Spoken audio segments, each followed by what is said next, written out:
u of x equals lambda times v of x, right? Um,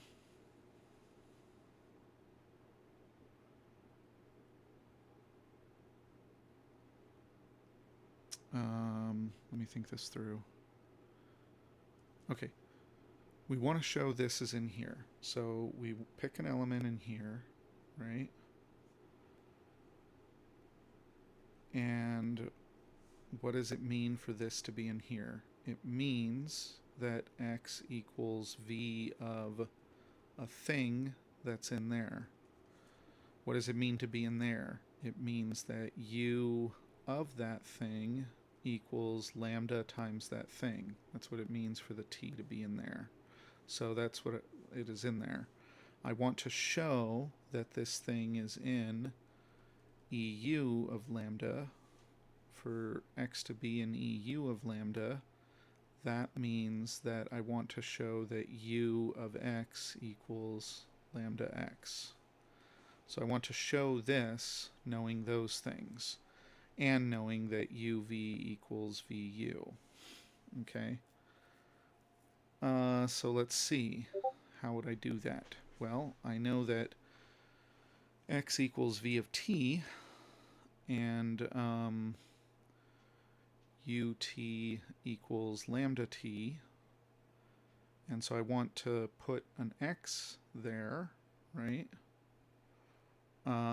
So don't we want something of the effect of like,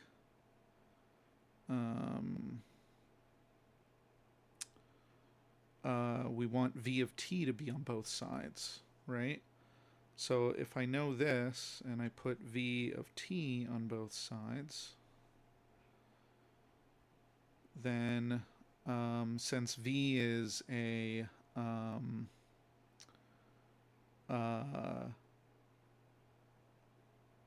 isn't v in the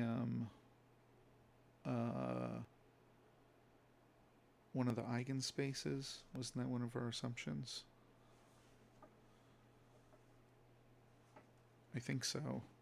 So I think the lambda comes out, right? So you get v of t. And then the commutator gives you u of v of t. And then v of t is x. So you get u of x equals lambda times x. And so, there, we proved it. Okay. Is my internet back up and running? Uh-huh.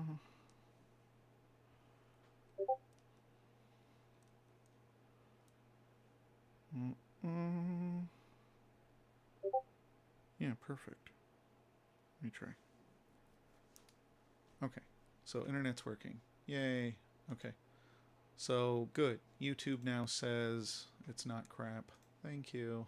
And then I can do this. Okay. Number 7. Next. Sorry, hang on. CRPRT. Give me a second. So everything seems back up and working. Save. Okay. Do that. And then I can click that. And that should work. Okay. Excellent. There we go.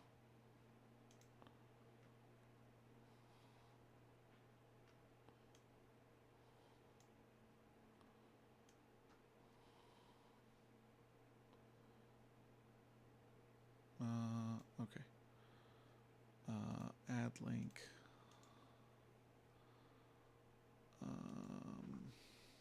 Copy. Paste. YouTube. Done. Confirm. Go. And then that's that. And then go over to here. Okay, perfect. Oh, there. There we go. So now everything seems to be working. Okay, so I can close that. Cool. Okay.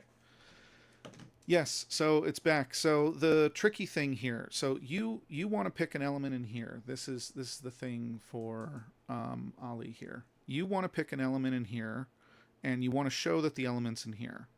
And I don't remember the whole definition of endomorphism or whatever, but it's all about what this means. X is in here means X is equal to V of T, right? Where T is in this shit, right? That's the definition of what it means to be in there. And for T to be in this shit means that U of that T is lambda times T. That's what it means to be in that thing. You then also have the assumption that U and V are they commentate with each other, whatever that's called, and that means that UV equals VU. So that's one of your key assumptions, because you assumed that phi of U of V, or where was it? V is in the kernel of phi sub U. So being in the kernel of this is special because it means that you map to the UV commutator, right? That's what this definition means, but being in the kernel means you map to 0, and that means that the commutator is 0. So this is the main thing that we need for the proof, right? We pick an X in here. To be in this means this. To be in this means this. And your second assumption is this, right? So once you have the second assumption and you have these things, now you want to prove that X is in here. Well, the definition of X being in here is that this is true, right? And the question is, how do we get to this from these statements above? And so here's the list that I wrote. If I know that U of T equals lambda T, then I'm just going to compose V on both sides. And I assume V is a linear operator, meaning that the lambda pops out on the right-hand side, and then V is over here on the left-hand side. So I have the V and the V. Now this switches because we assume the commutator is equal. So if the commutator is equal, I can switch them, and I now have V of T, and V of T is the X, and so I just showed that U of X equals lambda X. And if U of X equals lambda X, we just said that this is in there. And hence we just showed that this is a subset of this, right? For every X I pick in here, I get all these properties, and hence X must be in here because I get to do the commutator. That's the main step. And I composed V on both sides, and because it's a linear operator, the lambda pops out of the front, right? So a lot of these algebra problems are very much about breaking down the definitions into their little tiny pieces and then figuring out what those pieces mean. Because, like, off the top of my head, I wouldn't know that, right? That's not like an obvious thing. Okay. C is now speaker. Okay. Hey, hello, CRPRT. I'm going to move you down, Ollie. By the way, Ollie, you can chat. You don't have to come up to the front.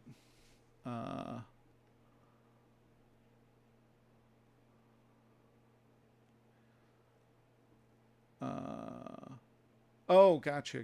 Yeah, of course. Yeah, this is certainly non-trivial stuff. You must be in a modern algebra class or something to that effect. I couldn't imagine that they're doing it this way in a linear algebra class. That'd be terrible.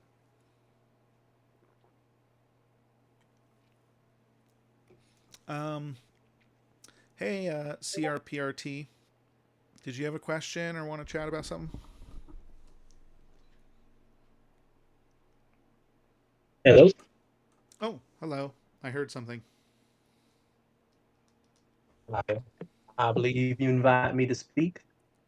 Yeah, please. Yeah, whatever you'd like to chat about. Sure. Well, I came here from Instagram actually. A couple of days ago, I left a comment, and you told me I was ignorant and that I should join your here Discord, and you tell me all about how I was wrong. So I was hoping we could have a conversation about that. Sure. Yeah, why not? I have lots of people that I comment to, so you're going to have to remind me which comment it was. I see. No worries. It was you. It was a conversation about with Demir Dani, I believe. I saw a clip of him telling you about his ideas on evolution and creationism, and Mm-hmm. you told him you heard of PCA. I did ask him if he knew of what PCA was. Yeah. So I was hoping you'd entertain, and then I asked you about the discussion, and yeah, I was hoping to have a debate with you today. Sure. Yeah, we can chat about whatever you want. Do you know what PCA is? Did you want to discuss that? We can get to that. I believe it's principal component analyses. Principal component analysis. That's true, but I wasn't asking Donnie for what the letters stood for, right? The interest is like what it is mathematically. Like what does it do, right? It takes the axes and maximizes the variance. It does find the directions of greatest variance. That is true, but it does a little bit more than that, right? It reduces the dimensions, or I mean, that's typically the objective of it. Do you know the mechanism by which it reduces the dimensions? I believe it decomposes it into different eigenvalues, and then it shows the different, takes those different axes and lists them in order, first, second, third, and so forth. Approximately. I mean, I wouldn't say eigenvalues. I mean, it is related to those, but typically we call it singular value decomposition, right? So it's the singular values, which are not quite the eigenvalues. They're slightly different, and they are written in But it's the descending. eigenvalue in the little middle matrices of the SVD, no? Those are not eigenvalues. They're singular values.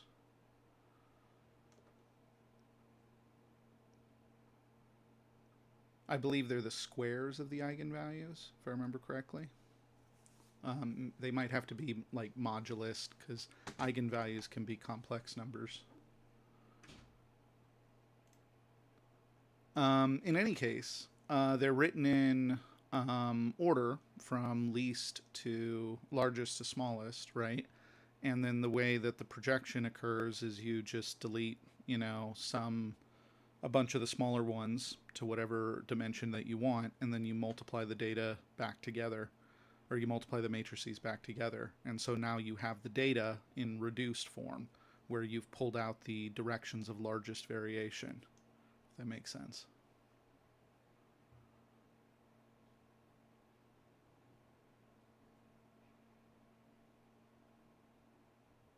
Hello?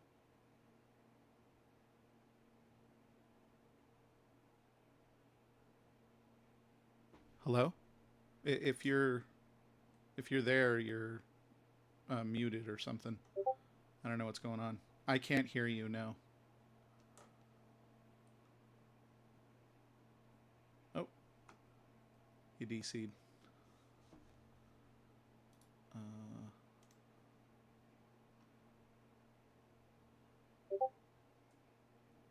hey, is it working now?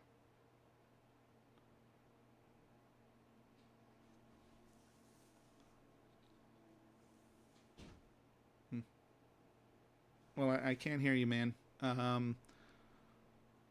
So I don't know if you got something muted on your speaker or something, or your phone, or whatnot. Um, just let me know. Um, but yeah.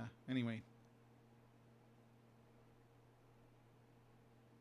by the way, if anyone is on TikTok or on um, Discord, you should be able to chat in either location, and I believe I've linked them up correctly so that people can chat from either location if they wanted to.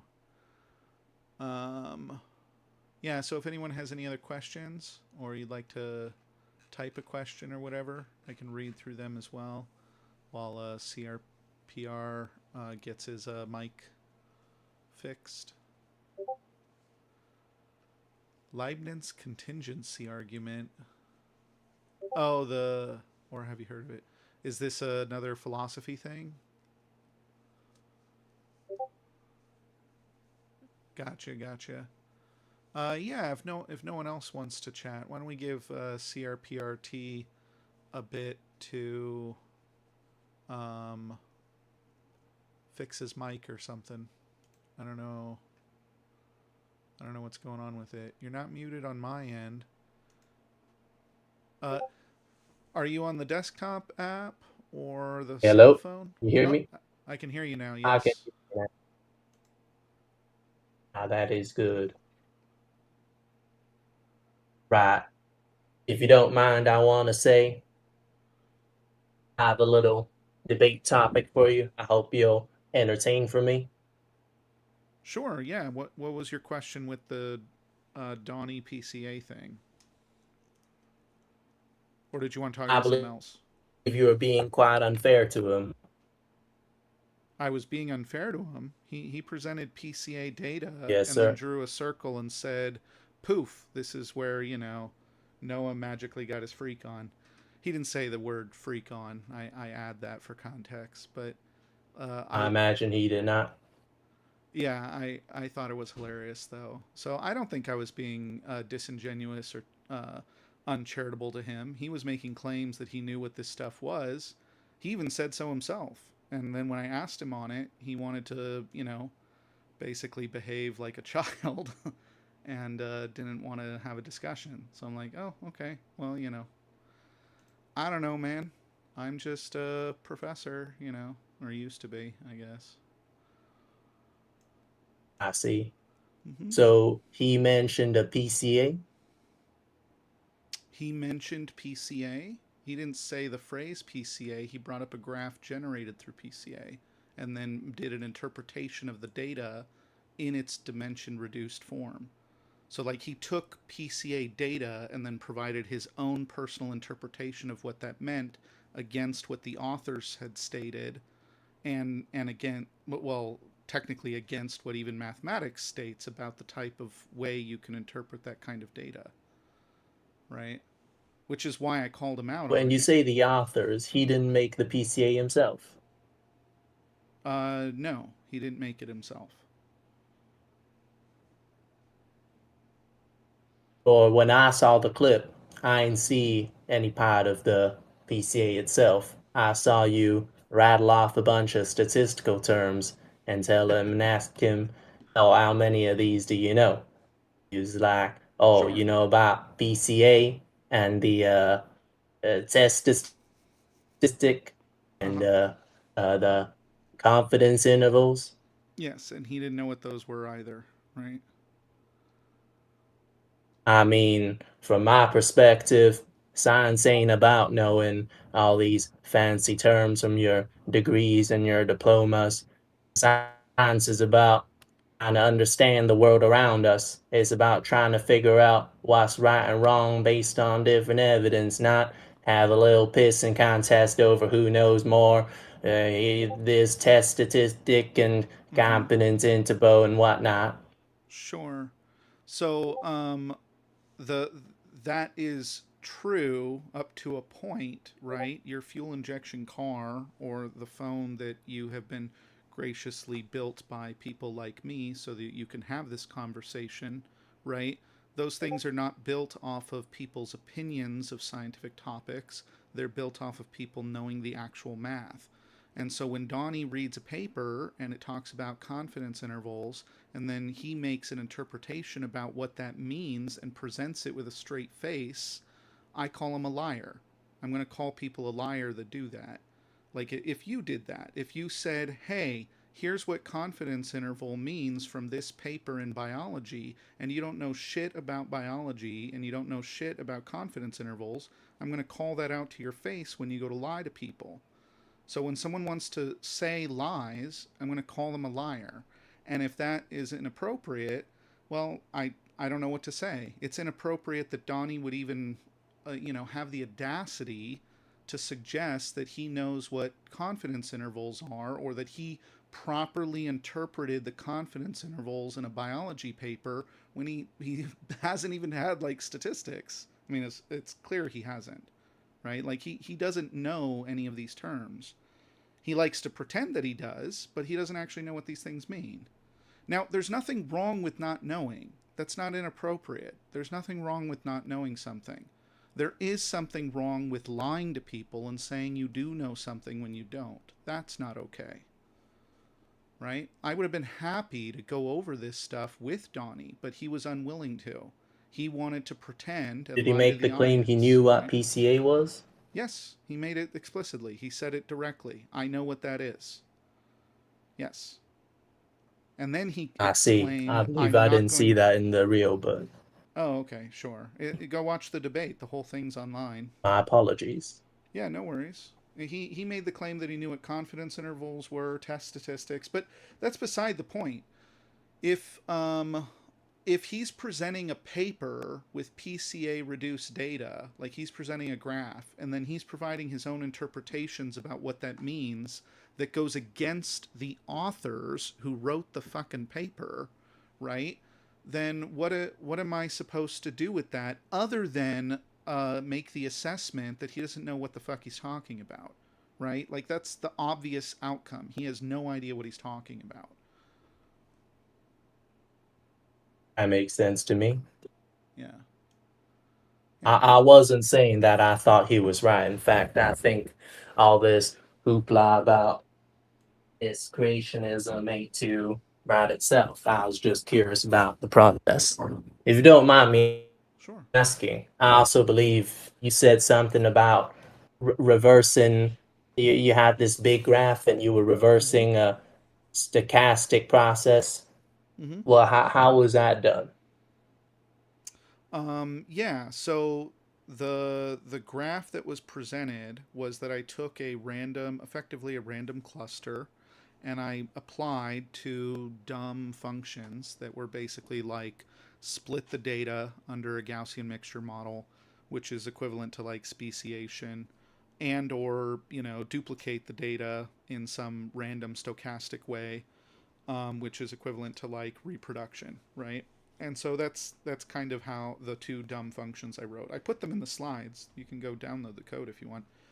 Um, so when I generated that data, and when I take that type of singular origin data set and I let it run for a long time, it generates these paths.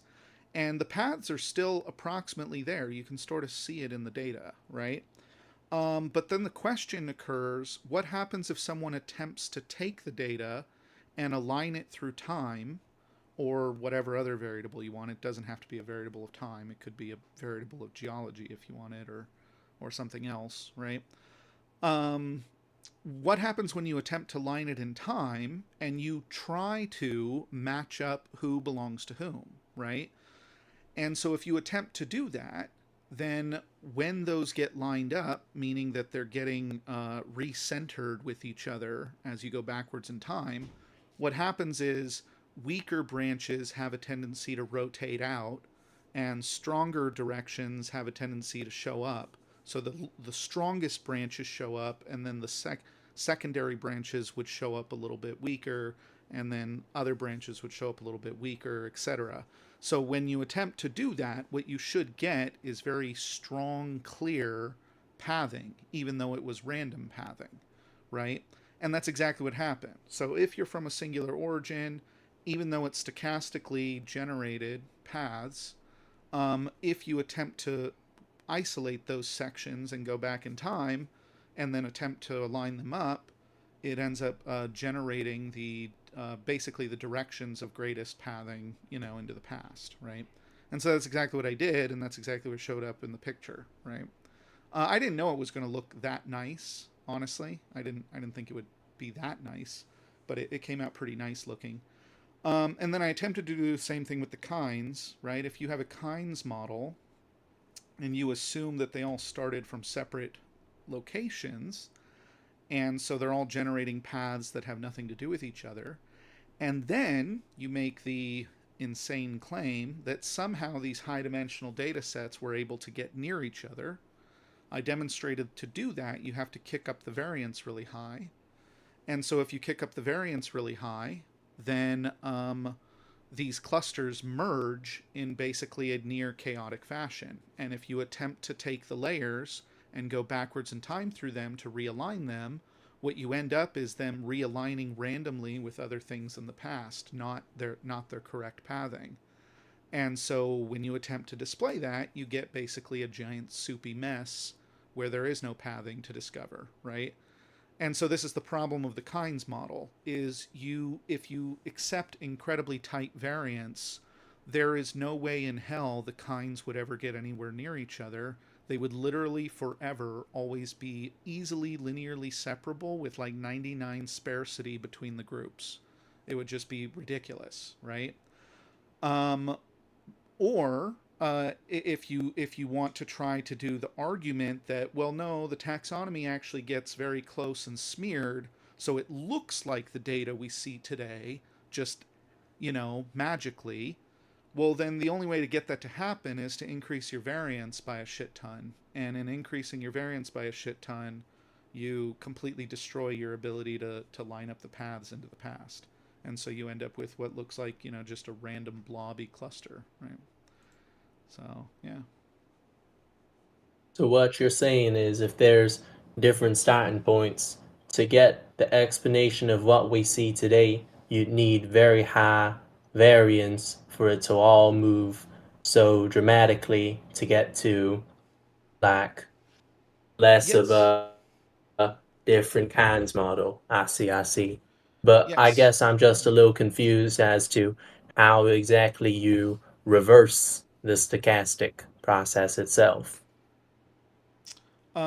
So to reverse the stochastic process, I'm going to take each of the separate layers and I'm going to PCA them, right, by themselves. And then I want to align them in some way, right? Now, this isn't a very clean process because theoretically I should find the centers of the clusters and then do some type of metric to do the alignment. But for what I did in the presentation, I didn't actually do any of that. I just, for each layer, did its own PCA separate reduction, which effectively centers them on zero, or, the origin, and effectively makes their highest variance in the x direction and then their second highest in the y direction. And I figure if I do that for all of them, they would line up together. And when I did it, that's exactly what happened. If I was trying to be more sophisticated, I probably should have found all of the cluster centers and then done some type of metric to align them to some center point. But since I didn't spend enough time trying to make it perfect, I was just like, well, what the shit happens if I just do PCA separately on each one into the past? Do they all just align with each other naturally? And yeah, in other words, the pathing was so clear that the picture just came out very clean immediately without needing to do any extra work. But yes, that is the steps I did. I did PCA separately at each time step into the past. So PCA at different times in history Mm-hmm. to see where it all came from, or PCA time. I don't fully understand. You said you did PCA over different times. Well, if you take all the times together and you PCA them, then you are attempting to find the directions of greatest variation throughout the entire spectrum of time, right? Whereas if you do PCA at each step, then those clusters for each time step are going to be rotated so that they always maximize their variance, right? And so if each time step is attempting to always align them so that they're maximizing their variance in the x and y direction and centering on the origin, then as you plot those, right, you'll hopefully be aligning the clusters that belong together, right? Was it a guarantee that I would have aligned the clusters that belong together? No, but it was a fairly small data set from a singular origin that had went for a little bit of time in a high dimensional data space. it was almost a near certainty that just doing PCA was sufficient and it would align them all. Again, if I wanted to truly align them, I should have found each of the clusters and then attempted to connect those to the clusters in the timestamp in the past through some type of alignment metric or something. But I didn't do that. I just PCA'd each layer and it cleaned up the data and showed exactly what it looked like. I see. That's very interesting. Yeah, I can pull up. In my line of work, we work with Arden. I can pull up the pictures. I don't know if we're on the same page with the pictures or not. Did you watch the whole event? I did not watch the whole event, no, but I saw one part about that, and I thought it was quite interesting. Yeah. Here, let me pull up the picture. Where the hell is that? Creationism image. Maybe it's here. No, not quite. Singular model. Aha. Yeah. Okay. So let me go. Okay, I can do this. Browsing. I gotta get better at doing this stuff quickly. Okay, there's that. And then here's this one, right?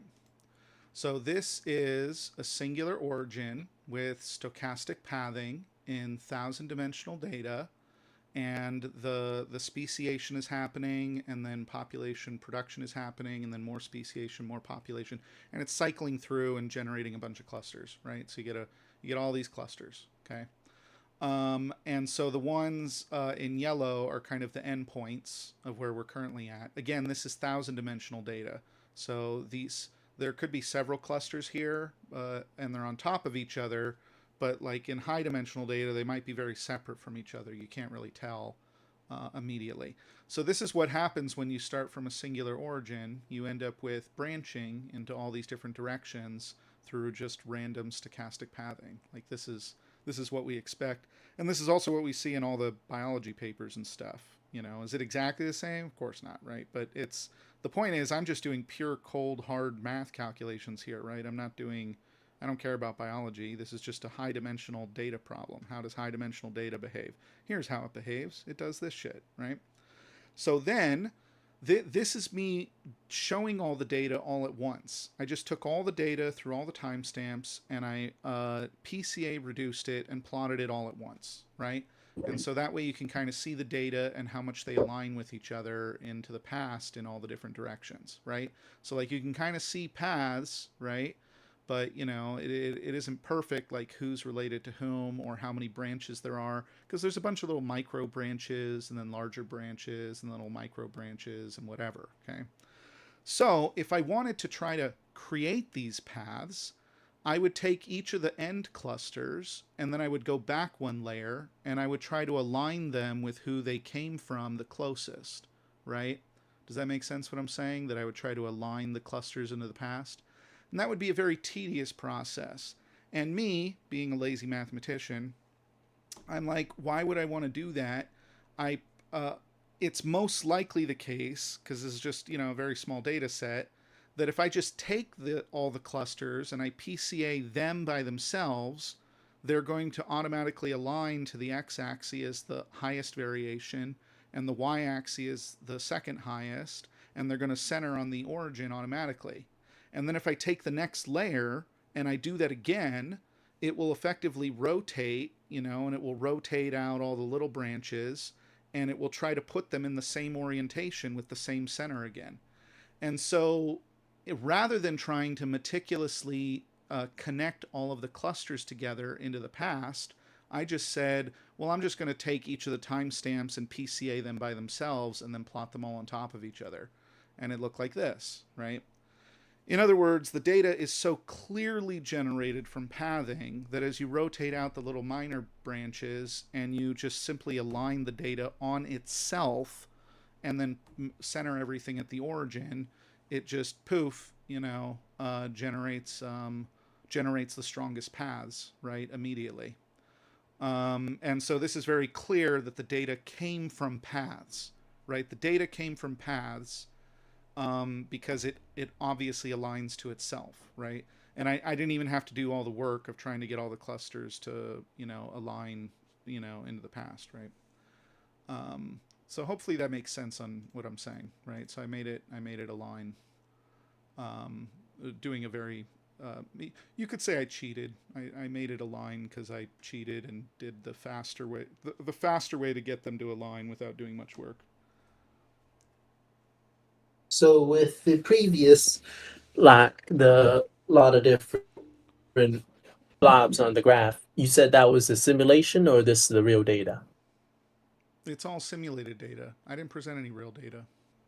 I mean, I did. I presented, um, things like this. This is real data, right? Where these taxonomical lines have been calculated into the past, right? So this is real data. We have other real data here as well. Here's some more real data. Whoops. This is again taxonomical sorting, right? We look at these skulls and features, the different types of concavity they have, the type of cheekbones, the eye socket shapes, the jaw lining, the types of molars they have, the different sections of the cranium that show up, the type of brow, right? Like these things are studied by anthropologists in an insane amount of detail, right? And so these things all align taxonomically, which would be equivalent to what I did, except not in so much of a cheating fashion, where you take clusters and as you attempt to go into the past, you're literally aligning them with respect to the one that you're at in the present and then going into the past. And what do we see? We see very clear taxonomical lines showing up going into the past, right? And so the taxonomical lines are highly suggestive of a common origin because that's exactly what happens in random data. Random data that highly suggests common origin. And so why would we think it wouldn't suggest common origin when we do it in the real world? Of course it would, right?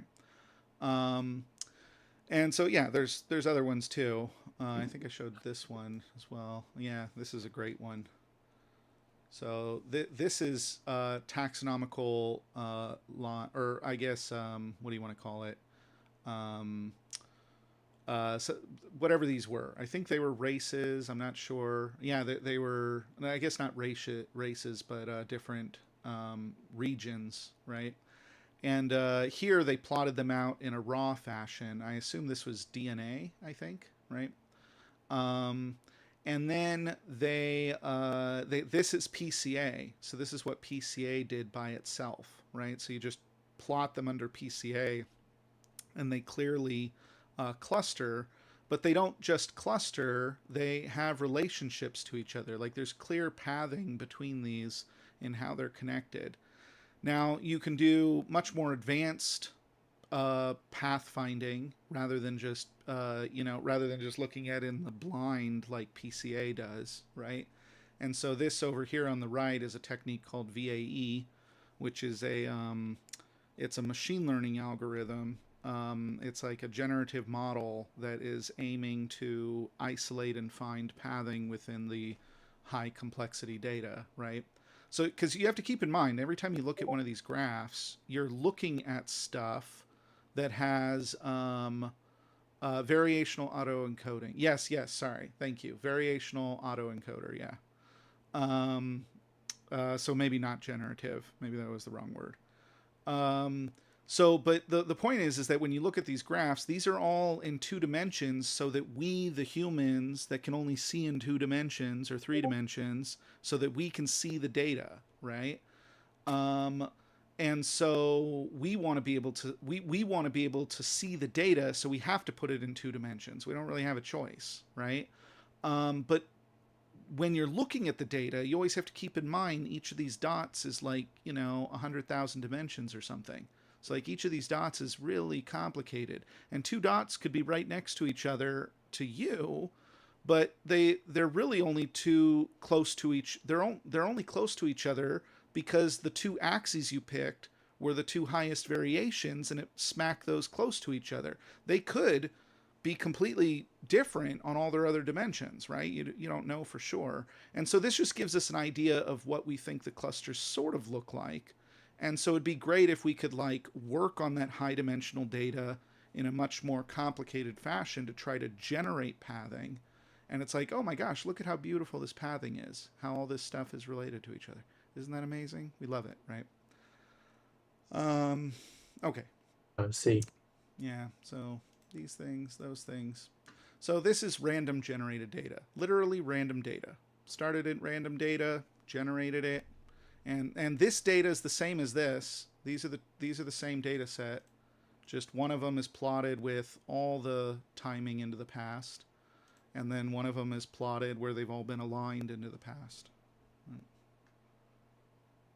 But then in that case, what relationship does this plotting have to do with the actual life, different organisms?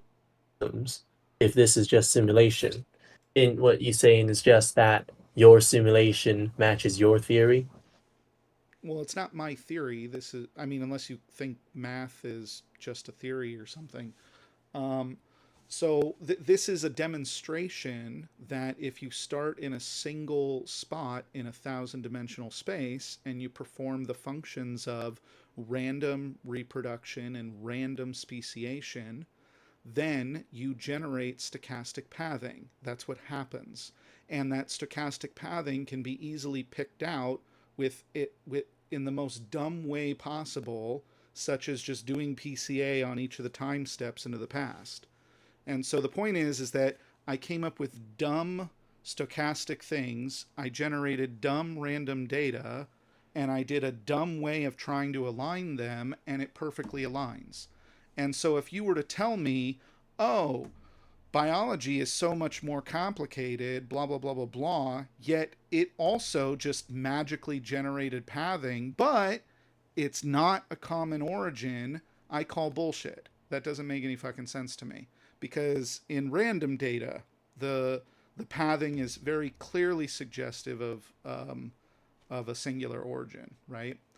So what happens in the other case? Because I presented the other case, I said, well, here, Donnie, why don't we try to start from separate locations? So here's your kinds model. I started in random places and then I generated pathing from them. So all of these clusters are generating pathing like their singular origin, but notice that they're so isolated from each other, they get completely separate from each other, right? In fact, I even went through, because remember when I was telling you just a moment ago that your eyes might say these are close to each other, right? But since these are in 1,000 dimensions, you don't know if these are actually close to each other. So I actually went and calculated that out. You're making me want to just pull up the whole presentation. Where is the presentation?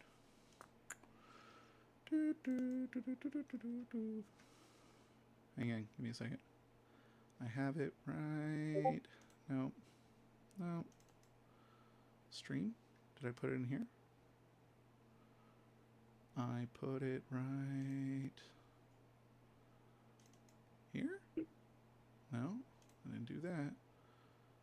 I put it here. Now, why would I put it in there? What kind of dumb idiot would do that? So that I can't find it. Okay. Does this open in browser? No, it doesn't. You don't sound too dumb to me. I do know math. It's true. So, let's see. So, do I have a means of... What is it you do? You click... Hang on. I'm figuring out how to do this stuff. 1 second. Desktop. Do the desktop one. Oh, look at that. Isn't that beautiful? Okay, there we go. So I can put it right here. There you go. And then we gotta zoom in a bit and we gotta go down a bit and then do that. Kaboom! There you go. Now we got the presentation going. Because it seems like this is what you're interested in looking at. So this was the kinds model, right? And where you're starting from separate locations, and it looks like they're close to each other. And one thing I wanted to make sure Donnie understood is that in high dimensional data, they're not close to each other. So I took the end nodes where these species showed up, right? Each of these clusters has like 10 or 20 species or 50 species, right? So it's a bunch of little clusters in there, right? They're like subclusters in clusters. And so I took them all and I PCA'd them by themselves just to show how sparse they are. So there's 10 of them because I started with 10 origins or 10 starting places, right? And then I looked at these 10 and I said, okay, how far apart are they? Because again, some of these look like, well, can't I just like jump one and then I'm right there, right? Like how far apart are these actual clusters? Because it's not immediately obvious. So I went and calculated it, and I did a LDA projection down to like 20 dimensions, and then I did so that way I could align those 20 dimensions together, and then I did a distance between the centers of those clusters. And so in general, I found that the average distance between two cluster centers is 193. And I found that the average radius of a cluster, how much it covers, is about 3, right? And so you can just divide those two numbers and you get like basically 99% empty. So if you're in one of these clusters and you move towards one of these other clusters, you're going to have to move at about the width of your cluster, like nearly 100 times until you get to the other cluster, right? And so the point is that the space in here is incredibly sparse. Like it looks like the clusters might be near each other, but they're not. Some of them are just really far apart because, again, we're projecting this from 1,000 dimensions down to 2, right? And so the eyes can be deceiving. It looks like these might be close to each other. They're nowhere near each other. This graph is 99% empty. And so if it's 99% empty, these things are just completely distinguishable. What that would mean for today is that if you gave me all of the living things right now, I should be able to do PCA linear separation and completely separate all of the kinds with 99 space between them. And that doesn't happen. That obviously doesn't happen. We don't get any. We don't like Donnie himself is even talking about the similarity of chimps and humans isn't 99%, it's 30%. It should be 0, dude. It should be 0. You should be able to get perfect distinguishing ability, right? So it's like it's kind of silly what he was presenting. But the point is, I then went a little bit further. I was like, okay, if Donnie wants these clusters to get close enough to each other so that they can taxonomically overlap, so you can get fucking weird shit like the duckbill platypus or whatever, right? Well, what would you have to do? Well, I went ahead and calculated it. I did a little bit of math. I was like, I don't know, here's some points and here's the distance between them. I want to try to get the distance smaller. I did a little bit of stuff or whatever. Calculated it out, ln of d over 4v. I simulated the first case. I was off by about a factor of 2, so maybe these are all supposed to be twice as big. Who cares? And then I went ahead and calculated how long would I have to wait until these clusters get within 33% of each other rather than 99%. So that doesn't even get them close enough to get the kind of taxonomical smearing that we have. It at least just gets them closer to each other so that it's not frickin' 99% empty space, right? So I just want them to get closer, And so this is the number of iterations required. If Donnie wants to use little tiny variations, it takes hundreds of thousands of iterations to get his kinds models to be close to each other and give us the taxonomical smearing we see today. If he doesn't want to do that, then he's going to be introducing massive variations, or he's going to be introducing incredibly teeny tiny dimensions. And both of those just seem silly. But I then even said to Donnie, why don't we just grant that? I'll just grant you that you magically made that happen. So somehow you got these branches to be close to each other like they show in this fucking picture, because they're lying pieces of shit. But they got these close to each other, even though there's no fucking way they could have. But let's just pretend that they could, right? Let's just pretend that they could. Then what would the consequences of that be? And this is what the consequences were. The first thing was that if we start with a singular origin and we attempt to line these into the past, we get this. But if I let these play out until they're close enough to each other that you get a taxonomical smearing, and then I attempt to align them into the past, I get this, right? And this graph doesn't look anything like that.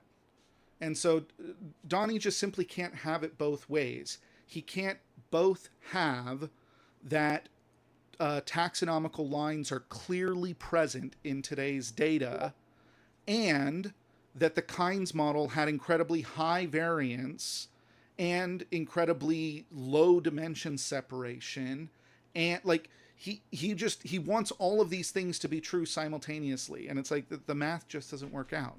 The math doesn't work. There's just no, how the fuck So do you you're make saying these the that. same? Yeah. So what you've done is crank up the variance until it's possible for the different cans to get to each other. Yep. Yeah. Well, Otherwise, I guess my question is, otherwise, Donnie should be able to take all of today's living creatures, do a PCA reduction, and poof, get perfect separated kinds with 99 sparsity between them. He should be able to do that today, but no one can because there's no such thing, right?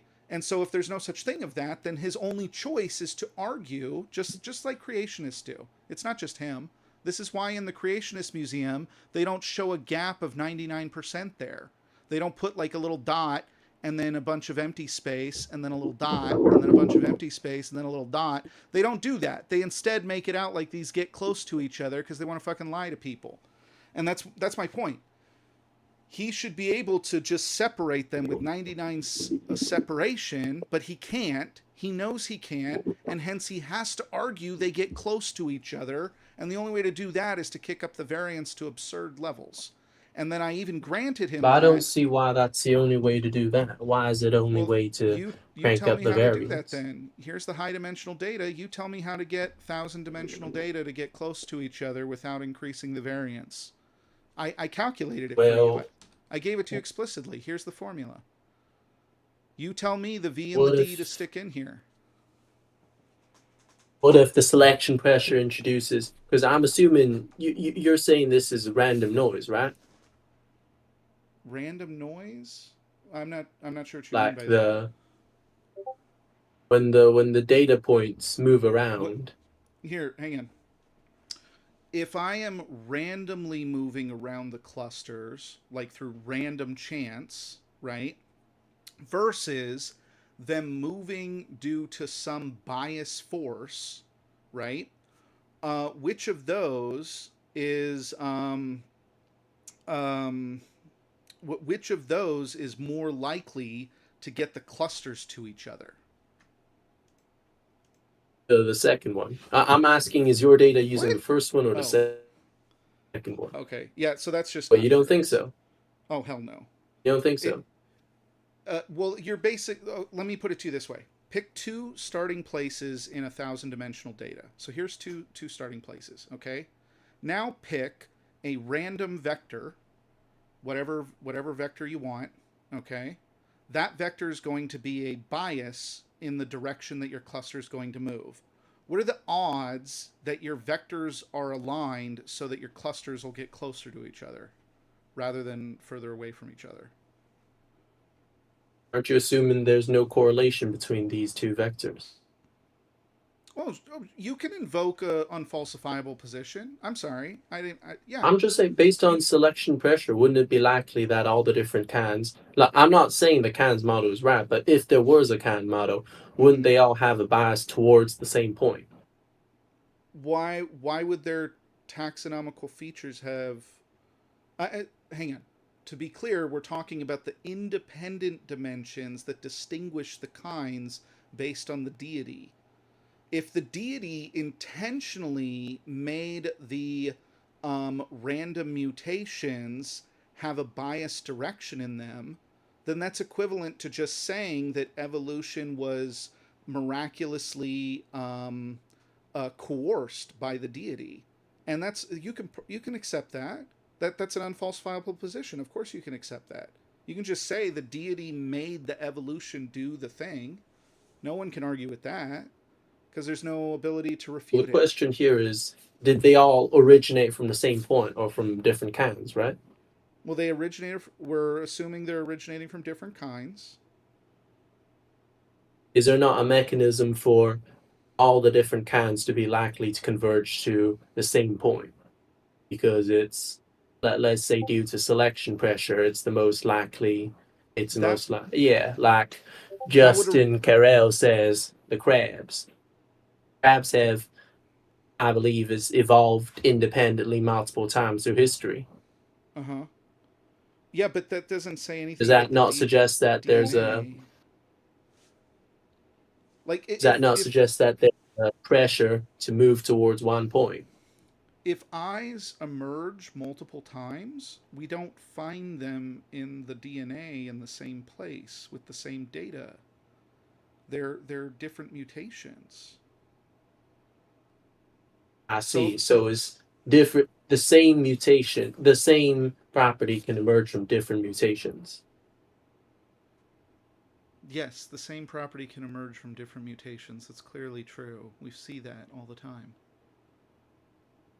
But I'm just saying, isn't it likely that you say there's thousands of dimensions? No,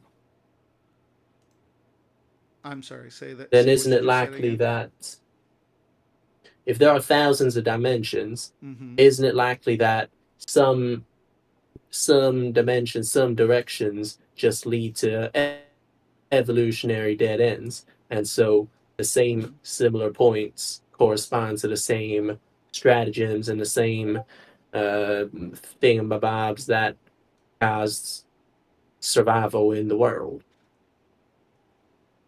What? We're talking about pure information. I'm starting with a pure random information. If you want to argue that the deity made everything look like it was related or directed the mutations so that they could cluster together to look like they're related to each other, you can certainly invoke miracles to do that. But under the random mutation model, random mutations show up, right? Then the direction that the species moves in is effectively random. You could say that all of the species together are subjected to the environment they're in, right? But we imagine we're imagining that that's hardly an issue and that that's been factored out. We're only studying the dimensions that make the creatures unique, right? At least that's the objective.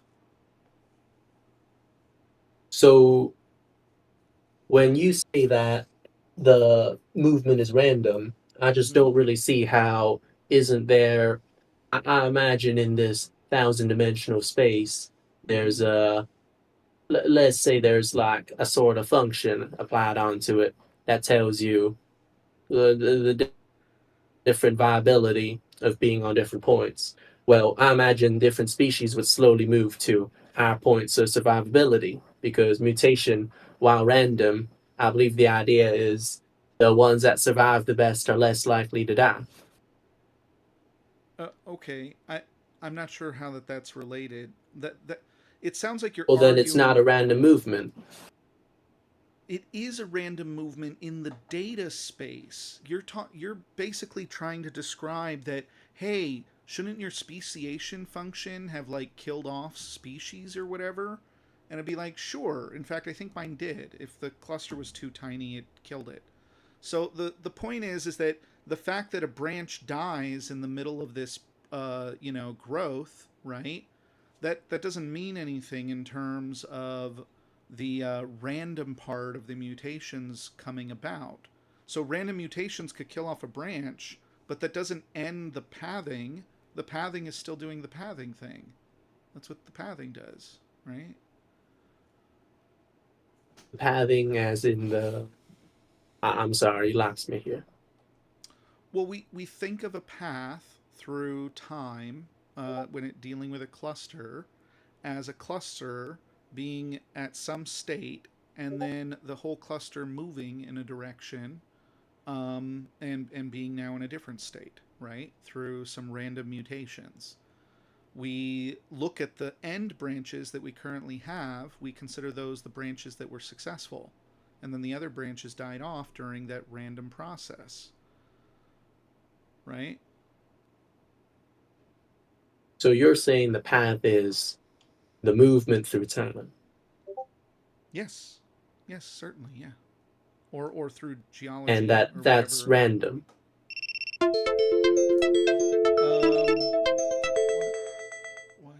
Why is TikTok always doing? Why is TikTok being mean to me? Can you please stop TikTok?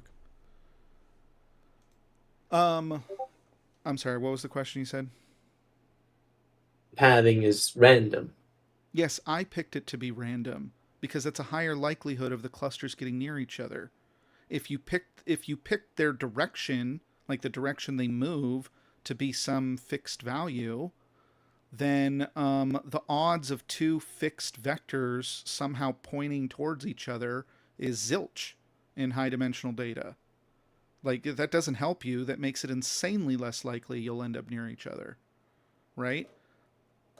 The only way to get near each other when in high dimensional data is to increase your variance. Again, you can invoke a miracle. You can say, well, the deity designed the clusters to mutate through morphologic time in a directed fashion, meaning that it was forced that the clusters would get near each other so that we have the taxonomical smearing that we see today across the species. So you could say my deity did that, right?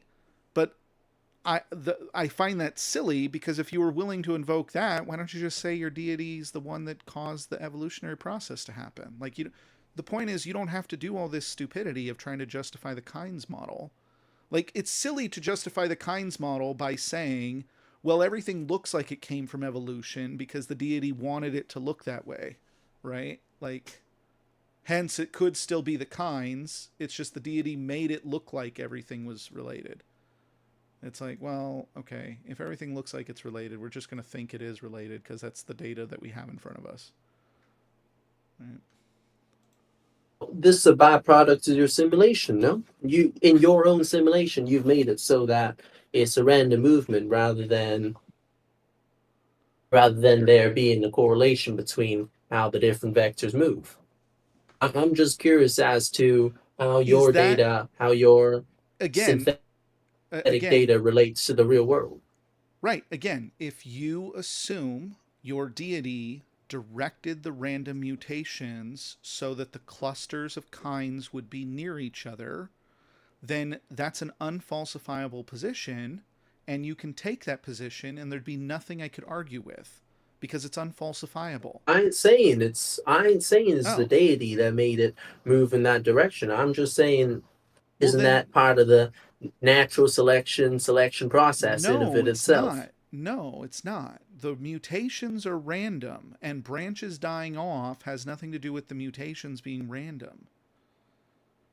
How do you think about the mutations? I don't see why you've made them all an assumption that they're random. Again, even if the mutations are not random, but that invokes a random direction for the cluster to move, you're never going to get the clusters to be near each other. That makes it worse. Again, pick How does it make it worse? Vectors. Pick two random vectors and tell me the distance that the two vectors have to each other in high dimensional space. Like, you pick two vectors from two random spots that you start in a high dimensional space. You plot those lines. How close do those lines get to each other? I'll let you go forward forever or backwards forever as much as you want. They're never going to get fucking near each other, man. They're going to be billions and billions. They're going to be so freaking fucking far apart.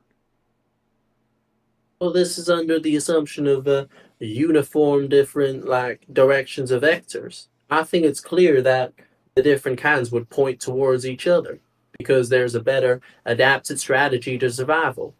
Then go. This has nothing to do with the data. If you think that it's your modeling decision.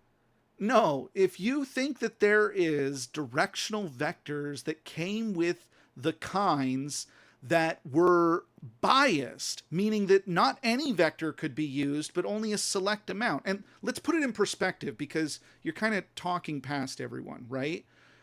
We're talking about vectors that are 1,000 dimensions. I'm only at 1,000, so we're not even at like the amount that's in like DNA or whatever, or functional DNA or partial functional DNA, whatever it is you want to talk about. But we're at like 1,000 dimensions. That's a teeny tiny little minuscule like speck of information, right? And at 1,000 dimensions, if you pick a random vector at some random starting place, that's 1,000 dimensional vector. 1,000 dimensional, right? The odds of those things getting anywhere near remote close to each other is like 1 in 2 to the 1,000, or 1 in 2 to the 500. Like I said, this is a random. It's dependent on a random direction of the vector. When it does, when I don't see how it is. Again, if you invoke that it wasn't random, I'm not invoking shit. You're making the claim it wasn't random. Yes. If you are making the claim it wasn't random, then you are doing special creation, which is that the deity made it look like everything is related to each other on purpose. They picked it so that the paths trajectory towards each other so that it looked like they came near each other and that it wasn't just random, right? That's what you're making the claim of. And I can't argue. It's not random, but it doesn't have to be due to the deity. I don't know why you're assuming it's the deity that made it non-random. Then what are you talking about? Imagine, look, it's a classic machine learning problem. Imagine you had a field. Imagine you had a huge field across these 1,000 dimensions, and you had a latent function. Now, this latent function evaluates a score for every point, and this latent function is smooth. Well, machines with no deities, with no power, just trying to maximize their own survival, move in the direction of maximizing this latent function, and those normally cluster together. You mentioned the 1,000 dimension data. I would assume that most of that 1,000 dimension. Why would they be moving towards each other in the high dimensional space? Why? Is good for improving the latent function. Why would cluster L move in this goddamn fucking direction and cluster P move in this other frickin' entirely different direction? Just happens to go towards the common spot that they're aiming for. Because that's where the function is largest. You're literally just making shit up, man. It is clear you have no idea what the shit you're talking about. High dimensional data doesn't do what you're saying. It doesn't do it. If I picked random directions, they're not going to get anywhere near each other. And I already granted you... It's not random direction. I don't know how many times I need to say this. I already declared for you that if you start the kinds, here's all the kinds, and you give them mutational directions that they must all biasly follow, such that when they reach the present, they all look like they came from each other, then I'm calling that an unfalsifiable position. That can't be falsified. How the fuck would I be able to demonstrate that that is true or not true? Your deity purposely made everything look like it was related to each other. Oh God, this is the problem with talking to you liberals. You guys are so stuck in your position, you can't understand what's going on. Yeah, that's the problem. High dimensional data. You ain't even trying to hear me out. What kind of data do you do for work? Tell me. I work mostly with nowadays mostly flow matching. Okay. I don't know what that is. Of actually quite similar. So you have a manifold you start out with, you add random noise to it. We're trying to reverse the random noise being added to it. What's the dimensions of your manifold? Well, it depends on the data set. Very high though, a lot of the time. Like what? Well, like I said, it depends on the problem. Well, give me an example. And nowadays, the image generation, hundreds. if not Hundreds of more. dimensions? Sure. Okay. How's that related to thousands of dimensions? So the difference is hundreds versus thousands of dimensions. So give me an idea of the difference between those. Like, for example, if I have a 100-dimensional space and I have a 1,000-dimensional space, how much bigger is the other one? Well, it's a lot bigger, obviously. Yeah, how much? 2 to the 900. Yeah, how big's 2 to the 900? Well, it's very big. Like, how many digits? I don't know, like 27. No, it'd be like 300 digits, right? Isn't it like 2 to the 10 is... Yeah, sorry. 10 to the 270. Yeah. Right. Yeah. Sure. So just to be clear, if you're working in 100-dimensional data and then someone else is working in 1,000-dimensional data, the size of the space is a number, like the number of times bigger the 1,000-dimensional space is a 300-digit number. That's the number of times bigger that one space is to another. So, like, the higher you make the dimension, the more extreme you make these conditions, right? But it still depends on the underlying latent field. Again, if you assume the vectors were forced to be in a biased direction that corresponds with all the clusters perfectly coming together and looking like they're related with taxonomical smearing across the animal kingdom, then you have defined your model to be that the deity made that happen. That is what your model is. You don't have to be due to the deity. I don't know how many times we can keep saying the same thing. Are you taking in what I'm saying or not? No, I do not understand what you're saying. You're pretending that there's some black hole where all the animals on the planet will basically turn into the same taxonomical amoeba shit at some point in the future, despite all the evidence that is clearly not happening, right? Like, sounds like, well, on the current trajectory, humans are taking over the planet. We're winning. Species. What? How is that related? How is that related? Well, if we kill off all the other species, it would just be 1 point, no? Evolution's found one winning stratagem. And it's humans. It's us. If all the other species died, we would die too. I don't know why you would think otherwise. How do you know that? In addition, to be clear, the species killing off all the other species has nothing to do with the dimensional difference of the information that makes up the species.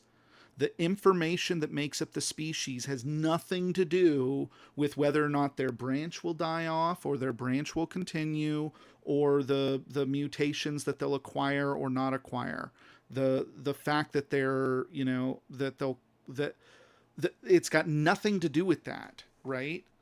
So currently in the laboratory, mutations are acquired randomly. We can even force that to happen. We literally bombard shit with radiation and cause mutations to happen, right? And then we see what happens. We do it with bacteria and other types of shit, and we do this in the lab all the time. We understand how mutations work. There's random mutations that occur. If you're saying the mutations were not random, you're saying that there is an act of God that is involved in the mutation process. And you can perfectly claim that, but that is an unfalsifiable position. I don't have a problem with you taking an unfalsifiable position, but you want to make it out like your statement is falsifiable when it isn't. When you say mutation is random, like the actual mutation itself is random, yeah, I agree with that. Then you agree that there's random stochastic pathing or similar to it. But in selection pressure, it ain't random. You'd agree that most mutations are Great, detrimental, that's no? killing off branches. That has nothing to do with the It mutation kills off the part. bad mutation, it survives the good Great, mutations, and the really great. good mutations dominate. It So still how is is that a moving around stochastic? randomly. It's still moving around randomly, man. Is random conditioned on very specific things? If it makes the wrong move, it's much more likely to die. You'd agree? No, this conversation is making me lose brain cells. I can't explain the same thing over and over again. Well, I liter sorry. I I don't want to literally just interrupt this genius liberal over explained to you. here. He might get too stupid talking to the other side. We literally just went over this where I picked 2 points at random and then I said if you say that the directions of their mutation are guaranteed or directed, then you are making an unfalsifiable claim, right? That is what is It ain't happening. unfalsifiable. You can Yes, model it it and see which one's more is. likely to work out how it is. How is that How unfalsifiable? does that have anything to do with the informational similarity of species? Look, mutations equally likely to survive and propagate. Are what? Can you answer that? Are Are all what? mutations equally likely to lead to more of that organism with that mutation? I don't know the number. I imagine that the majority of I'm mutations are not saying no benign. the I would imagine the number. majority of mutations are benign, meaning they don't do anything. And then there are some that are detrimental and they get killed off within the species, right? And then others of the mutations um, uh, are beneficial, right? And so you have a category of both, where like the majority don't do anything, and they may not have any effect until later on after a number of random mutations show up, right? And then you have some mutations that are bad, and then you have other mutations that are beneficial to the creature, right? More importantly, That sounds about right. you're talking literally on an I can see that. individual level, right? And in reality, everything moves in a species, right? And so typically a species is accumulating a lot of mutations over time.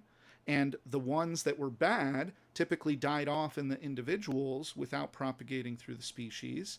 And then the ones that are really beneficial, they typically had a hand in propagating through the species because everyone wanted that particular mutation, right? And so beneficial mutations typically will, be acquired by a species. The bad ones will not be acquired because the individuals will die off, and then you have a bunch of ones in the middle that don't do anything until maybe later on, right? That sounds about right to me. Yeah. So So how is that a truly where in stochastic that process? yeah, so where in that does that say that the 5,000 kinds the deity started with all magically had thousand dimensional vectors that all perfectly point to or some location where all of them will merge through taxonomical time so that when we look at the data today, we go, oh shit, it looks like everything's related. Like how are those You even don't want closely to all related to merge each the same other? point. It just got to be more likely to move towards each other than not towards each other. More likely to move towards each other than not move towards each other? What mechanism is doing that? The one we just were talking about, How the evolution. hell? The best mutations propagating. No, you're conflating shit. You're literally conflating terminology. How the hell is a mutation of this?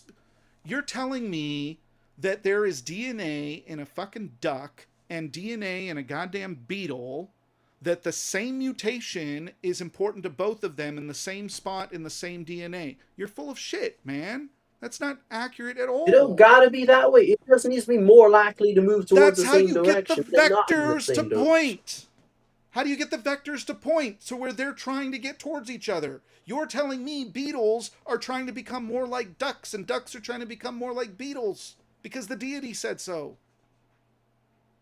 You remember how you said it was a huge dimensional space? Yes. thousands of dimensions and whatnot. Yes. How many of those, let's say I picked a random spot in this 1,000 dimension, how many of those do you think make for the right conditions for the animal to survive? Hardly any. With I mean, how large this high dimensional space is, it's probably very likely, no? I mean, there's plenty of chiralities you could do. So, like, if let's, like, for example, if you find something that works, right? There's probably millions of different combinatorial rotations of that that would also work, and they would all be completely sparse Hmm. from each other in the high dimensional data set, which is a completely separate point, by the way, because we don't see that in nature. We don't see anything having other starting places. And for example, and a very simple example of this, all of us have the same chirality, right? All of life has the same chirality, and there's no reason for that. Sure. We could all have the other chirality. It wouldn't have, all the chemical reactions would be identical, right? So for some reason, we're all on the one chirality, almost like we're all related to each other. Isn't that interesting, right? So like everything alive is related to each other because they all have the same goddamn chirality.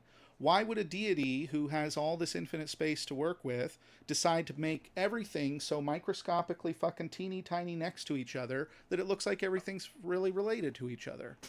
Why would the deity do that? That doesn't make any sense. But that's baked into your assumption. Look, you mentioned millions of What? chiralities, no? How many dimensions, how much 2 to the power of 3,000 did you say? 2 to the power of 300? 300 digits and numbers? How does that stack to millions? I'm not sure what you're getting at. Just now, when I said I worked in 100 dimensions and you said this is Mm-hmm. 1,000 dimension, it Yeah. differs by 300 digits, no? It So differs millions by of chiralities. it differs by a factor of 300 digits. Yeah. Sure. So Mm-hmm. millions of combinations of chiralities. How does that stack up against your 2 to the 300? It's 2 to the 20th power, right? So 20 Or out of millions? out of Yeah. thousands of dimensions. So what? 1 and 2 to the power of 2. Sorry, I didn't hear you. Your mic broke up. I apologize. I apologize. Can you hear me now? Yes. So 1 over 2 to the 280. 10 to the 280. 280?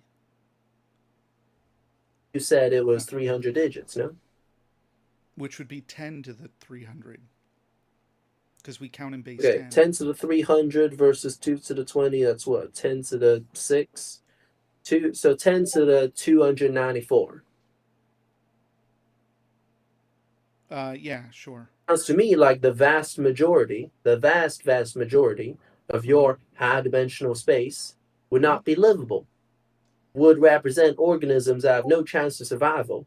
So That when could you be, say yeah, we would it ain't expect that to random, be the case. That'd be like that's equivalent to saying the vast majority of randomized pages of, text don't have any meaning. True, right? They don't have any meaning to right, English or whatever, right? sure. So yeah, Imagine we why would tried anyone disagree with that? characterizing the relations. Well, imagine we tried characterizing the relations between all the books. We said, "Oh, look, all the books have similar words. We see the over and over." We Do you do not do accept that. that there's a likely a We literally manifold do where that. all the different species are likely to move towards? We literally do that with texts, right? We literally come up with a taxonomical structure of how languages have been built over time. We literally do that, and they appear to have a common origin. They have taxonomical lines, just like just like we have with biology. It's equivalent. So I don't know what you're talking Well, how about. do you Like mean that, by we that? literally do that, and that is exactly what happens. That's why all languages are related to each other. Well, like on a fundamental level, aren't there Yes, different languages from different origins? And I'm Chinese speak a different tongue to them Hungarians and to us. I am not aware of human beings inventing languages separately over different points in time. My understanding is that language was a result of our biology over hundreds of thousands of years, right? And we probably, when we were just a single group of Homo sapiens in the past, however many that was, 10,000, 100,000 or so, then everyone was probably on the same language. But as people separated and traveled to other locations, they ended up having different languages and developing new words and new concepts and new things, right? I am not aware Look, that I'll be there is. honest, I'm not an expert on language either. Yeah, Understanding is that Chinese comes from a linguistically. different roots from. Well, yeah, but you're okay. What you're talking about is the analysis of languages in the last 6,000 years. So, if you analyze languages in the last 6,000 years, you're not talking on the scale of language development. You're talking on the scale of like things happening recently. And 6,000 years ago, there were zillions of different languages, whatever, however many that was, and those we would call the starting places of those languages, and they have had developments that have went through time or whatever, right?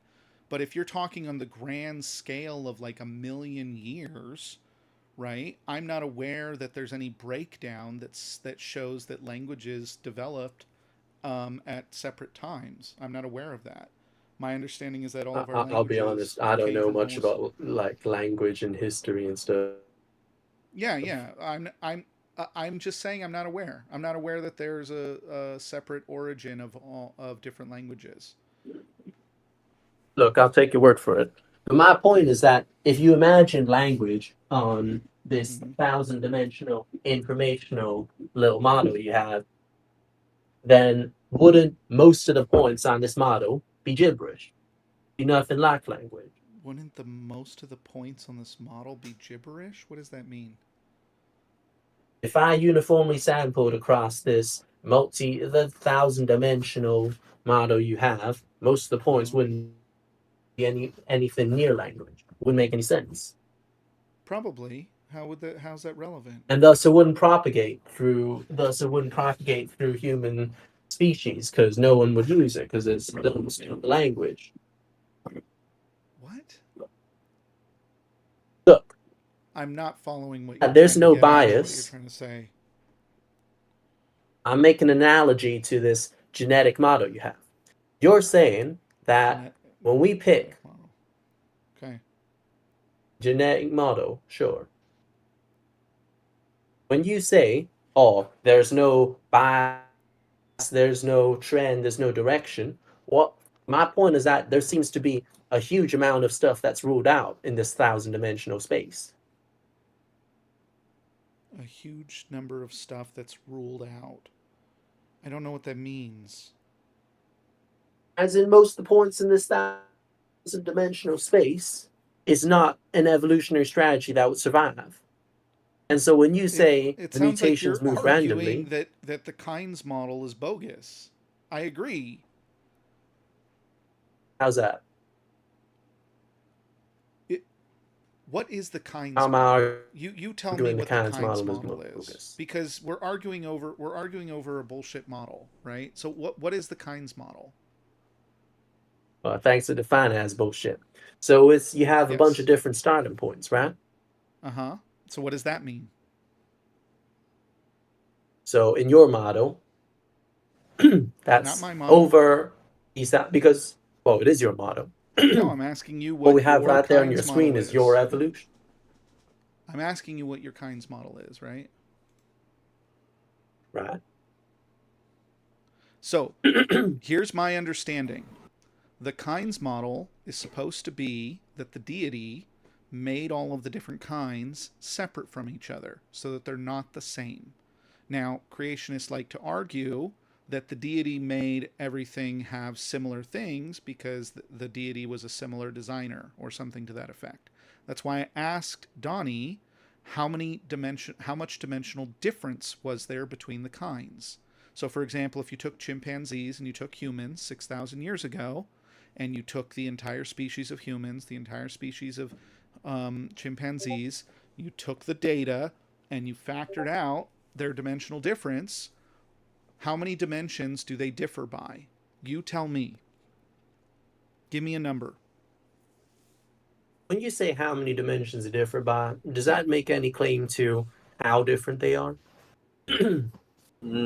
Yes.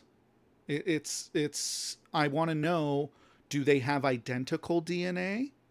Like any one of them in the species could become one of the other ones through random chance?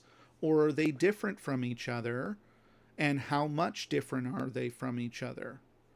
Like, tell me the number of binary dimensions that they differ by. Look, I'm an expert in this kind models. This is a modeling parameter for us to work out, isn't it? I asked Donnie what it was. I said, what is it? Should it be I don't 100? give a fuck what Donnie thinks. What the fuck's Donnie got to do That's with why you me? came up here. What? I'm not Donnie's number Hold one on, disciple. I'm hold just on. asking about this model. Dude. Can I pitch in here? Dude. Yeah, hang on a second.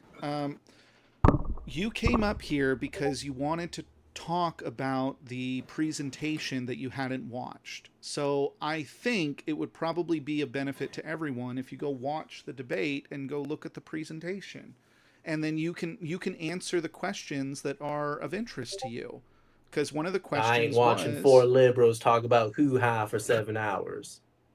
well, it's not 7 hours, but and if you don't want to go How long watch is it? then why the like How you're long is it? basically asking me to go over this entire shit again with you, and when I bring up the Kynes model, you're making it out like I invented the Kynes model. I didn't invent the Kynes Wasting model. all of our time. The Kynes model says that there's a dimensional difference between between the kinds, right? I'm just asking how much of that was different, because Donnie was saying upwards of, what is it, 70% difference. He's fucking nutso, but that's what he was trying to argue for, because he's an idiot that's just pulling numbers out of his ass, right? But if we were to just Lord Gwyn, grant him that, I'd love to see you come say that to my face. yeah, well, Yeah, you're all tough behind that screen, aren't you? come say that to your face? I don't know who you are. No, he's talking about someone in the chat. It's not you. I apologize. Liberals discussing. Yeah, well, you know. Is it possible I could pitch in here? Yeah, go ahead. Please. Okay. So I was. This might be a little bit off topic. I was just curious. Yeah. So, do you have Kendrick Lamar or do you have Drake in the beef? I don't know who those are. Okay. And what about Nine Vicious or Che? I don't know who those are. You'd have to tell me. Man. Are you? Okay. Are you Bullhog? I have no idea what that is. Do you rep Archive? Rip Archive? Real cool, Bobby. I have no idea what that is. Real fucking cool. You're just trying to make a joke out of me, huh? What? I'm not. Okay, dude. Can you let Dino Gretsch up? He might be able to explain it a little bit better. Me and him are some sort of a duo. Okay. Hello? Hi. Hey, Bobby, have you ever gotten, like, you look like Ronnie McNutt. Have you ever heard of that? Or probably not. No. Yeah, he's a celebrity. You guys very, very similar looking. Well, I mean, I have a subject that you could probably discuss because it's very, very common argument and debate. Michael Jordan or LeBron? That's a ball sport. Which ball sport? That's football.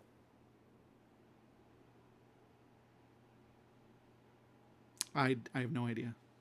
That's okay. Well, Bobby, what are subjects you guys usually discuss? In my Discord? Yeah, in the Discord. Like, what? This is the debating room, right? Or are you just a reasoner? Do I just ask questions? Yeah, anyone can come ask anything that they want. I don't really care. Let me see. I'm trying to think here.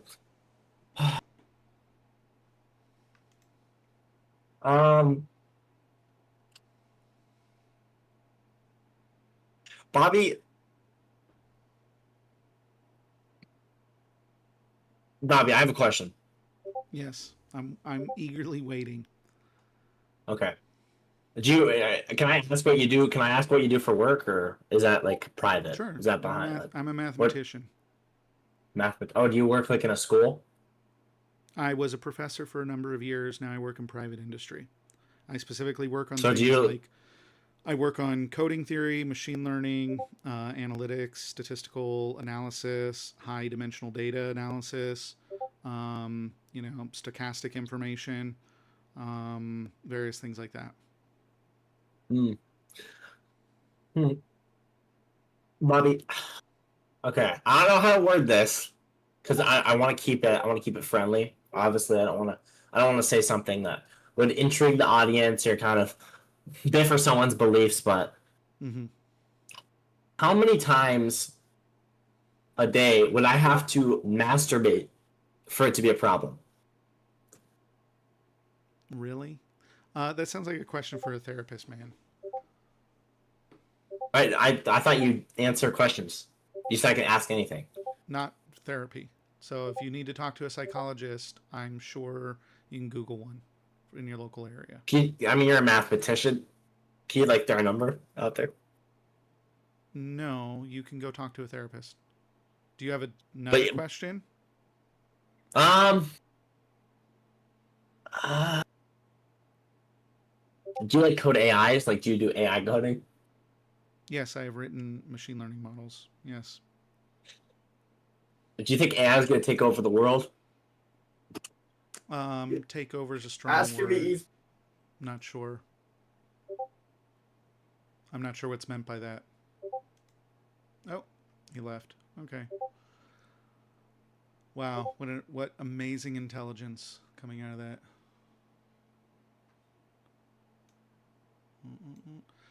By the way, you can connect on TikTok or on Discord, so either location should work if you wanted to chat on TikTok or Discord. You don't have to, though. Do you have a PhD? Yes, I have a PhD. I have a PhD in mathematics.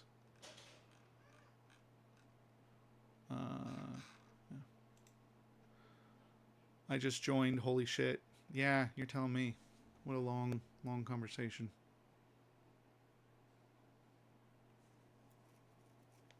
Oh. Hello. Hi, Bobby. See, I don't know what those liberals wanted. If their punchline isn't shit or cum or this or whatnot, it ain't funny to them. Mm-hmm.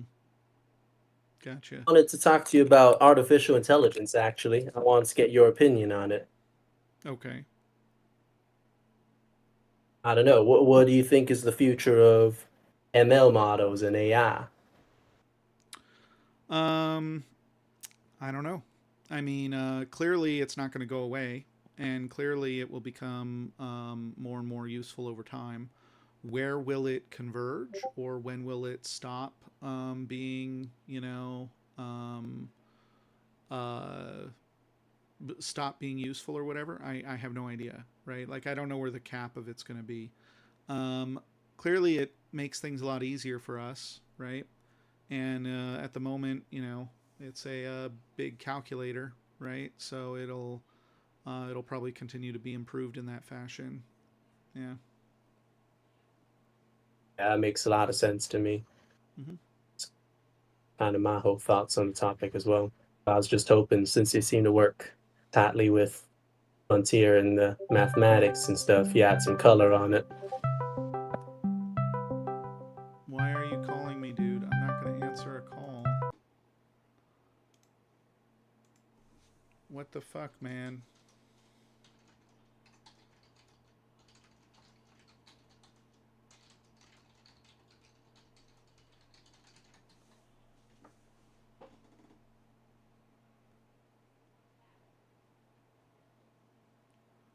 Hello, we'd like to reason and discuss. Then come to the Discord.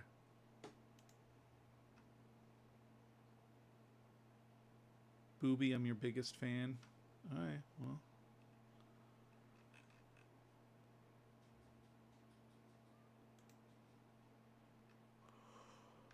Sorry, CRPRT. Did you have another question you wanted to go into? Measure theory or functional analysis? I prefer measure theory. Mostly, functional analysis has become, or I don't know. You go back and forth. I like polynomials, and I like studying the zeros of polynomials. That's my specialization in my PhD. And so I study functional analysis up to what it tells me about polynomials, and I study measure theory stuff up to what it tells me about polynomials. So I assume measure theory is more interesting to me. Well, it depends on what we mean by that. The consequences of measure theory are just the understanding of how like integration works in general, right? And that's what's really of interest. I actually don't give a shit about like other special measures and stupid stuff. I shouldn't call it stupid. Plenty of people like that stuff. That's fine.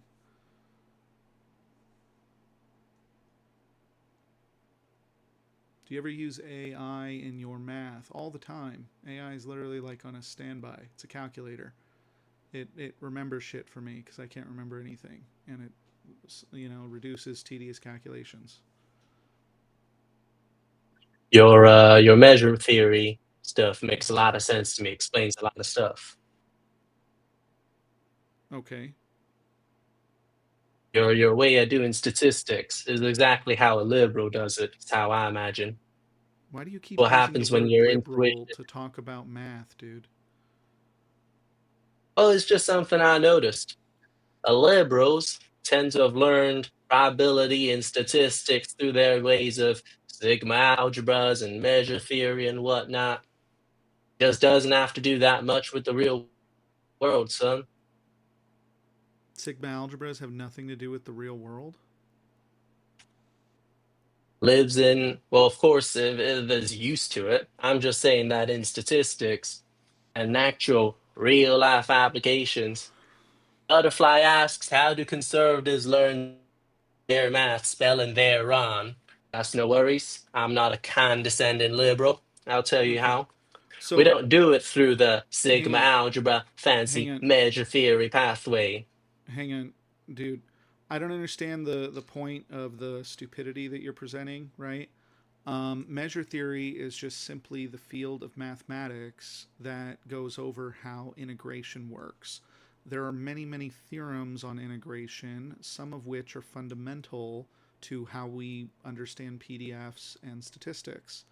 And so, if for whatever reason you're under the assumption that statistics is useful in the real world, then you at the same time would be acknowledging that the theorems developed out of measure theory are also incredibly useful to the real world.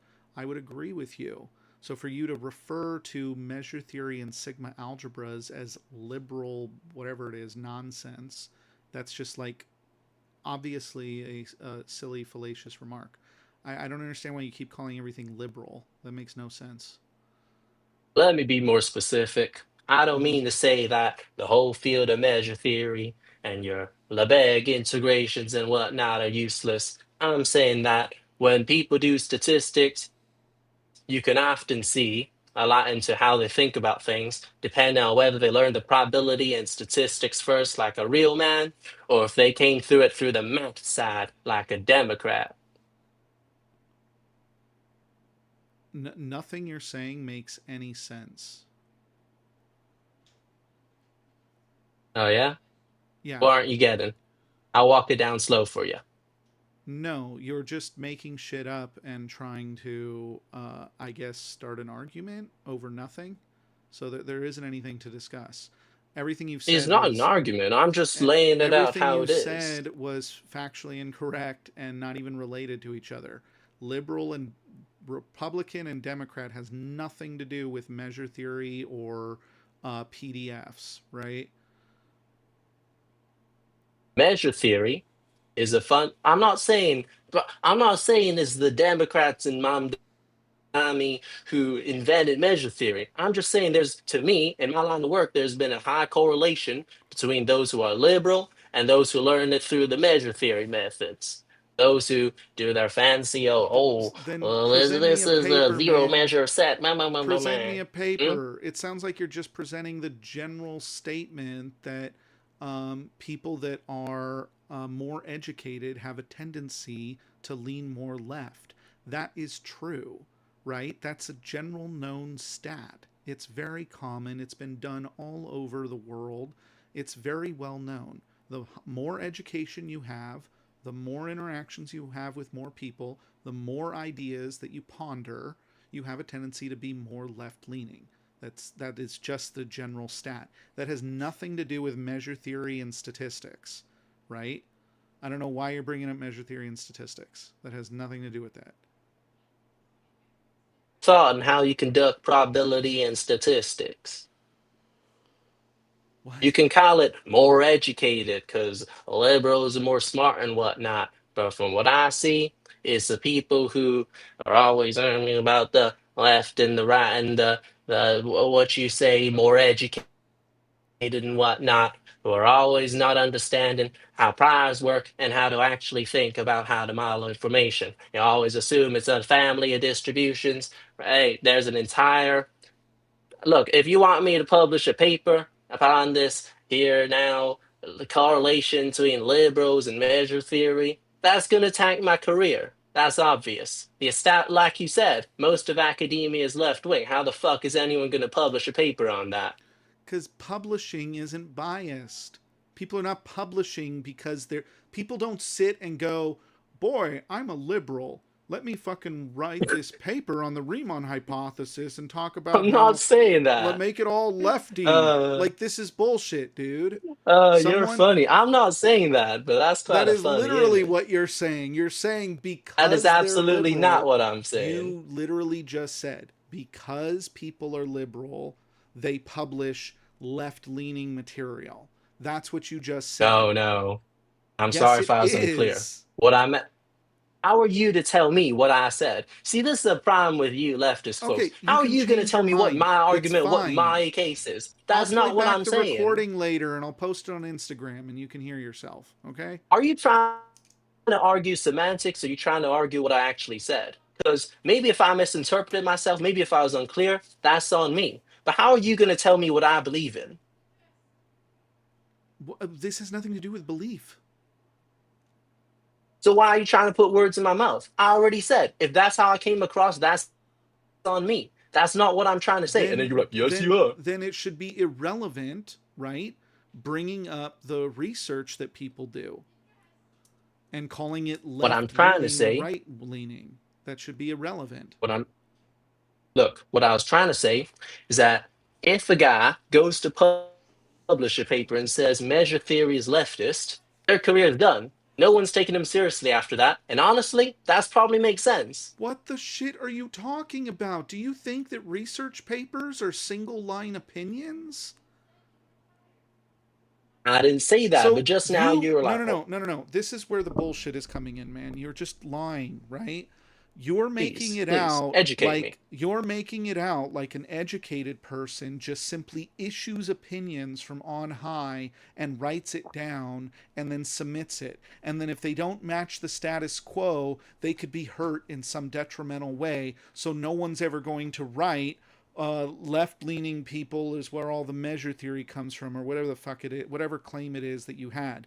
You told me you had evidence that people that study measure theory are more leftist than people that study statistics. And I said, demonstrate that for me. Right? You don't have to technically go get a paper. You could just go get a survey that demonstrates that. You could go get data. You could go get whatever. And the point is that not only am I asking for the data, not some opinion from someone, I'm also pushing back on you, suggesting that if someone had the data available to them, they presented the information, they tabulated the calculations, they showed the charts, that they would then somehow be ostracized because they presented accurate information. That's a load of shit, dude. That's not how that works. If the data showed that measure theory people are more left-leaning than statistics people, then that would be a publishable paper that could be published because you'd have the stats to demonstrate that.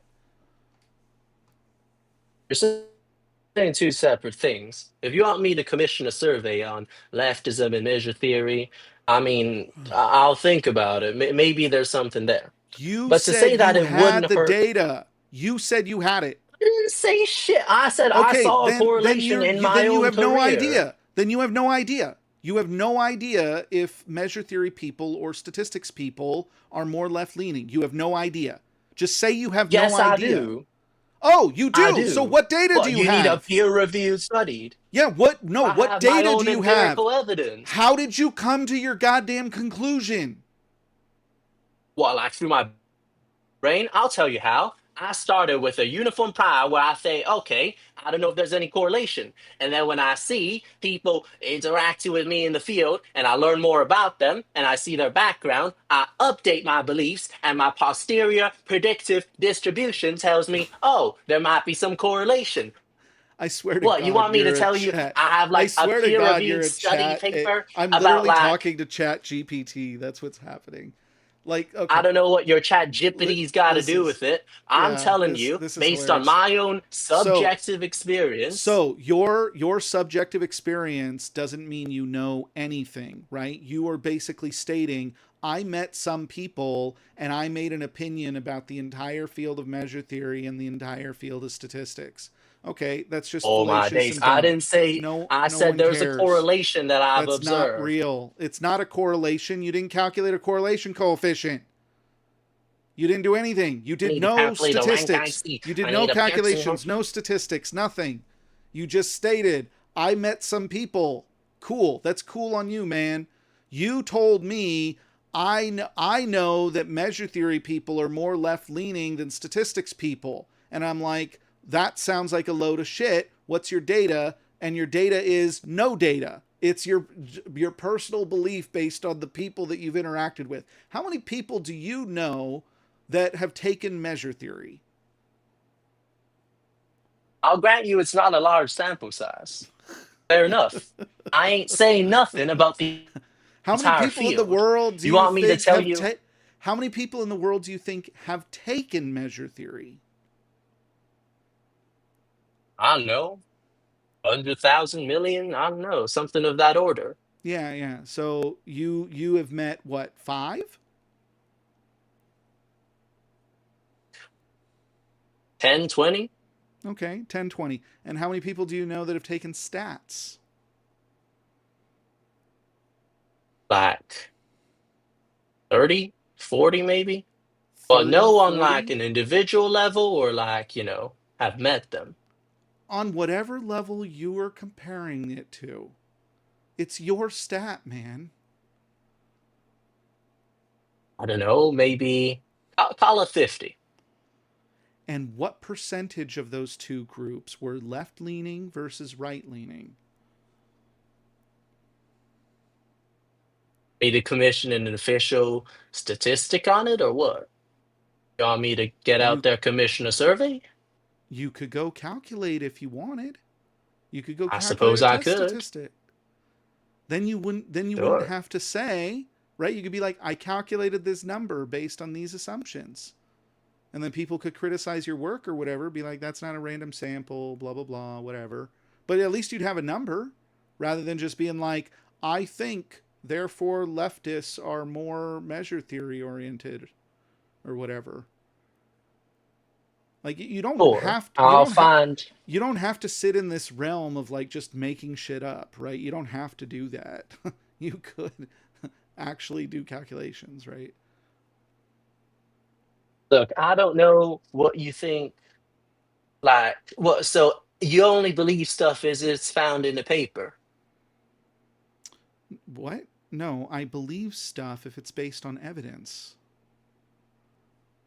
And typically that requires a lot more than just a paper. That requires hundreds of papers that are reaffirming the same knowledge, right? Look, when a meta-analysis comes out on measure theory and liberalism, that'll be the day we can pop champagne and talk results. Until then, I don't know why. Look, could you not look? How about in your experience? How many measure theorists do you know? Measure theorists, like legit measure theorists? I don't know, 5. Or people who've taken measure theory. Let's say they just took measure theory as a course.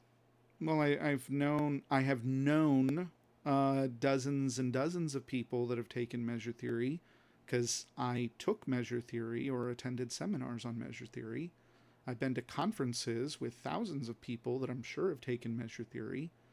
I don't know them though.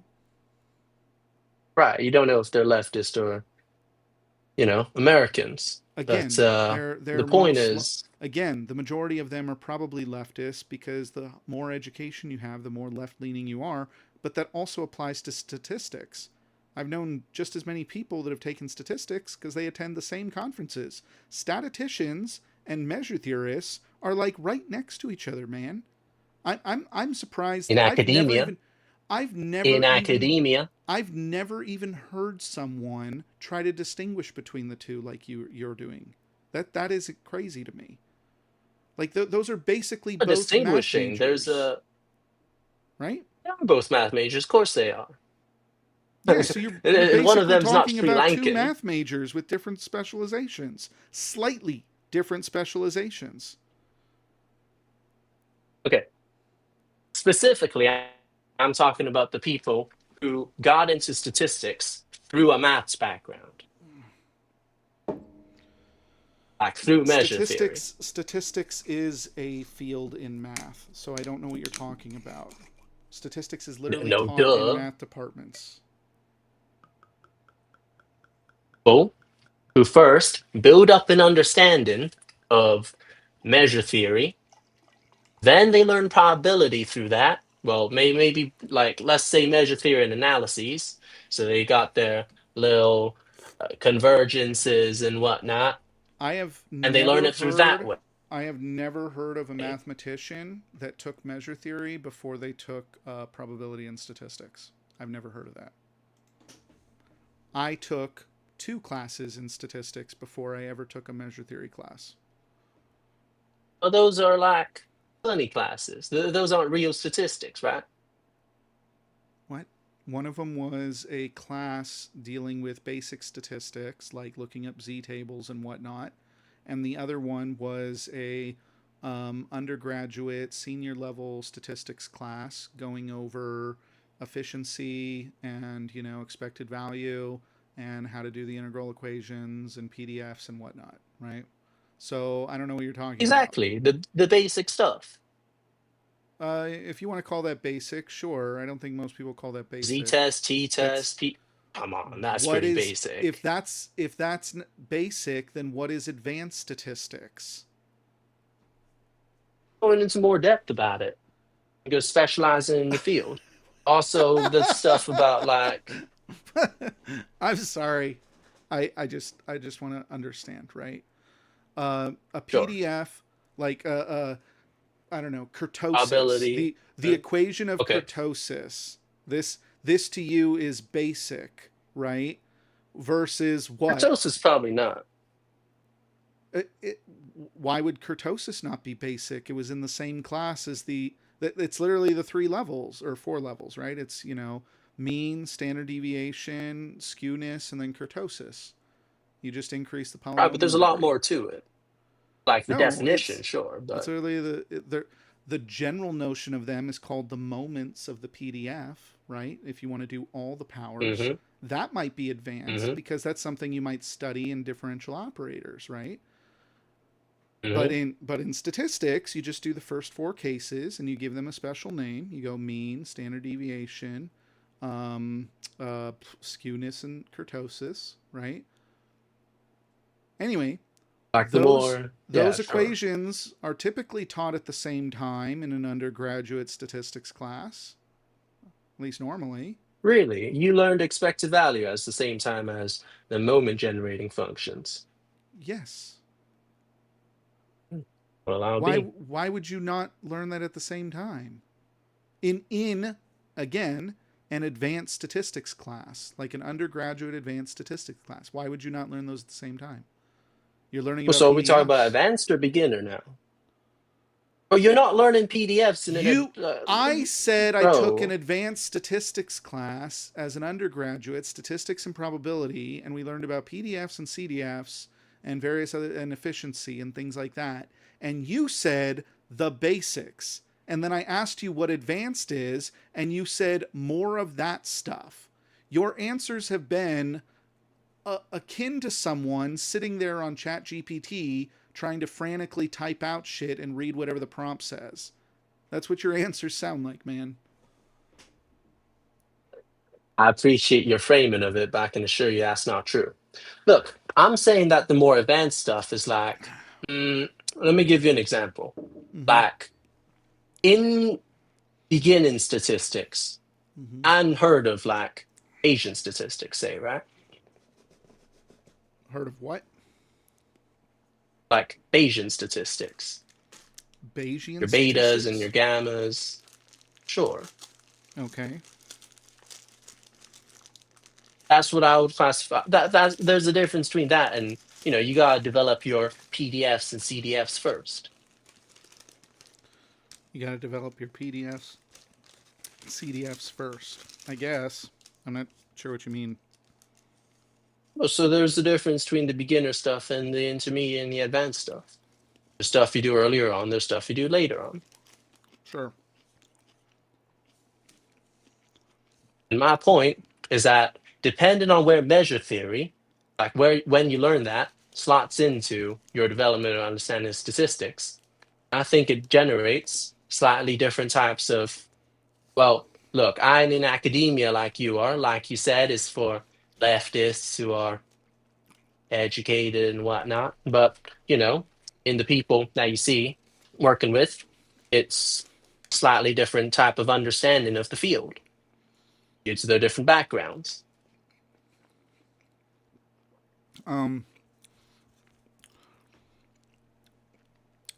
Leftists don't go into academia more often.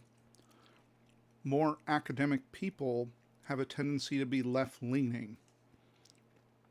There's a difference. Entrance into college. I mean, I don't think- know the exact I statistics. think to it. entrance into college has a tendency So you're to be more saying, uniform. so you're saying people convert, or like that's one theory for it.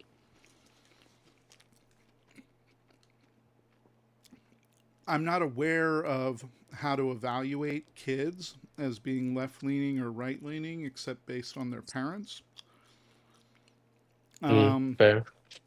Also, I'm My not parents quite were a bunch sure- of sissy liberals too. Oh, dear Lord. Do you actually want to have a real conversation? These arbitrary pot shots are just kind of annoying. By the way, if anyone else wants to have a I offend conversation, you? let me know. Did I trigger you, Snowflake?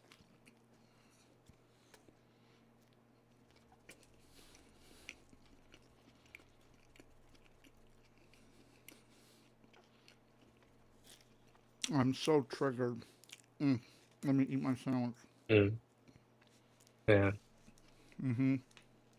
Well, look, I at- can look come at off the this trigger stage. face. Anyone else want to talk to you? Go for it. I'll get off the stage. Yeah, that's the only reason you're here. No one else wants to come up and chat, so. Well, yeah, no shit. Well, is that supposed to be a point? No one else wants to converse with you, so you're stuck here. Yeah. Oh.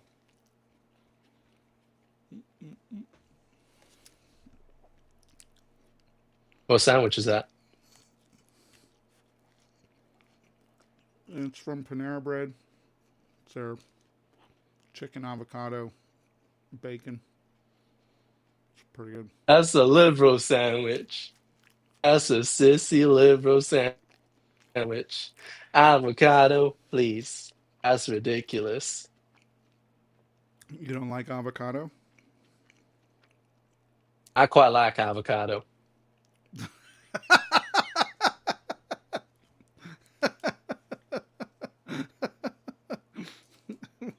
What a moron. I'm sorry. You're kind of a idiot.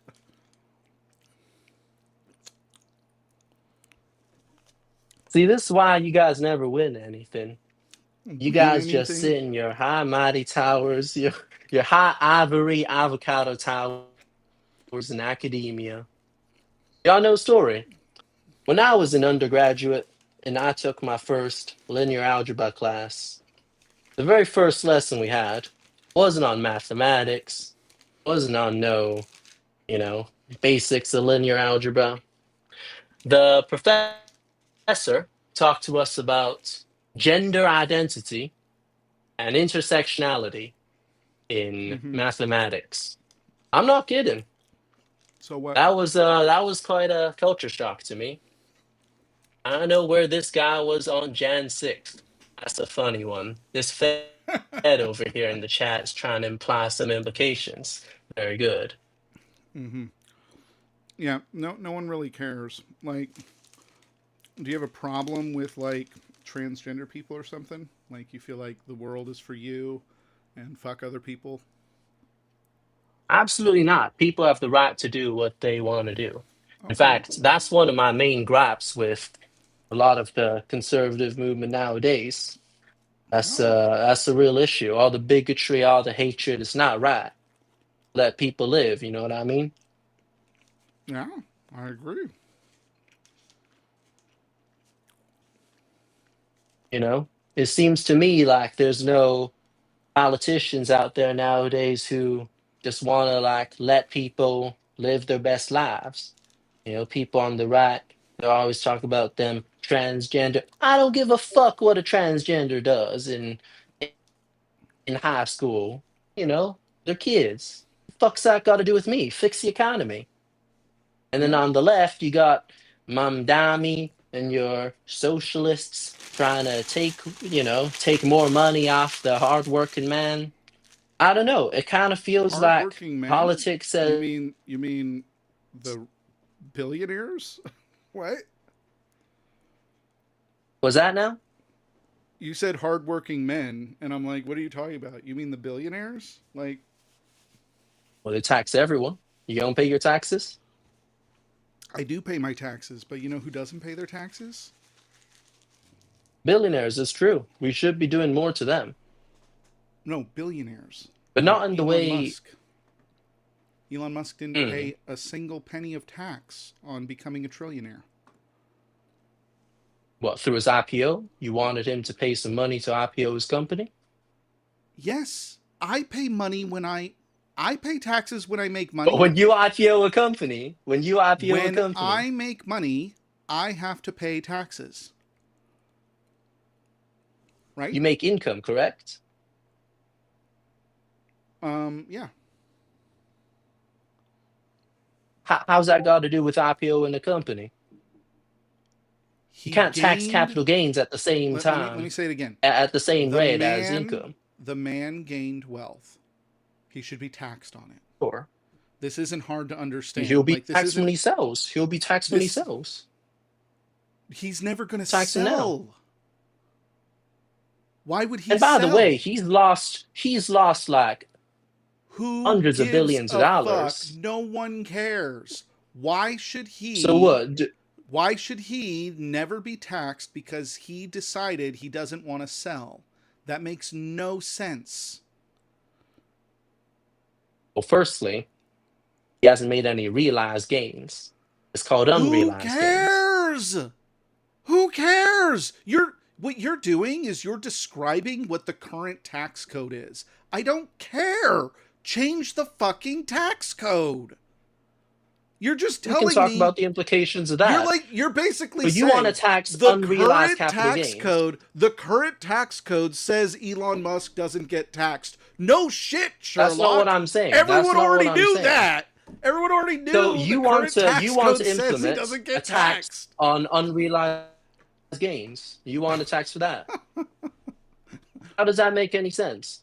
How would What it do you work? mean? We So, could tax him in a zillion different ways. He would have to turn over part of his sale. Part of his IPO would have had to require him to sell a certain part or hold off a certain part or whatever. There would have to be a schedule of some type of selling automatically in order to pay back part of the taxes. There are so many different ways it could have been done. Exactly what they do to you and me, motherfucker. If I'm paid in taxes, right? if I'm paid in stock, right? I have to pay taxes on that stock.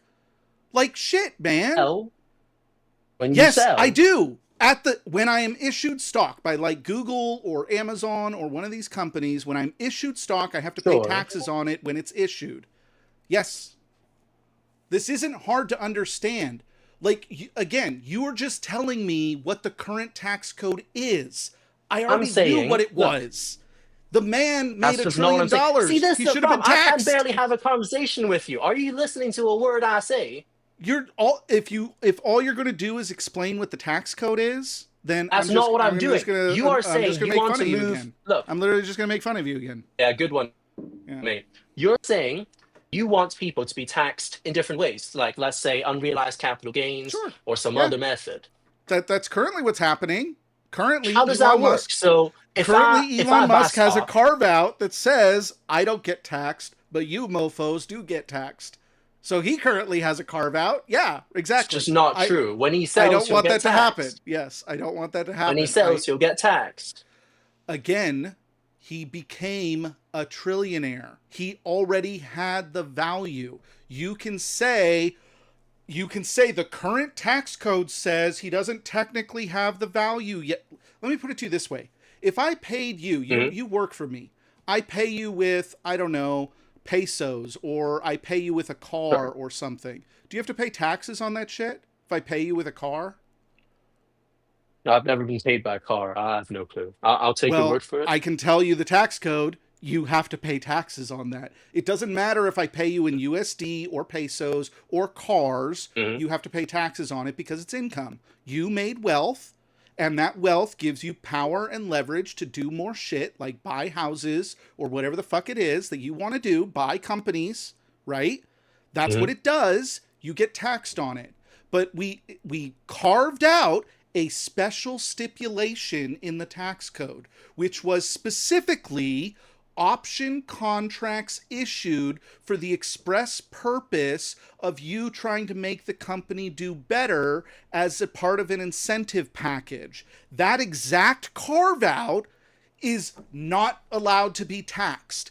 I'm sorry, any other fucking options contract is taxed. Cars would be taxed. Literally anything else on the goddamn planet would be taxed, right? But that exact carve out, which is ironically the exact carve out of CEO billionaires, that one doesn't get taxed.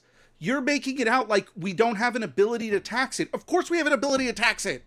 You're going to tax it in 50 different ways. Zillions of ways. Of course we do. Do you want to hear why we shouldn't do that?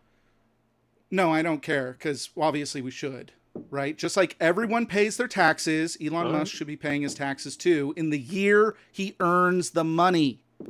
The year he earns it, he should be paying so when taxes. the stock goes back down, how does it work? Does the government refund them that much or Do what? not give a flying fuck. You're like asking Holy me. fuck, do you want to talk about changes to the tax code or not? I don't understand. You say, oh, you're just describing how it is. So- Now we're talking about changes. Now you don't give a fuck. What are we talking about then? I already indicated we could have put him on a schedule whereby he sells certain stock over a certain amount of time. So whether it goes up or down would be irrelevant, right? If he IPO'd on 100 million stock, he would have been taxed at whatever the amount of stock was required to be paid off for the tax purposes on some schedule. That would have been perfectly That's a fucking acceptable. stupid idea. Do you know what? Do you know why? Do you know why that's a fucking stupid idea? Why? Why are you telling a private citizen when he shouldn't sell his stock? That doesn't make any sense. Because he owes the tax! So, here, let me put it to you this way. If I pay you in cars, do you think the government gives a shit if you say, well, I can't pay the taxes because I'd have to sell the cars? And I don't want to sell the cars. The fundamental difference You know what? between your You know carve what? I don't know why you're saying the shouldn't carve tell out me. is like The government any shouldn't other. tell me when to sell my cars. They shouldn't be able to tell me when to sell my cars. You owe the tax, dude. I The don't fundamental understand. difference is the alignment. The fundamental difference, the alignment of stock compensation with CEO performance. The reason for the carve out is to align the incentives. Oh my god, you literally just chat GPT'd it again. You just did it again.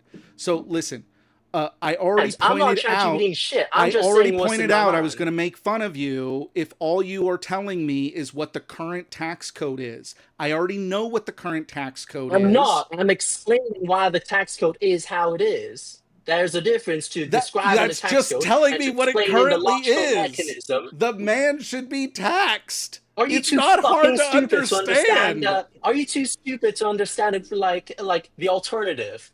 As in, the implication is, if the tax code were Everyone should not pay that way, then the taxes. opposite would happen. Yeah, everyone should pay Sorry, taxes. what do you This is think not happens hard when he to. gets that money? He's still taxed on that.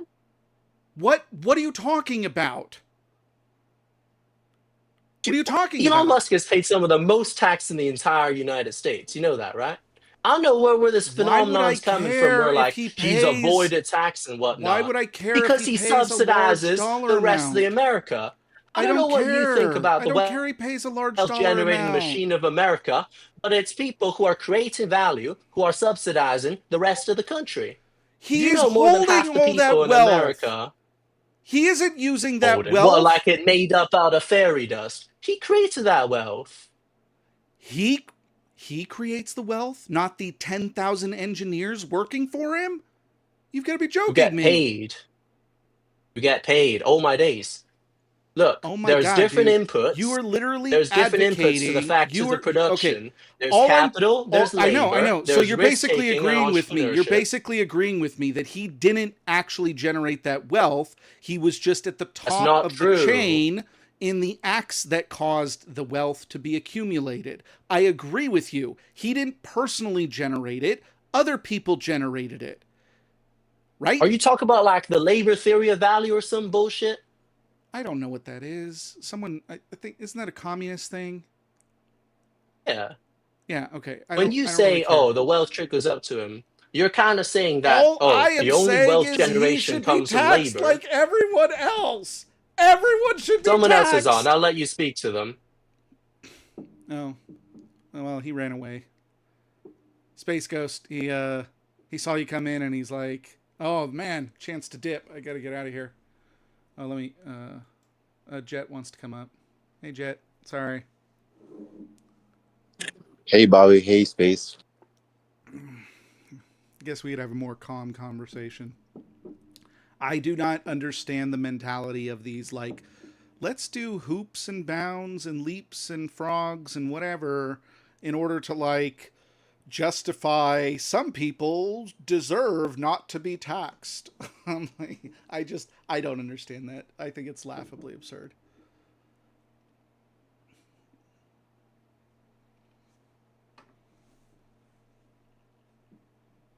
Bobby doesn't understand there's people who make wealth and people who don't. You know what would happen if Elon Musk disappeared? Nothing. Nothing would happen. The companies would continue on, or even if we liquidated them, you know what would happen? There'd be 1,000 new companies that start up. Like, what you're talking about is silly. This idea that, like, rich people are actually all the smart people that create all of the wealth in the country is utter bullshit. It's completely fake, right? Yeah. So, like the reason people have a high net worth is tied to their stocks, Yes. and those stocks. And what happens is you have the wealthy who will use that money, or who will use their stocks and the value of their businesses, and they'll get loans for like, let's say $1 million. Use that money, never pay back or never really pay back the loans because their businesses are so valuable. They'll just take all that debt and consolidate it at the end of their debt. I'm not sure how some of that works, but they take out loans against businesses to have essentially no income tax. Yeah. Yeah, no, Elon's stocks will never be taxed because when he dies, they will reset at their current net value. He will have to pay what is called, or his estate will have to pay inheritance tax, but that's a separate tax. The capital gains tax will never be assessed, right? Yeah, and the inheritance tax is a lot smaller. So if Mhm. like Elon Musk dies, right, and the assets get passed down to his next of kin, right, the money will be like taxed at that inheritance rate, which is a lot smaller than the regular transfer rate. Yeah, yeah. But all of this is kind of a meaningless point to be like, hey, there will be taxes Elon has to pay, 50 years later. It's like this is just completely Yeah. asinine. Like, Yeah, I don't think. why, I why don't- can't I don't- delay all my taxes till after I die? Like, and then Yeah. I just spend all the fucking money and then be like, fuck it, tax man. No, because that's not how a society works. Everyone pays taxes in the day, the week, the month that they earn shit. And if he hyped up his goddamn IPO so that it was overvalued at 10 times, right? Well, then that is on him. He should still owe the fucking tax. And he should, like, if he wants to do it on a schedule or whatever, I don't give a shit. Anyone else that earns shit has to pay taxes on it, whether it's in cars or peanuts or whatever. You pay taxes. Yeah. Everyone pays taxes. So He should pay taxes. Yeah, I yeah. don't So, think. so I want to give an example, right? I make around $2,100 per pay period, right? And that is before taxes. And after taxes, my paychecks come out to around $1,600 after taxes and all deductions are taken out, right? Do you think, and when I looked at my check, right, $300 of that was taxes, right? Do you think it's justified for me to pay $300 in taxes when I can barely make ends meet? Yeah, no. We should be taxing the rich way more. Yeah. What I was can the barely make ends meet with that money, man. Yeah, I don't think he understands that. People like Elon and billionaires, they use loopholes. Okay. Their own Well, then benefit. we need to close the loopholes. Yeah, That's what Bobby's basically saying. Like, just Yes. change it all. Like, Well, yeah, he's Yeah. saying, I agree with that. and to be clear, it isn't so much a loophole as it is an explicit stated exception of incentivized options contracts of blah blah blah. Like, literally, there's an explicit exception for can't tax CEOs. That's what it is. It's an explicit exception for that, right? That you have to be in a position, in power, in a public company, and are being paid in option contracts. I don't think it has to be a public company, but options contracts for the express purpose of incentivization. And as long as you have all the little dots and T's crossed, you pay zero taxes. So it isn't like a loophole. It is stated exception for him. That's what it is.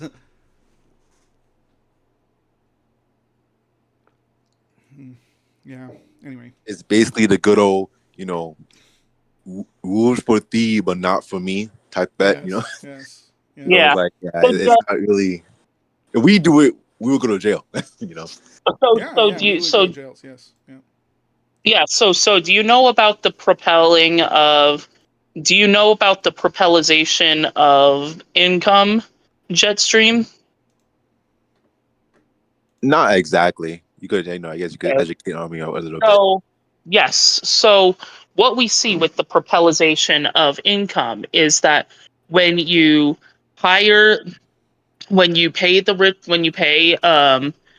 give tax cuts to to like normal people like you and I, right? And you tax the rich, what we see is that the money that would be used is going to have a lot more forward strength than if you give those tax breaks to the rich, because the rich will take the money they get from their tax breaks, they'll put it into their pile of money that they already have, and that money will just sit there, not generating any sort of substance for society. Meanwhile, if you give the money to to the average everyday person, right? The person the person, let's say, has like $10 from his tax cuts, right? Has like an extra $300 for or something from his tax cuts, right? He gets $10. Like he spends $10 to go get an iced coffee at his cafe that he goes to every day. That cafe worker then takes that $10, and with that $10 he goes and he pays for lunch for himself for that shift that he does that day. That worker then takes that $10, goes and buys himself some Pokemon cards from a friend. That friend then uses that $10 he just got, and he um buys himself like food or something after they hang out, right? What we see with that is that $10 has generated $50 of propelled value. For that simple $10 has generated $50 of propelled value between multiple people. It has created a lot of economic movement between just that $10. If we add the money that is being taken from the everyday person, that money will be increased tenfold, and there will be a lot more spurring and development within the economy. There will be a lot more spending going around. People will be more likely to spend money. Okay, yeah, I get that. Yeah. And this Yeah, is a real thing that people study. Yeah, CEOs, they or in general, incredibly high board members on companies don't do anything with the wealth that they accumulate other than like buying more wealth with it, right? Like Elon, what does he even do with his money? It sits in his options doing nothing. He takes out a loan of like 0.1% of it. So it's like so he's got like 100 million in the bank for shits and giggles, right? At like 3% Yeah. or whatever.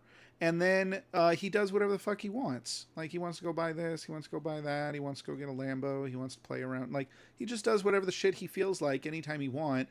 And he's never going to spend any of that money. Anytime he wants to go do something, he'll either just borrow against the options or he'll ask his friends to spot a loan from them.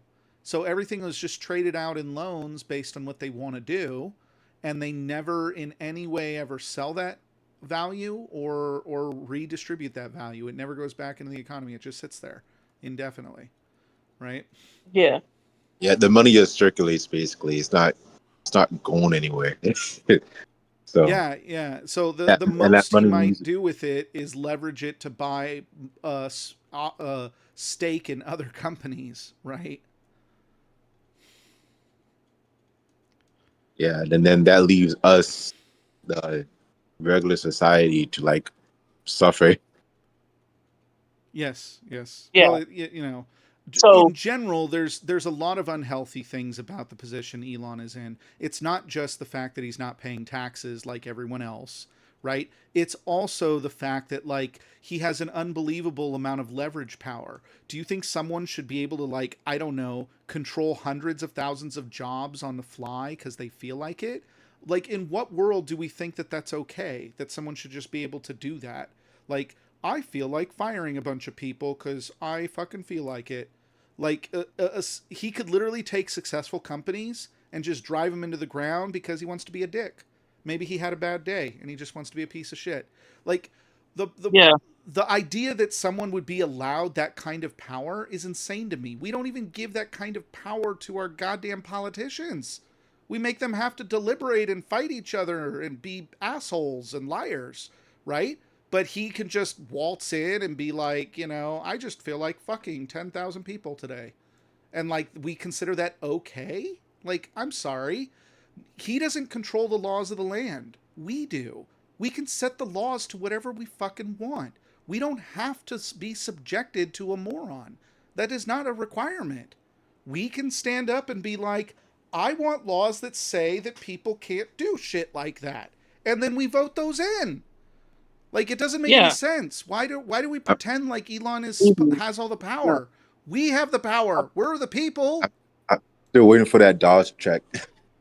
Yeah, Doge check. Yeah, that'll never come. Yeah, so Jetstream, but do you understand how tariffs work? Paris, yeah, I do. All right, can you explain it to me? Give me 1 second. I'm at work.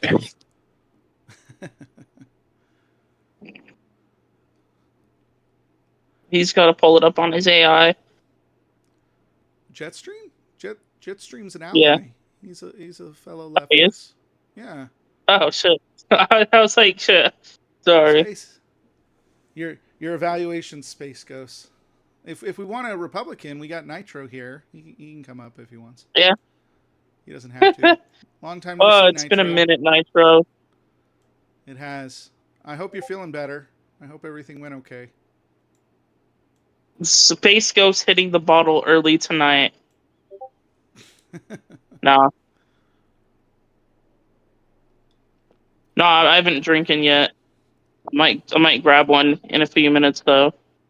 Man, I was in Vegas and I did the thing with Alex Stein. I was in that, Shit. like, I only got one 15-minute thing with him, and it was so, Oh, damn.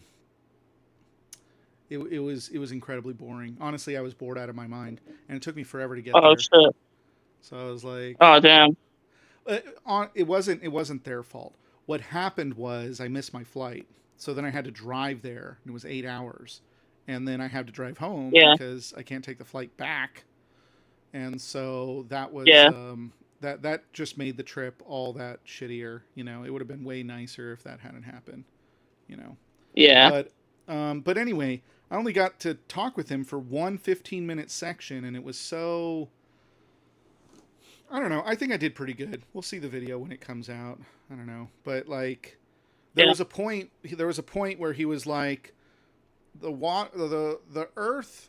We have evidence the Earth has been covered in water, and I was like, there's been no evidence that there's been a flood, dude. And then I thought about it, and I was like, well, okay, technically, there is scientific evidence that the Earth may have been covered in water for like 100 million years or so before there was like any life on it, right? Like there was possibly we were possibly a water planet at some point in the past, right? And like the moment I said that, he did the Alex Stein face, and he went, "See, there was a flood. You're admitted there's a flood," and he started screaming at me, and it was like, I was like, my God, these fucking idiots. You cannot give them anything. You just have to pretend that they're just freaking idiots, Like, oh my God. Like, oh. For sure. Yeah. People here, I mean, yeah. But yeah, it's great to see you, Nitro. It's been a minute. Glad you're doing better. Yo. All right. No, I'm not too busy right now. So my understanding of terrorists, right? I guess between like countries, right? Let's say the United States and China, right? Okay. Maybe let's say there's like a product, I don't know, steel, anything. Let's just say wood, for example, right? Okay. Remember how Trump raised tariffs on other countries, and and everyone was saying like, oh, well, not everyone, but conservatives or people was like saying, oh yeah, they're going to pay the tariffs and whatnot. This is going to be better for the United States. Yeah, so when it comes to tariffs, that's something that the consumers, or I guess domestic we had to pay for that. Well, the business has to pay for Yeah. that, and the way the business, and since the business has to pay for that, prices in the United States will rise up. Let's say again on Uh, product that's being made. Okay. Now, I don't know exactly what percentage he put on every country, or it was wild. That's what I know of. I just know it was like, I think he was like making it like up to like 50% higher, or even like 100. I think China and the US was going up to like the hundreds percentage, tile. But I think wasn't the Supreme Court that shut it down exactly? I'm not too sure. Someone shut it. Trump shut it down, but the Supreme Court is merely a suggestion to Yeah, him. yeah. It was. He was. I know he was disappointed in them because they were like saying like, yeah, can't just do that. But Yeah. again, like you said, was right. It was more like a suggestion, but you were still upset about that. I think it was condemned like what, illegal, something like that. Some courts was saying like, yeah, you can't just do that. That's like illegal doing that. So I'm not too sure if it's still on hold, or maybe he did take it back. Not keeping up with that too much, but yeah, prices rose up, and again, that wasn't helping the people at all. So the Supreme Court is obviously dog walking the entire tariff situation to allow Trump maximum usage of whatever the shit he wants. It's the reason they took fucking forever to make any type of ruling on the current one that is instituted.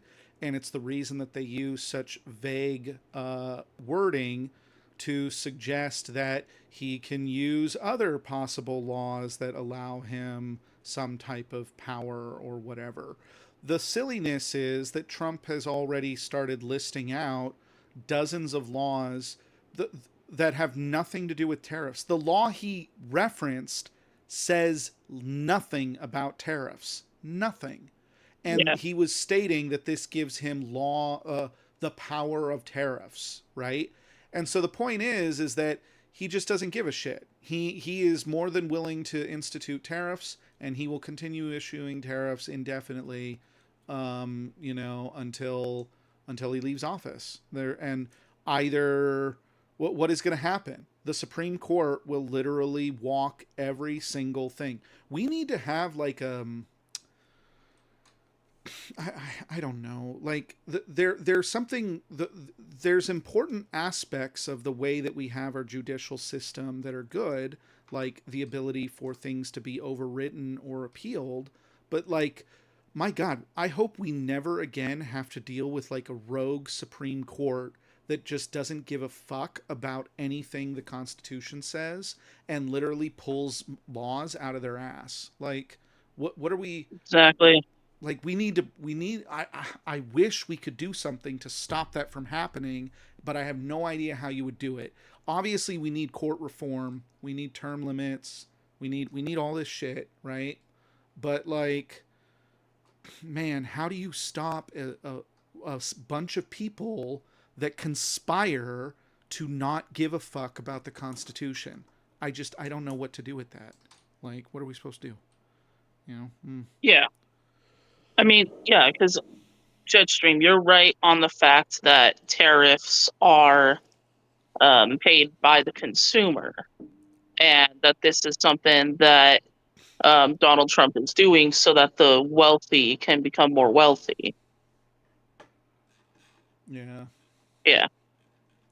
Yeah, I'll grant you that was like a pretty decent thing of like what tariffs were. So, but yeah, no. But like when I lived in Texas, there was this game store that I went to that actually had the prices without tariffs, or without like prices before the tariff hike and then prices after the tariff hike. And for like a $5 deck box for my cards, it was like $8. So that was like a 60% increase in the price of the deck box. damn. Yeah. $3. Yeah. That's unfortunate. Yeah. How you guys feel with the gas price? Do you guys ever think that's gonna go down? I don't think. I don't think gas is going to go down. We're literally hitting the so there's a part when you have containers filled with oil, the sludge builds up toward the bottom, and apparently in some of our containers now we've reached the sludge portion where the cost to get the oil out is more than the value of the oil in it, right? And so that's going to just keep ticking up as we run out of reserves. And then Iran clearly doesn't give a fuck about anything. That it's not even their oil. It's oil coming from Saudi Arabia. They're like just blowing it up because like who cares, right? And then the Houthis are closing down the other strait. You know, the point is that the gas price clearly can't go down, and Trump has been doing everything he can to subsidize the price and releasing oil, reserves to try to cut the price.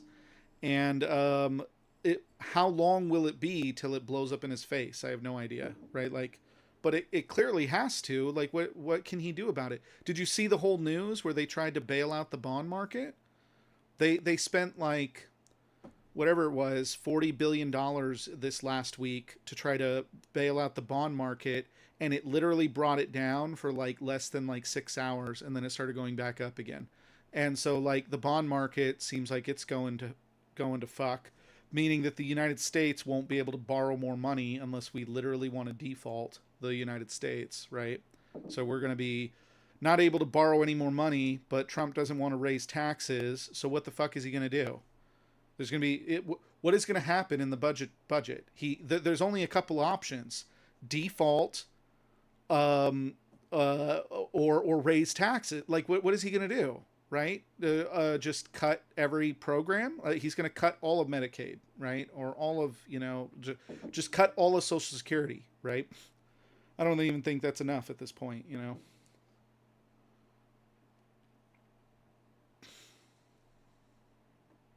Yeah. Yeah. Damn, yeah, that's definitely gonna be a problem. Yeah, we're boned. It's all. Yeah, I'm dead. We're fucked. Love you, dude. Oh, thanks. Love you too.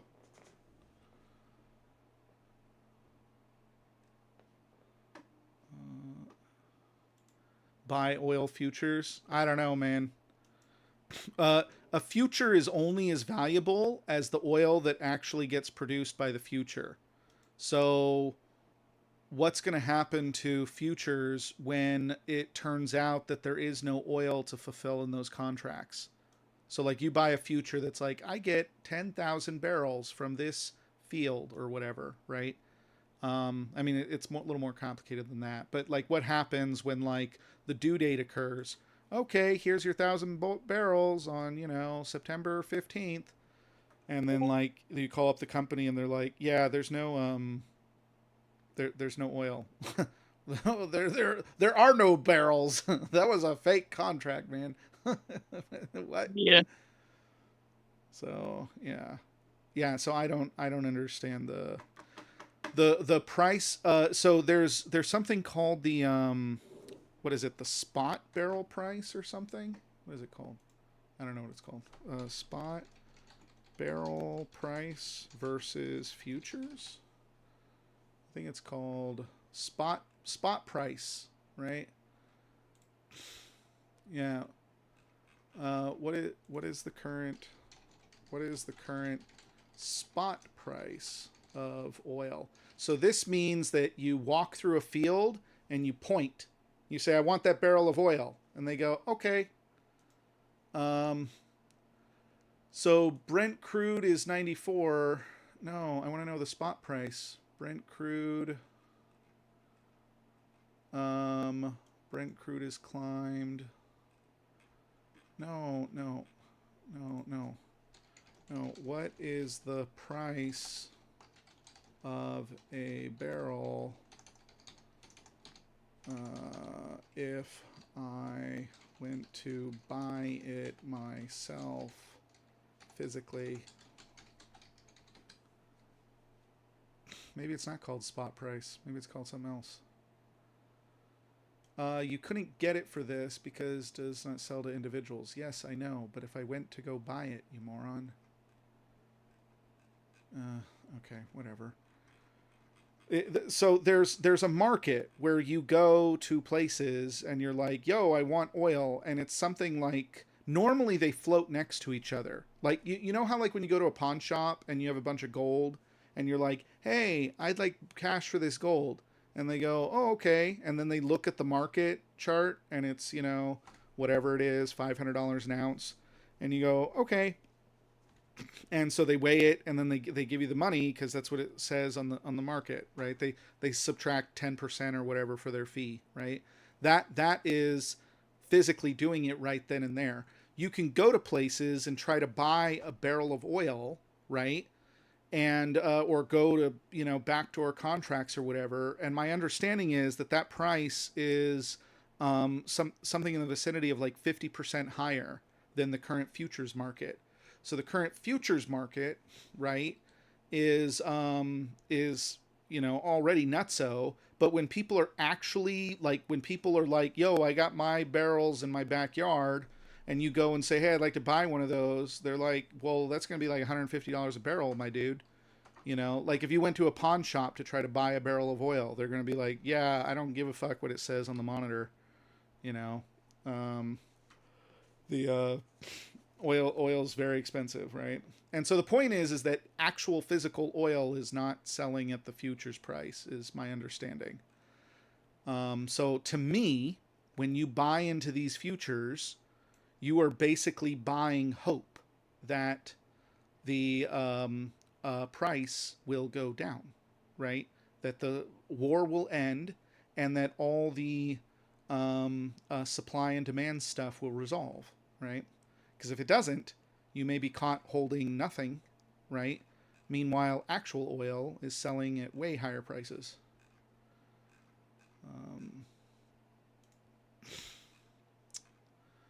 Man, no one can tell me the difference. The spot price. Oh, okay. This was 4 months ago, though. This spread exceeds $70 a barrel. Futures price reflect the expectations. So here's a demonstration of that.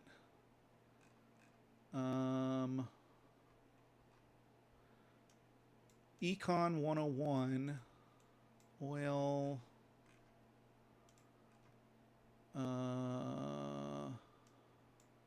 Where's the numbers?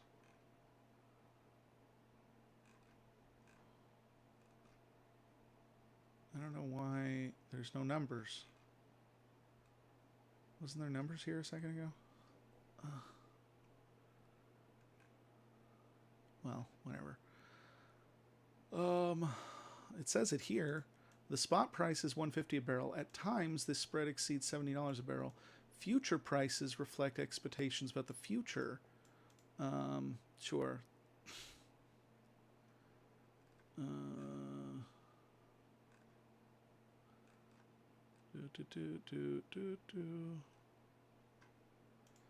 Futures versus physical. Huh. Is everyone still here? Or did people leave? Are you still here, Jet? Yeah, I'm here. Oh, okay. Okay, cool. Yeah, okay. Just making sure I didn't disconnect or something. On one side, the futures market of Brent, those contracts are at 100 to 200 per barrel, and WTI is at 93.95, blah, blah, blah, blah, blah.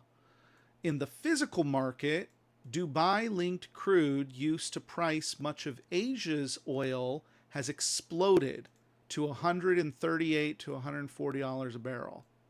So this is what I was talking about. Physically, if you tried to go get a barrel of oil from Asia, right, it was $140 a barrel. That is unheard of. These prices are not supposed to be different. That is insane, right? So this is a serious problem. That means the physical oil you fucking see, people are like, nah, you got to pay me $140 for it, right? whereas the futures are being sold at $100 and $93 and shit, right?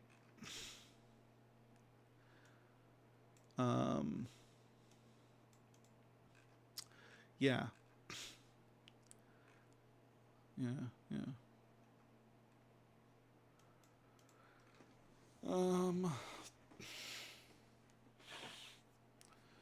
Operation Epic Fury. Oif.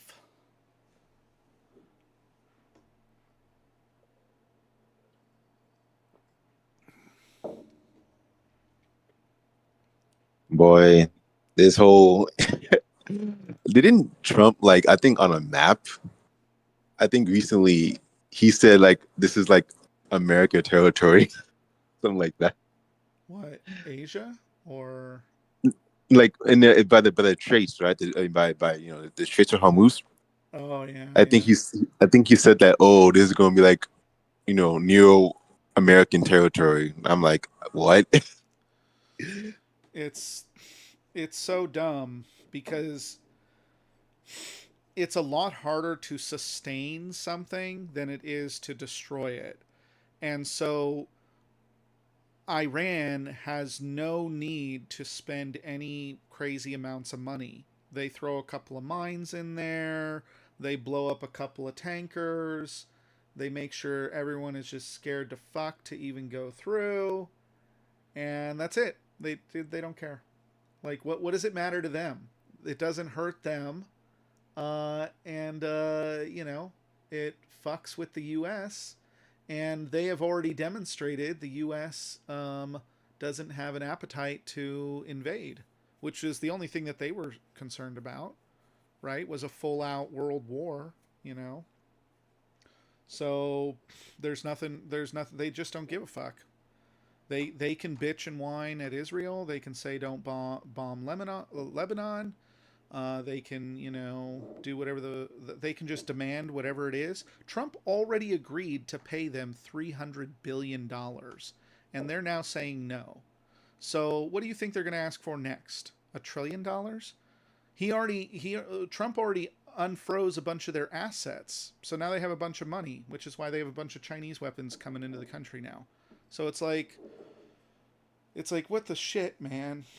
Why can't we have a real leader? Like, literally, a potted plant would do better. Anything. A plant, I know. buddy. Like, Lucky Rabbit's foot would probably would have done better. I mean, it's so bad. It's just so bad. Yeah, like strategy wise, not even like political. I have no idea how the U.S. is like. It's a lose-lose. Yeah. I don't see What it. do you do? Yeah, I Yeah. have no idea either. Like, shit, you know. It's like, do we do a ground invasion? It's like, no. And it's like, at the same time, I'm like, are countries allowed to pirate each other now? Is that like, did we just legalize piracy across the world? Like, everyone's allowed to like, what? Why isn't what makes us think that China's not going to do pirating next? I mean, what you know? If everyone's just allowed to pirate, why not just pirate? I mean, everyone could just pirate everything, you know? Guatemala pirates, you know, Panama, I don't know. Who the fuck knows? If piracy's legal, anyone could do piracy, right? Oh. Yeah. Yeah, I feel like Trump dug himself in a big ass hole. Basically, dug a grave, and it's like the only thing I could see him do is like, I don't know, like retreat, but then he don't want to look weak. So, yeah. Well, Israel also coerced him into it. All the leaders have a copy of that P tape. That's all I know. Everyone's got a copy of it. That's what's happening. a copy of the P tape. Yeah. That's the only thing that makes sense. That's the only one that doesn't have a copy of it is Zelensky. Because if he did, Trump would literally shit a brick, right? Because then Putin and Zelensky would both be threatening him with the P tape, you know. So Yeah, it ain't looking good. Like I don't see anyone. I don't see how anyone could, look at this and be like, yeah, this is a good idea. I know, and I don't know the solution either. I'm like, Iran can't commit piracy. We can't fucking live in a world where we're just allowed to pirate each other, right? But like, you can't. We can't. We don't want to go to war, but like, it's already too late, man. They want literally the entire U.S. economy. I mean, I wouldn't be surprised if by the end of the year they're like, just pay us $1 trillion. Just pay us $1 trillion. You know, that's what it'll take. It'll take 15% of the entire United States economy. Just send it our way. You know, we'll be like, yeah, you send it. Send a plane $1 trillion right now. I know, like, and it's like, oh man. I have no idea. I'm like, there's already so much damage done. It's like if Trump were to invade now, it'd be like, I almost would be like, well, I mean, he's trying to stop the piracy, I think, right? Like, what am I supposed to say? Like, well, I don't want to go to war. What do you want to do, man? You literally bombed a bunch of people. And then and now those people are literally committing piracy on the whole world. And you're like, oh, oopsies, I shouldn't have done that. And it's like, it's almost like Trump committed the United States to a war. Like, I have no idea how the fuck we get out of it. And when someone takes actual leadership roles that actually give a fuck about what's going on and aren't just, playing the stock market over and over again. What was the latest thing? Trump did 21,000 trades last year from his personal trading accounts. Yeah, something like that. Yeah, pretty sickening. But when we get an actual leader in there, what is going to be the first leader's thing? They're probably going to try to negotiate with Iran like a normal negotiation. And when it fails, because, Iran doesn't give a shit, they're like, pay us everything. What are we going to do? Are we going to actually just pay them everything? Or are we going to say, no, you can't do that? Come on, that's obviously dumb. I don't know. Maybe if we get Obama back in the White House. I mean, he negotiated with them the first time. He got them to give up all their nukes. Why can't we get him again?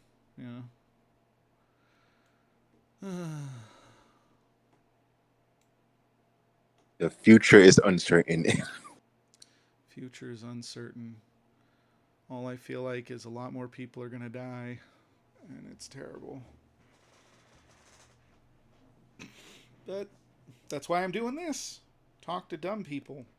Try to get them to not be so dumb.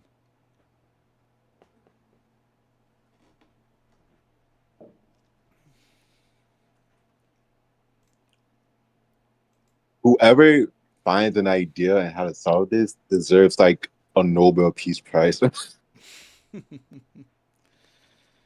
Yeah. Well, yeah. Why did they give the Nobel Peace Prize to the Venezuelan vice president? I don't understand that. Has anyone explained that? Because she doesn't seem like that much of a non-corrupt person. Does she seem not corrupt? I just don't understand how she ended up with the Nobel Peace Prize. Well, to be honest, I don't know it exactly. I just know the situation that she's in, I'm not gonna lie, is terrible. Because she, quote unquote, won the last election, right? But, she just, I think, what's his name? Maduro, whatever his name? Just said, Maduro. Just said no, and just stayed in power. And she's been advocating, for a fair election, to be the leader. and basically asking help from almost like every other country for like for I guess like backup in a way, like even from Trump, and I understand. I mean, someone would be like, "Oh, why would you ask Trump for help?" Right? But her situation is that bad. It's like she gotta ask almost anybody at this point. That's why she was like able. Actually, she said like, "Yeah, I would give the Nobel Peace Prize to Trump, yes, as an honor." Because honestly, it's like I'm pretty sure she don't really give a shit, what Trump is saying. But just to make him feel better, maybe she got, he could like, okay, I'll help Venezuela. And guess what? He kind of did in a way. He took the leader hostage. Now, was it constitutional? I don't think so, but that's besides the point. He did that, right? But at the end of the day, she's still, Trump is saying, look, I did a regime change. I did a regime change. But all they did was just, made the vice president the president. She's still, like her election, like it's so unfair what happened to her. And I think even Trump said, nah, she's not going to be a leader. I'm going to put someone better. So like, what the hell, Yeah, I just don't know how she got evaluated by the Nobel Committee to get a peace prize because this is what I'm saying. I don't know a whole lot about her or whatever, but like the quick search is like not a lot has changed. There's been apparently some easement in political prisoners, but as far as I know, there hasn't been like radical change. They didn't like change a bunch of laws or fix a bunch of stuff or whatever. As far as I know, um, I guess okay. 5 days ago, Venezuela was on a much better trajectory than under Maduro, but said more work was necessary to create conditions for free and fair elections. So, like, apparently the entire infrastructure of corruption is still there, and she's at the top of it. So, like, I don't know. I don't know. That just doesn't seem like someone that wins a Nobel Peace Prize. Is that how that works? Yeah, I mean, nothing changed in Venezuela. Like the only thing that changed was like the presidency and maybe the relation between the U.S. and Venezuela. But besides that, nothing happened. It's like I still remember that time when I think the Venezuela diaspora, right, whatever you call them, they're like, "Oh, thank you, Donald Trump, for saving Venezuela." But I'm like, it's when did that happen again? I don't know. Sometime early this year. It's already like late August. Nothing changed. So it's like, you know, Yeah. it's something that I feel sorry for, about the diaspora, right? You got, people from Cuban descent, Venezuela descent, even Iran descent, right? Saying, "Oh, Trump is doing is good." How? like, I need someone to explain that to me because so far every step he's done is making shit worse. So it's like, what do you mean? I don't understand it. Like I need like someone largely like no like I know it's a emotional topic, right? But let's put that to the side. Tell me step by step how this is better. Yeah. Like Yeah. with Iran, right? With Iran, getting blown up, right? I remember when that was going on. You see like some Iranian Americans, right? It was kind of split. Some was for it, some was against it, because we could all agree that the government in Iran, the supreme leader is, like a shit. They're not good. What they do to Iran is definitely not great, right? But bombing them, the hospitals, the schools, that doesn't make it better. You know, like I know you don't like your government, but I don't think you should bomb the people in there. Like what is that? What is that supposed to do? I don't understand Yeah. it.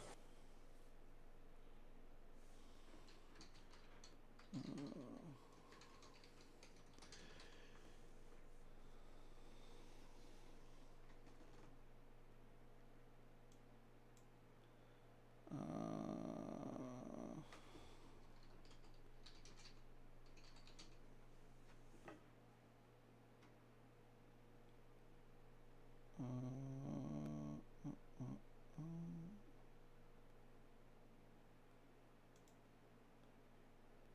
Actually, on another note, besides the whole issue with with this, right? Um,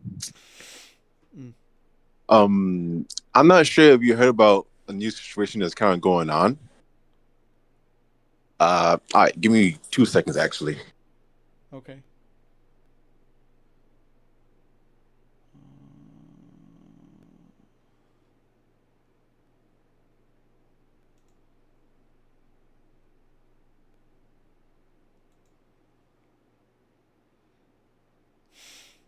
Display roll members separately from online members. Yeah.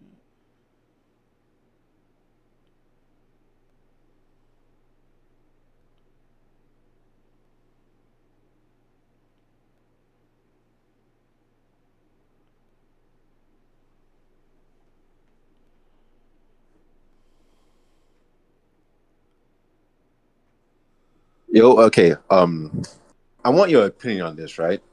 So you probably saw it. I don't know if it's like on the TV or whatnot. I just heard about it like on IG, right?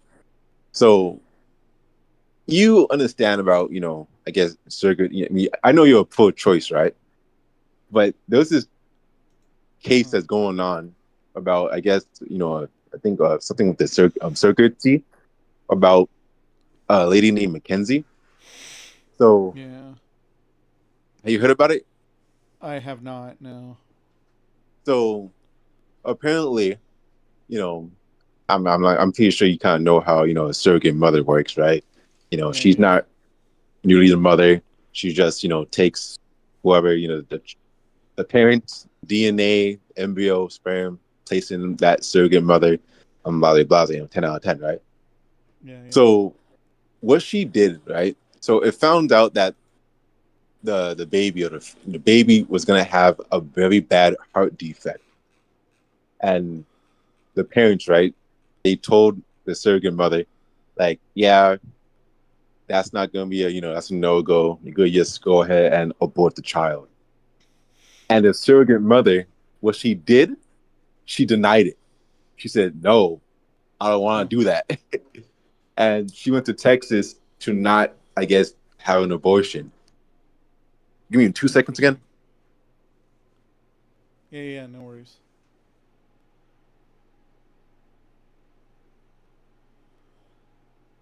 Okay. And whatchamacallit?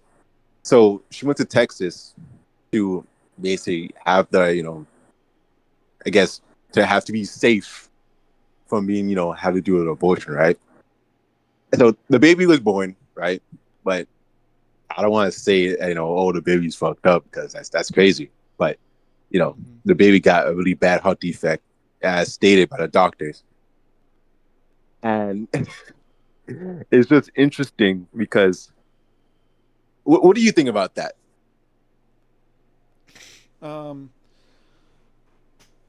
Yeah, that's very interesting. I mean, in general, someone shouldn't be able to tell someone else what to do with their body. So if she doesn't want to, you know, um, stop growing the baby, then I mean, I think that that's her right, right?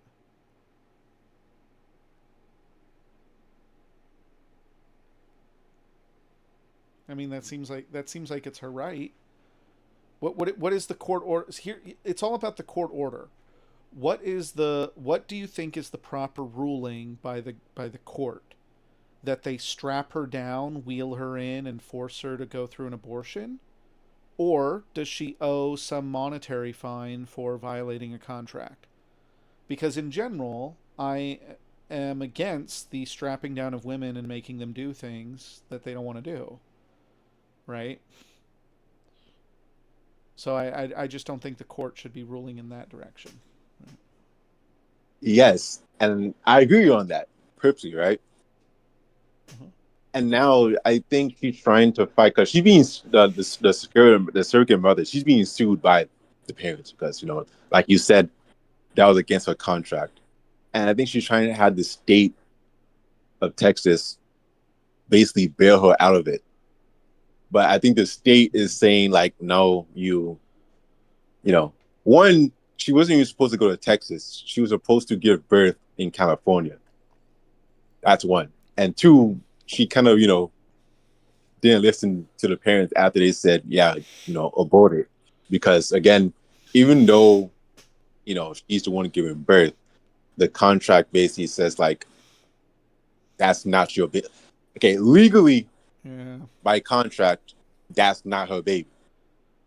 But she went away and just did her own thing, 10 out of 10, right?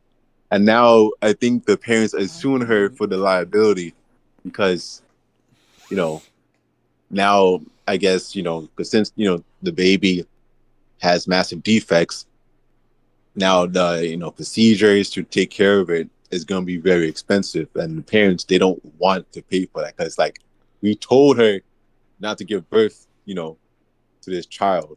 And now they took the child and now they got to pay for all of that. So I know, it's but that's, I mean, but that would happen in any other situation. Like,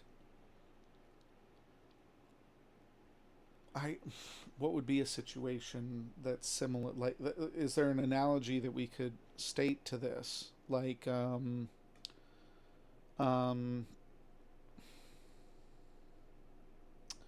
you're entering into a business contract, right?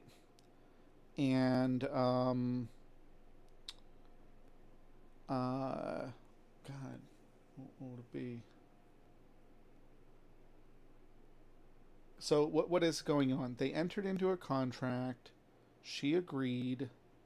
She's doing the thing, and then she doesn't want to deal with the contract anymore, and then they don't want to have the child, right? Or pay for the child or whatever, right? And it's like, well, that may not be an option because they have a responsibility to the child, even if they didn't want the child. There are plenty of parents that don't want their children, but they might have a responsibility for their children whether they wanted them or not. So I'm not sure that they get out of the liability of that simply because they said, well, you have to go have an abortion.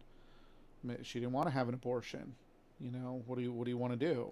Like, you can't make her have an abortion, right? Oh. And that's why you're right. And that's why I find it very interesting because, yeah, it's unethical. You can't force someone to get an abortion. But again, what the issue is, right, is basically depends what was on that contract. Because at the end of the day, she did, sign that contract. So she read the fine print and still didn't do what the fine print said to do. So it's like, it's just, it's like, yeah, she's, your choice, your body, right? But now she has to pay, I guess, for the quote unquote damages. And, people are saying like, oh, that's not right, and it's like, I don't know. It's interesting because again, for example, right, we don't know how much, because I don't know how much money is all into this, but what I've heard, to get like a surrogate mother, I think that's a lot of money. And, we don't know how much money, I guess, the original family has. So if they got to pay for like heart surgery, let's just say that's her arm and a leg. And let's say they don't got the money for that. Now what? Yeah.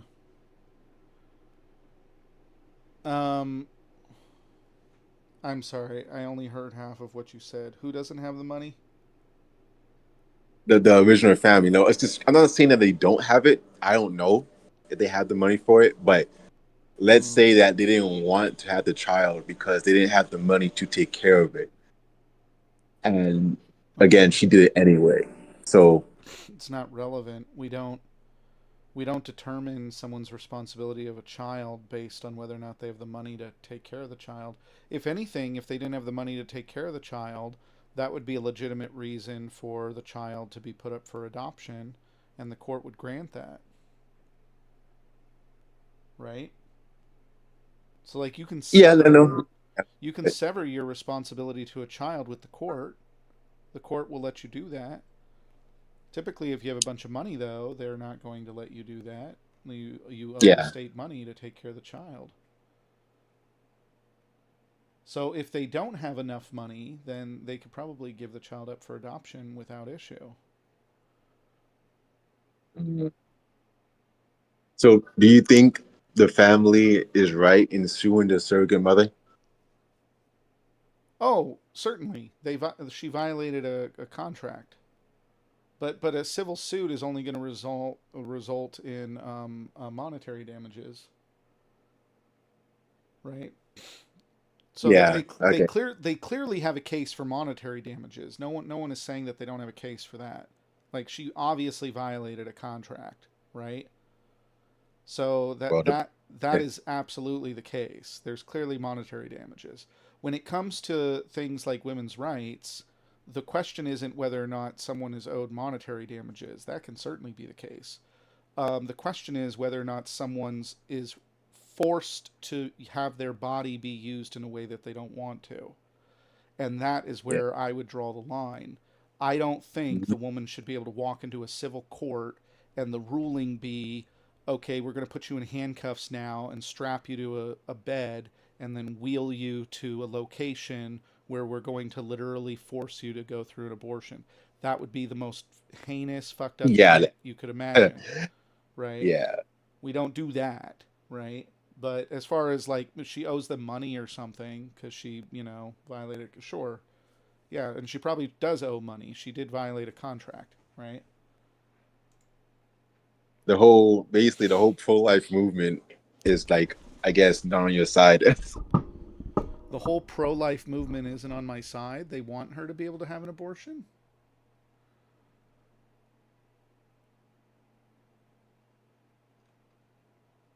Is the pro-life position that they don't think she should be able to get sued, or that, because like I'm on the side that the woman should be able to do what she wants with her body. Yeah. So basically, what you said, Mm-hmm. honestly, is pretty much, I think, a really good description. There's women's rights and there's contracts. So what I hear from the pro-life people, right, they're saying that they're, they're going against women's rights because it was her choice to give birth. But like you said, they're still able to sue. But the pro-life people are saying that, oh, she shouldn't be sued because that was her women's right. And it's like, yeah, but at the end of the day, the contract is the contract. That still has to be paid. She, like you said, she definitely went against that. So yeah, and the civil litigation has nothing to do with the with the resolution. The resolution of making someone do something with their body, that's not okay. We don't do that in any other situation. You can't sue your father for his kidney. You can't do that, right? You can sue your father for money, but you can't sue your father for his kidney or his blood or his plasma, or sue your mother for, like, you can't do that, right? You can sue them for money, or assets, right? yeah, understand. Yeah. Whenever people are bringing this up, I always just bring up because they'll inevitably bring up something like what about prostitution or something? A woman wants to sell sex for money, right? And it's like, okay, cool, sure, maybe we legalize that, fine, awesome, great. And they're like, okay, so what happens if you pay a woman and then they don't want to deliver? And it's like, well, you can sue them, right? And they're like, yeah, but shouldn't they have to deliver on the contract? And it's like, no, that's never how that works. No. The judge doesn't hit the hammer and then they strap the woman down and wheel her into the back room for you. That's never the resolution to that. The resolution is money. It's not the person gets strapped to a table for you. Like that. No. Yeah, You can picture that. That's I know. diabolical. I know it is, right? And because people, so this is the thing, conservatives mix up like monetary damage and physical requirements that need to be fulfilled, right? And it's like, and so they'll say something like, well, aren't you taking away the woman's rights if she has to pay you back a refund or whatever, or you get sued? And it's like, no, because that's responsibility. Responsibility is monetary damages. The equivalent of that being with respect to abortion would be about her body, that her body has to do a thing she doesn't want to do. That's the equivalent. Whether or not she owns her body. If you take away the ownership of her body, then it's an equivalent analogy, right? Yeah. Okay. I see. Yeah. I see. Yeah. And the same thing goes with anyone. I typically bring up the worker that doesn't want to go into a hole. Like you're a construction worker, you work for a guy. He's like, yo, we need someone to climb into this hole and, hit this sludge or whatever. And he goes, Rick, go climb in the hole, right? And Rick's like, nah, I'm not going to do that. And he's like, Rick, I pay you a lot of money. Go climb in the goddamn hole. And Rick's like, no, man, I'm not going to climb in the hole. And then the question is, what does the boss have the right to do? Does the boss have the right to fire them? Or does the boss have the right to take two other guys, grab him, and throw him in the hole and make him go in there? What does the boss have the right to do? Well, we all understand, and we live in a world, the boss has the right to fire him. Not the boss has the right to make his body do shit he doesn't want it to do. Right? Yeah. Okay. Yeah. Mm-hmm. Yeah. Yeah. So, I mean, from you actually have a better insight, just your explanation. So it looks like I guess she is gonna have to like, pay for it in the end. 'Cause I think it's still I know because this happened like not too long, I think like last week maybe. So the case, I guess is kind of still going on, I believe, or maybe it finished. But it looks like she's gonna have to pay, for that. And again, conservatives or whatnot, they don't like that at all. Mm-hmm.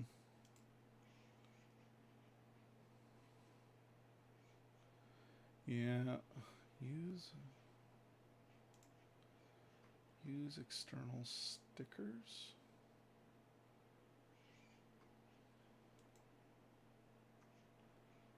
Manage members.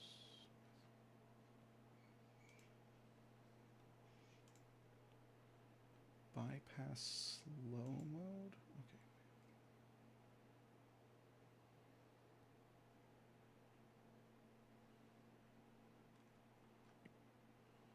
What else? What else? Have you heard about the whole I think the whole Lindsay case? Lindsay case. I think Lindsay, Lindsay. Graham? The guy that died? No. So basically, I think was it like 2 days ago or whatnot. So very unfortunately, there was his mother. I think that's her name, Lindsay, right? And she killed 3 of her kids, right? Wow. She killed 3 of her kids. And I'm pretty sure you can just Google right now. It's like it's popping everywhere. She killed 3 of her kids. And I think she admitted to it, but we all know she killed 3 of her kids. And she is saying that it was because of, how you say the post I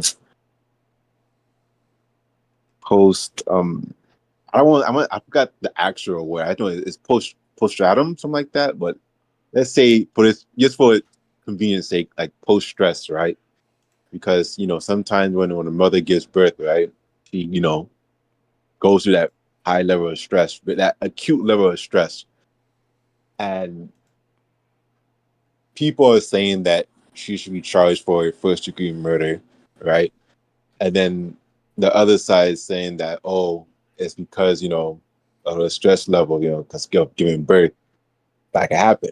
And evidently speaking, yes, that do happen time to time. Very unfortunately, I'm not saying that it goes to that extent, but sometimes when it comes to the mental things like that happen, especially to mothers when they have when they just have a child, or maybe when they're even like pregnant, So it's a sad case. There's no win scenario, right? Either it doesn't matter. Like I don't know how her life's gonna go, but she's gonna either be in a mental hospital or in prison. I don't know for the rest of her life, but just say for a while. Um, so you think that her post stress is a well enough excuse to avoid prison time? Oh, I don't know. That's like a psychology question, man. Um, it may be. I mean, it depends on what a psychologist says. I'm not sure. I'm not sure, right? Like there's multiple considerations. Like, is she a danger to other people? Does she have other kids? Is there, you know, is there justice owed? Right? You know, I don't know. There's a bunch of different elements in there.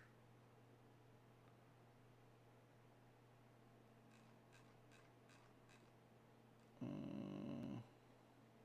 Yeah, that's understandable. Because I was looking at it, and I'm like, I was like, damn, that's tragic. That's like almost like the worst case scenario.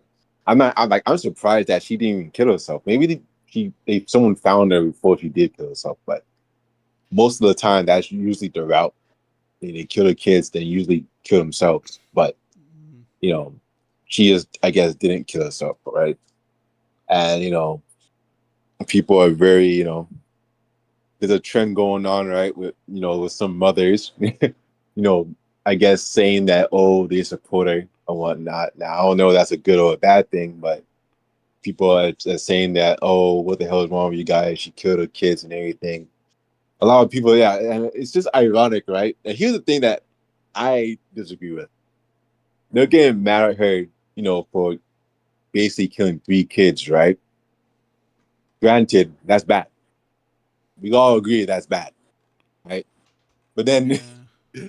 you know, Donald Trump, I think the administration, the military, I don't know, they basically blew up a school full of children. and, and I think Trump's comment about that, right? I think he said when it was still being investigated, right?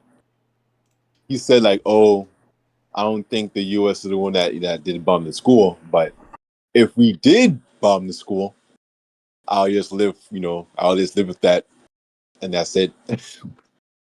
So I just think it's unfair how some people is mad at her. Again, very unfortunately, killing the kids.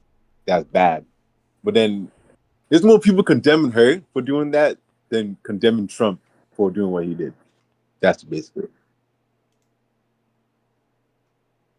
Yeah, I mean, yeah, I don't know, man. I'd have to know more, I guess. But from the start, it just seems like there's plenty of women that don't kill their kids. So, and there's plenty of women that go through all kinds of stuff, right? Postpartum depression, whatever, but it doesn't result in killing people. So, like, that typically doesn't fly well for your defense. Um, I mean, you'd have to be able to demonstrate more than just you had the same thing as other women, right? It's got to be more than that. It's got to be like some type of special neurological disorder that no other woman has, but you have. Like it can't just be like, oh, I'm just like any other women, and so I'm able to kill my children and it's okay. I don't think so. I don't think that that's gonna work. Yeah, and that's and that's when I guess both you and I were not really, again, I'm not psychologists and whatnot. Even I'm not Yeah. psychologist or anything, but there has been, instance where, a women, they do go through that, and some of them have killed someone that they loved because of it. I think it's like a meme here and there. It was a meme before this even happened, right? But yeah, it's still, at the end of the day, it's very tragic. And again, I don't know how the court's gonna look at it. Like, if I was a judge, I honestly, I would definitely need to see a lot of evidence. But I'm like, yeah, this can't fly, obviously, but this, at the same time, this isn't new. So like, I just wonder how the defense and how the prosecution and even how the judge, how they're like going to like, explain this, because it's sad, but it's like I just want to see how it plays out, because it's like, because unfortunately in this country, when it comes to mental illness, honestly, we don't take it that serious. Like, we should take it, we should, but we don't. So it's very damning, but it's just I don't know much about it. That like you said, I don't know much about it either. But I do know that it's commonly uncommon. If that makes sense. Yeah. Sorry, I'm trying to do two things at once. Does anyone know the name of Austin's account?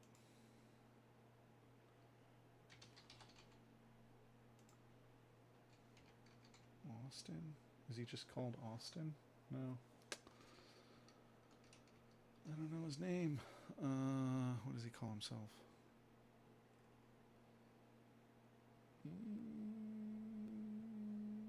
What's she looking for, Bobby? Oh, I'm trying to make a new role for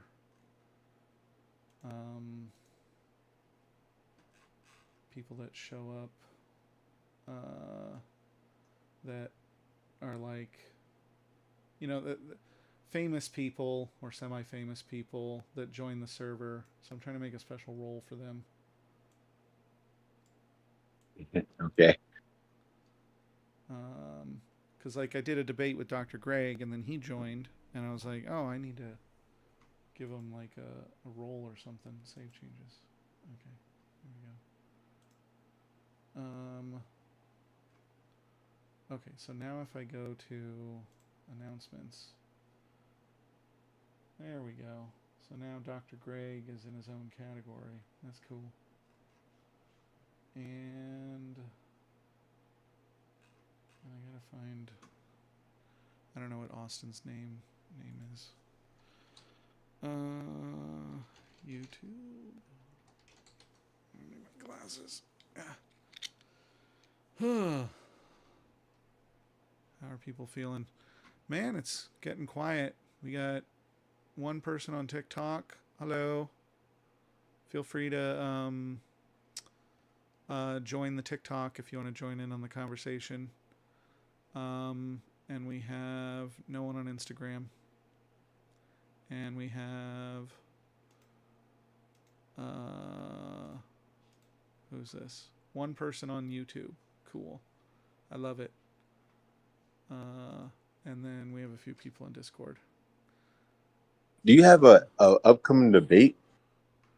I do. So if you go to the top in the Discord, there's events, and you can scroll through and see all the events. I have one with Jim Bob coming up on Tuesday. Jim Bob, what's that going to be about? I don't know. If you watch one of his debates, he's like, "But how do we know anything? So yeah, I need you to explain to me the empirical, psychological, special evidence for why deity juice exists or whatever. You know, I don't know. And I'm like, Wait, what? I don't know. It's a bunch of mumbo jumbo philosophy, you know, semi philosophy Why stuff. So does wait? You said why does anything exist?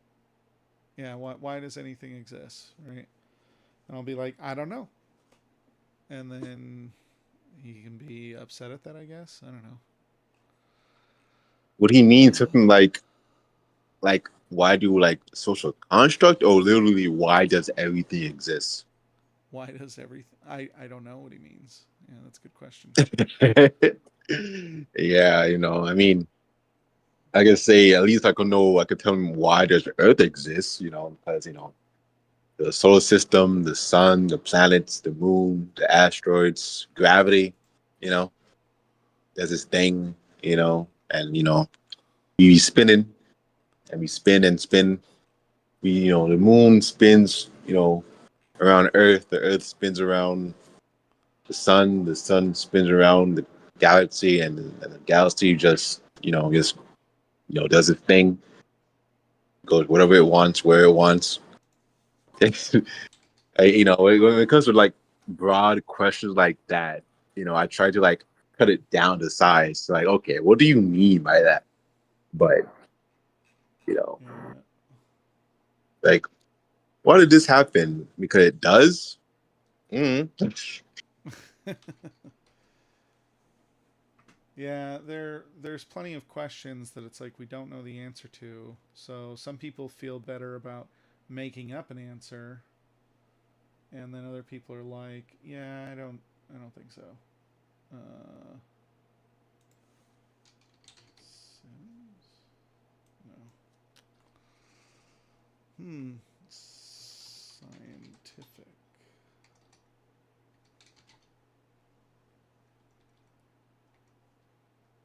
Science.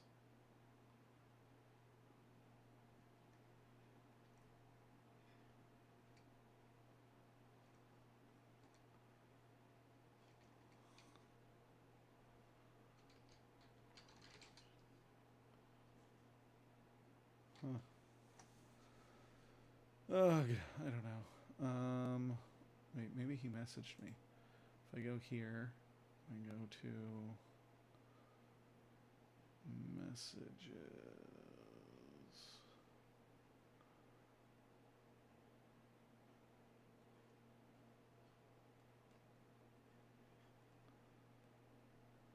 Yeah, I feel like people like that are like, how you call it again? Passetto. Is it not? Is it not? I don't think it's called Passetto. It's like Psuedo.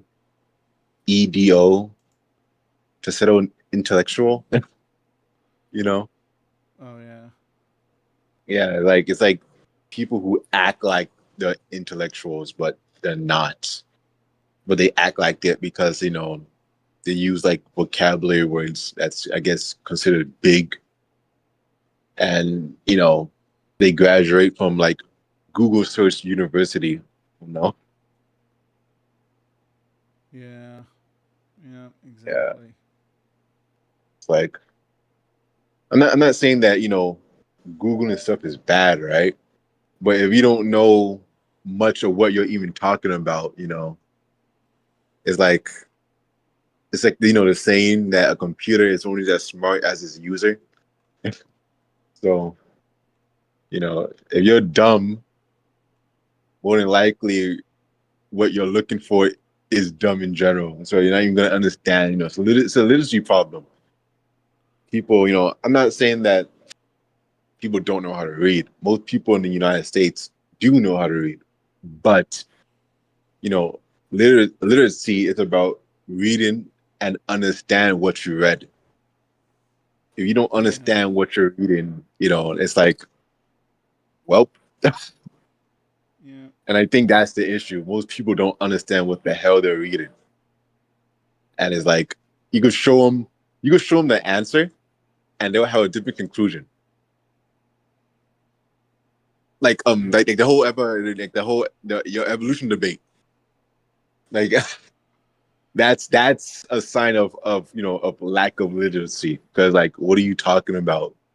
like like oh, are you Yeah. saying that species only give birth to the same species? Well, yeah, most of the time, but factually speaking, not really, because things mutate.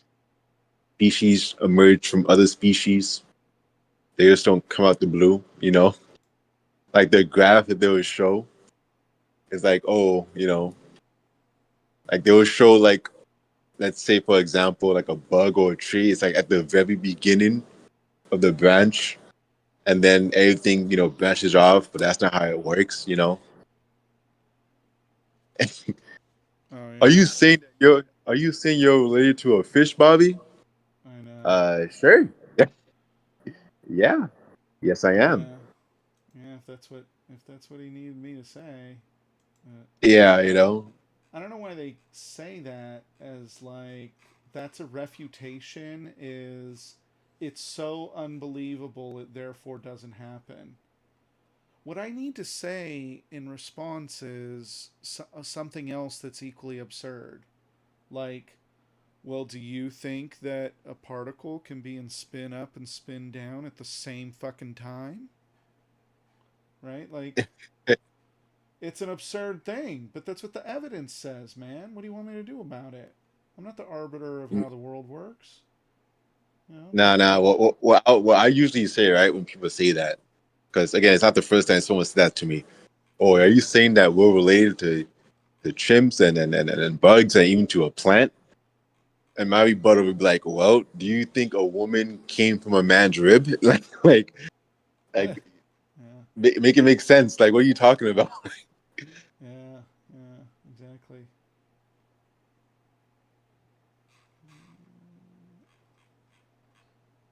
Like, and not even like a baby, like a whole woman, like a whole bodied adult woman made from a man's rib, just like that. Yeah. Who was the guy that I met with? Uh,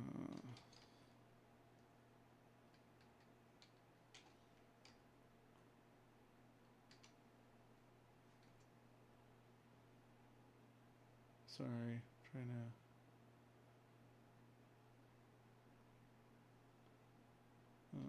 Does anyone remember the other debate I did? Zach, Zach and Archie. That's right. I think this was Zach. I can add him.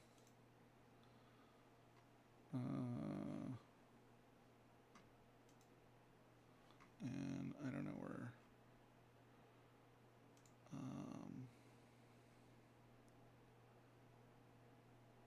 Austin.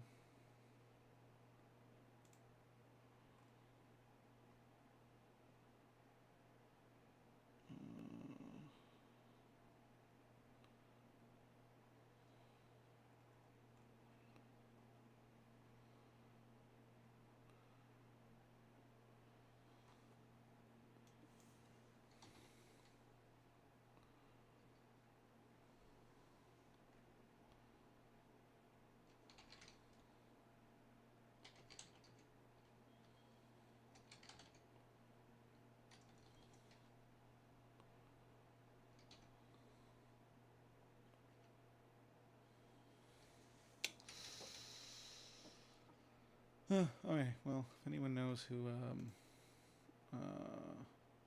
what Austin Sims name is on Discord, that'd be cool. Then I can add him.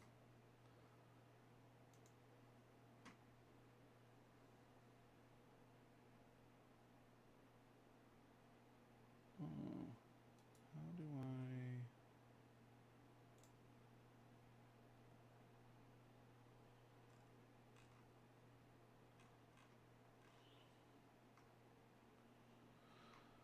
I? Alright. I don't know. Who else wants to chat? Because they are humans aren't important. Oh, let's see. The big words argument is a common defense asserted by the ignorant. Yeah, that's true. Can you elaborate on why saying you can't question my axioms is dumb? I agree. Yes, because when someone says you can't question my axioms, they're pretending that like they were an authority on picking the correct axioms. Of course, you can question people's axioms. People make axioms. You look at them and you're like, that doesn't comport with reality. That's dumb axioms. So we argue with that, right? Because they hear humans aren't important. Yeah, I guess. Yeah, maybe. Hello, all. My question would be: Do we as human with consciousness expect life to have a meaning, like a chair works as a sitting station for us? Is the meaning to us, or question mark, that make things real? I don't know, man. I think life is an emergent phenomenon from matter. You could say it was caused by the universe. That appears to be the case and what the evidence points to. I don't know what that means, right? Um, it is what it is, So, yeah.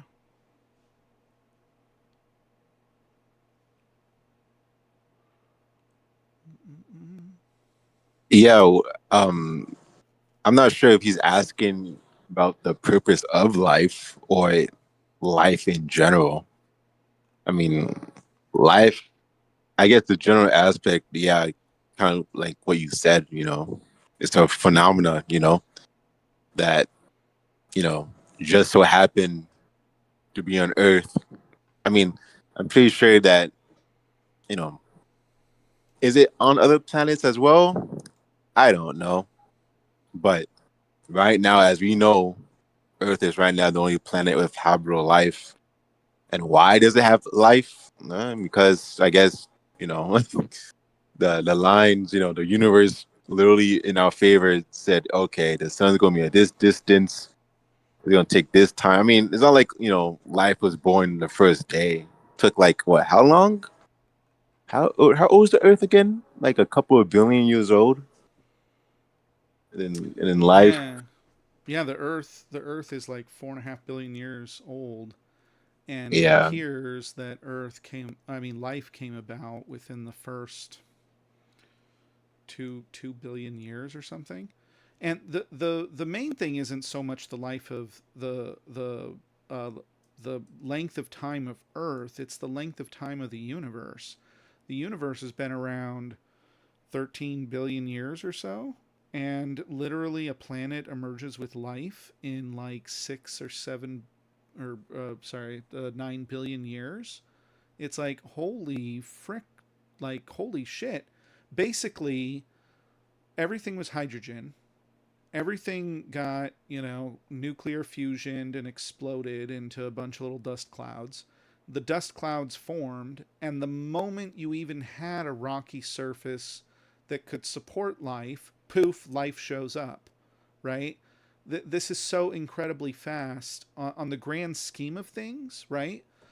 This is something I always point out is like we will definitely go extinct because the arrogance to think that you're at the beginning of 0.000000001% of all life that will exist in the universe um, is really insanely unlikely, right? And so the odds are we will probably go extinct, right? Because and we're probably in the middle. We're most likely within the bell curve of like where human beings will live, So, because that's statistically the most likely location you'd be born in, right? Yeah.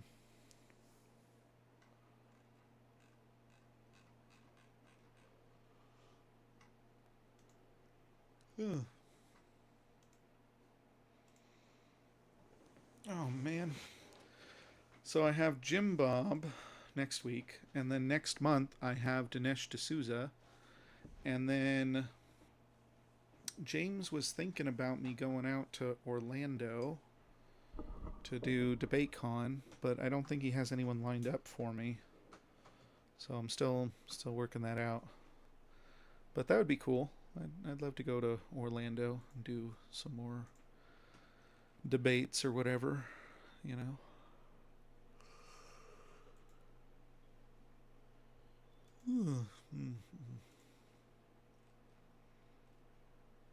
Yeah, that'd be cool. That'd be cool.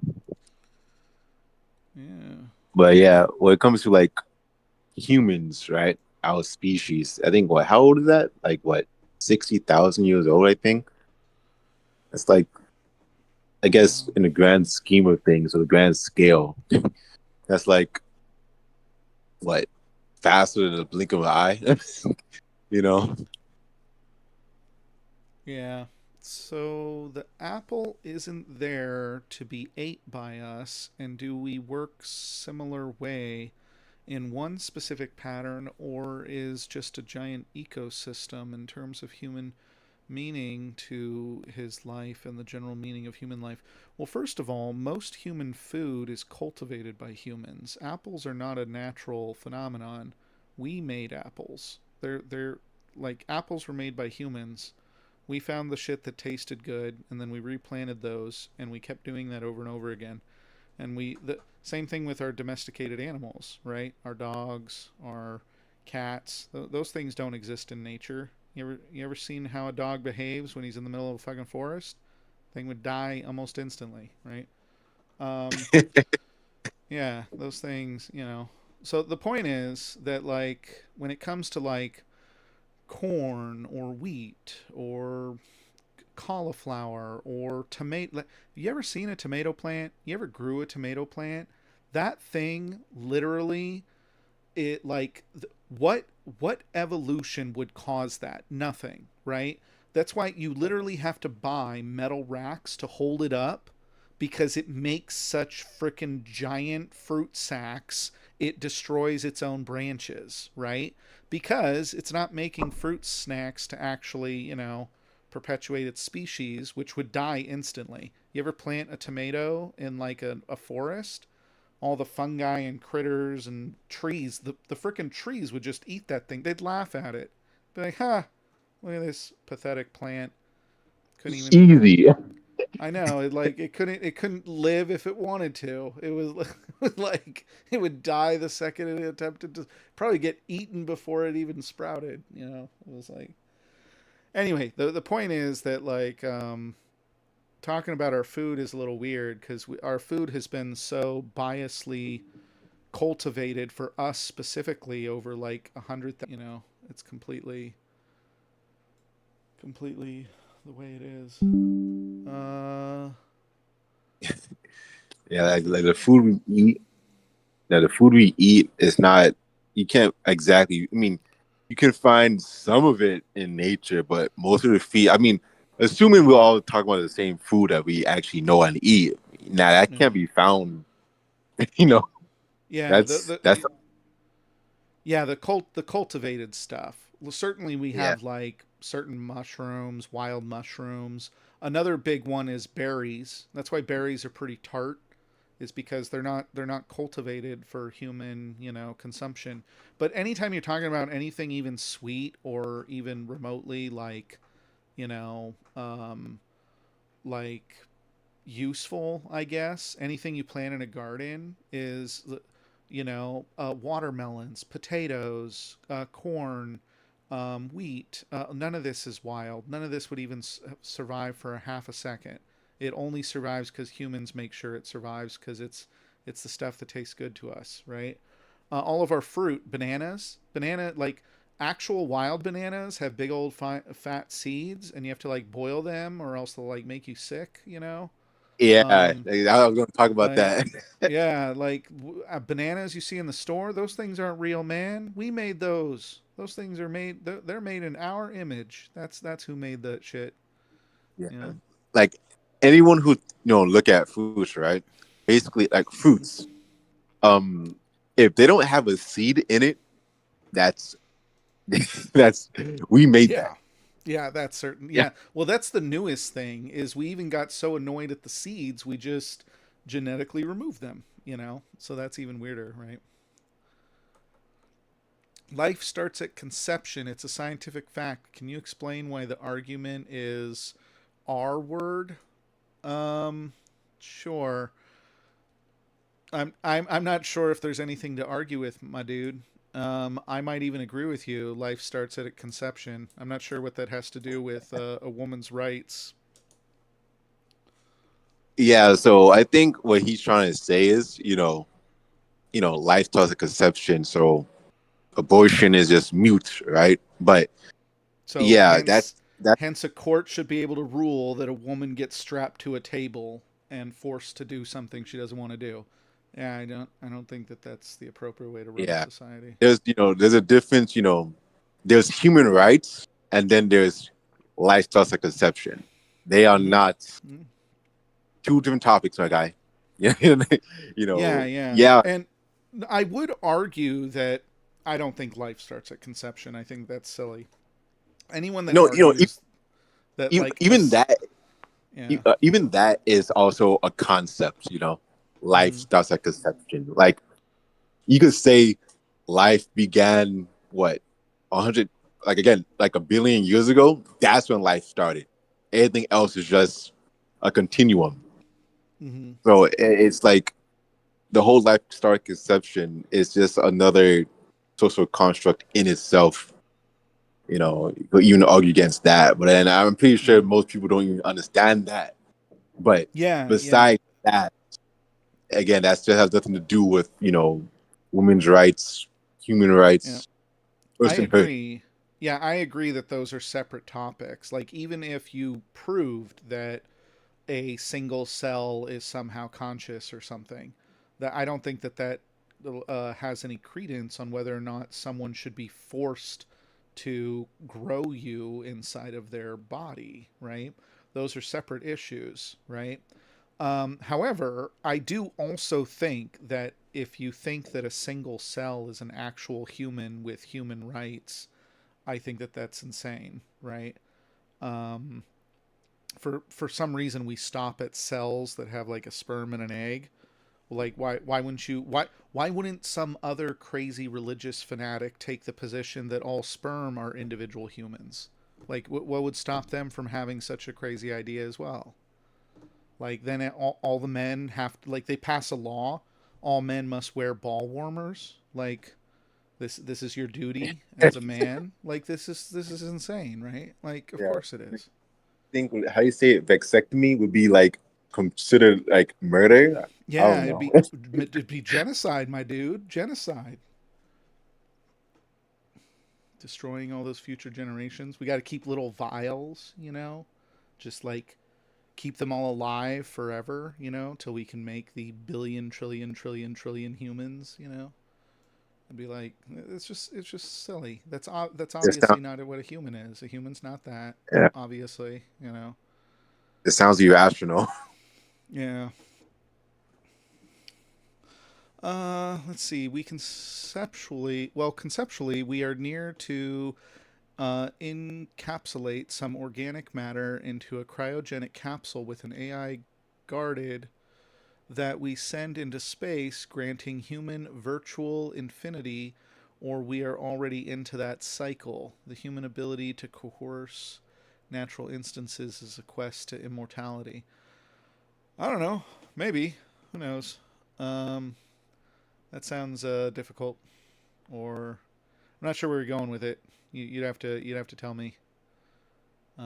I mean, maybe that is the case. Who knows? Isn't that like the plot from the movie? What's that? What's the one with the aliens and they're coming to our planet and we're like doing it? We have all the science people, and they're like fucking with our science and stuff. Um, what is it that they're um, what is it that they're doing? Uh, what anyway, they in one of the episodes they put a head in a cryogenic frozen chamber and they launch it into space, and it accidentally gets veered off course, but they calculate it out, and it's like his head will apparently leave the, you know, solar system or the galaxy in like, you know, a billion years or whatever, and it'll just keep going.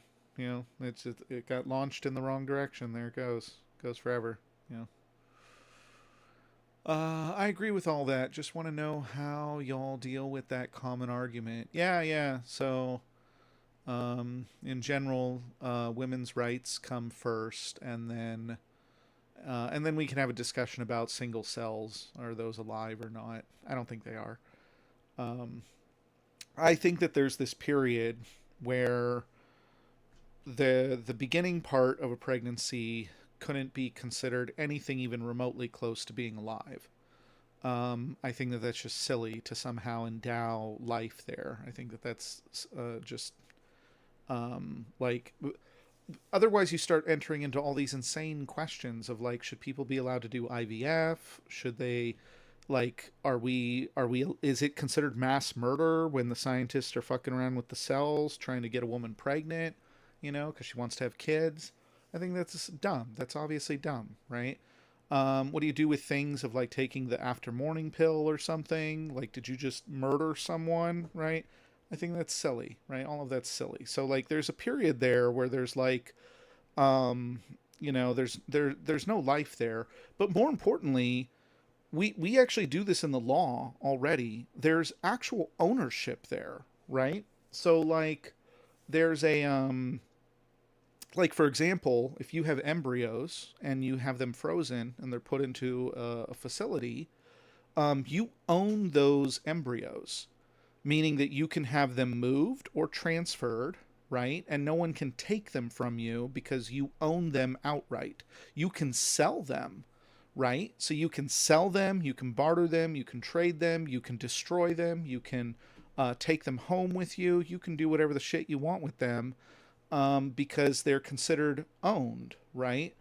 And so that makes logical sense. And if for some reason we suddenly consider those humans, and then what, ownership disappears, what goes on then? Then this becomes some difficult thing of like, oh, these are not facilities housing people's biological material that they want to sell or do whatever they want with.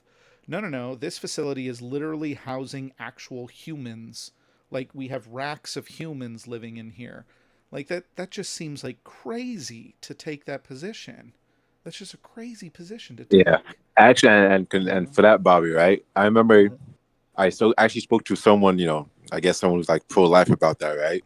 Mm-hmm. And their rebuttal was that, the reproductive organs don't belong to the parents, it belongs to the kids.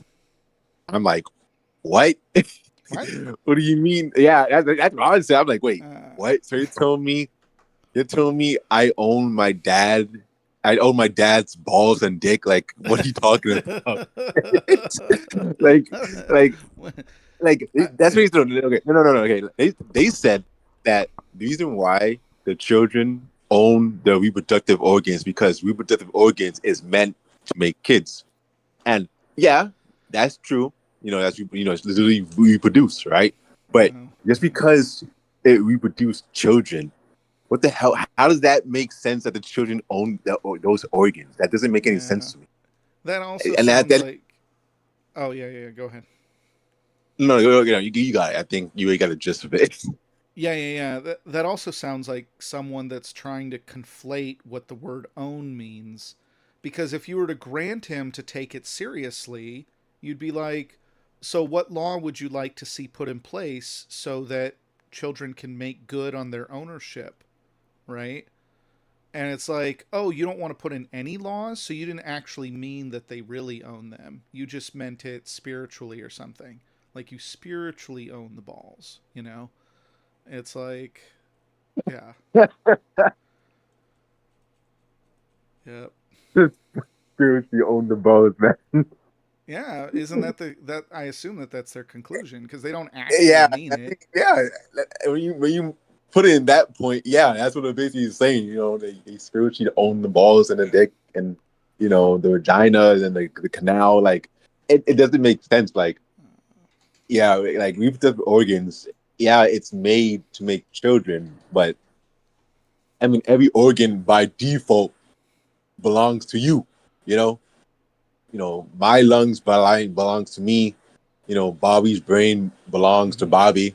You know, and no one's gonna say, "Oh, yeah, that's not yours." Like, it doesn't even matter what type of organ it is. It's your body belongs to you at the end of the day. So, Yeah. and that's what, you know, that's part of literally the human rights. Like, like I don't know what to say. You know, Yeah. that's, you can't just, yeah, life starts at conception. Sure, okay, granted. You want to say that's true, even though that could be debated, but let's just say that's true. What does that got to do with, you know, with human rights? Yep. Yep. Exactly. Yeah, and the yeah, no, there's just a hard place to do there. So like we don't even at the moment we don't even entertain that your biological material is actually another human. It's owned by you, right? And I guess all I was trying to say was there's a point where there's literal ownership, like you still own the cells, right? Like your body's doing some type of thing, it's doing a growing thingy or whatever, and you own that entire process. You own that outright. You could have that, you know, put away for later or whatever. You could sell it, right? Because it's your material, you know. You can sell your eggs as a woman, right? Um, then at some point, and I don't know exactly when, I think the life is going to transition into more of some, like, it's going to become alive, right? It's going to be something we consider alive. I don't know if it's going to be considered like human or conscious yet. I don't know, maybe, but it clearly is going to be elevated above just ownership anymore. It now, I think, has some type of, you know, importance there, right? And so while you can end a pregnancy because that's your choice, right?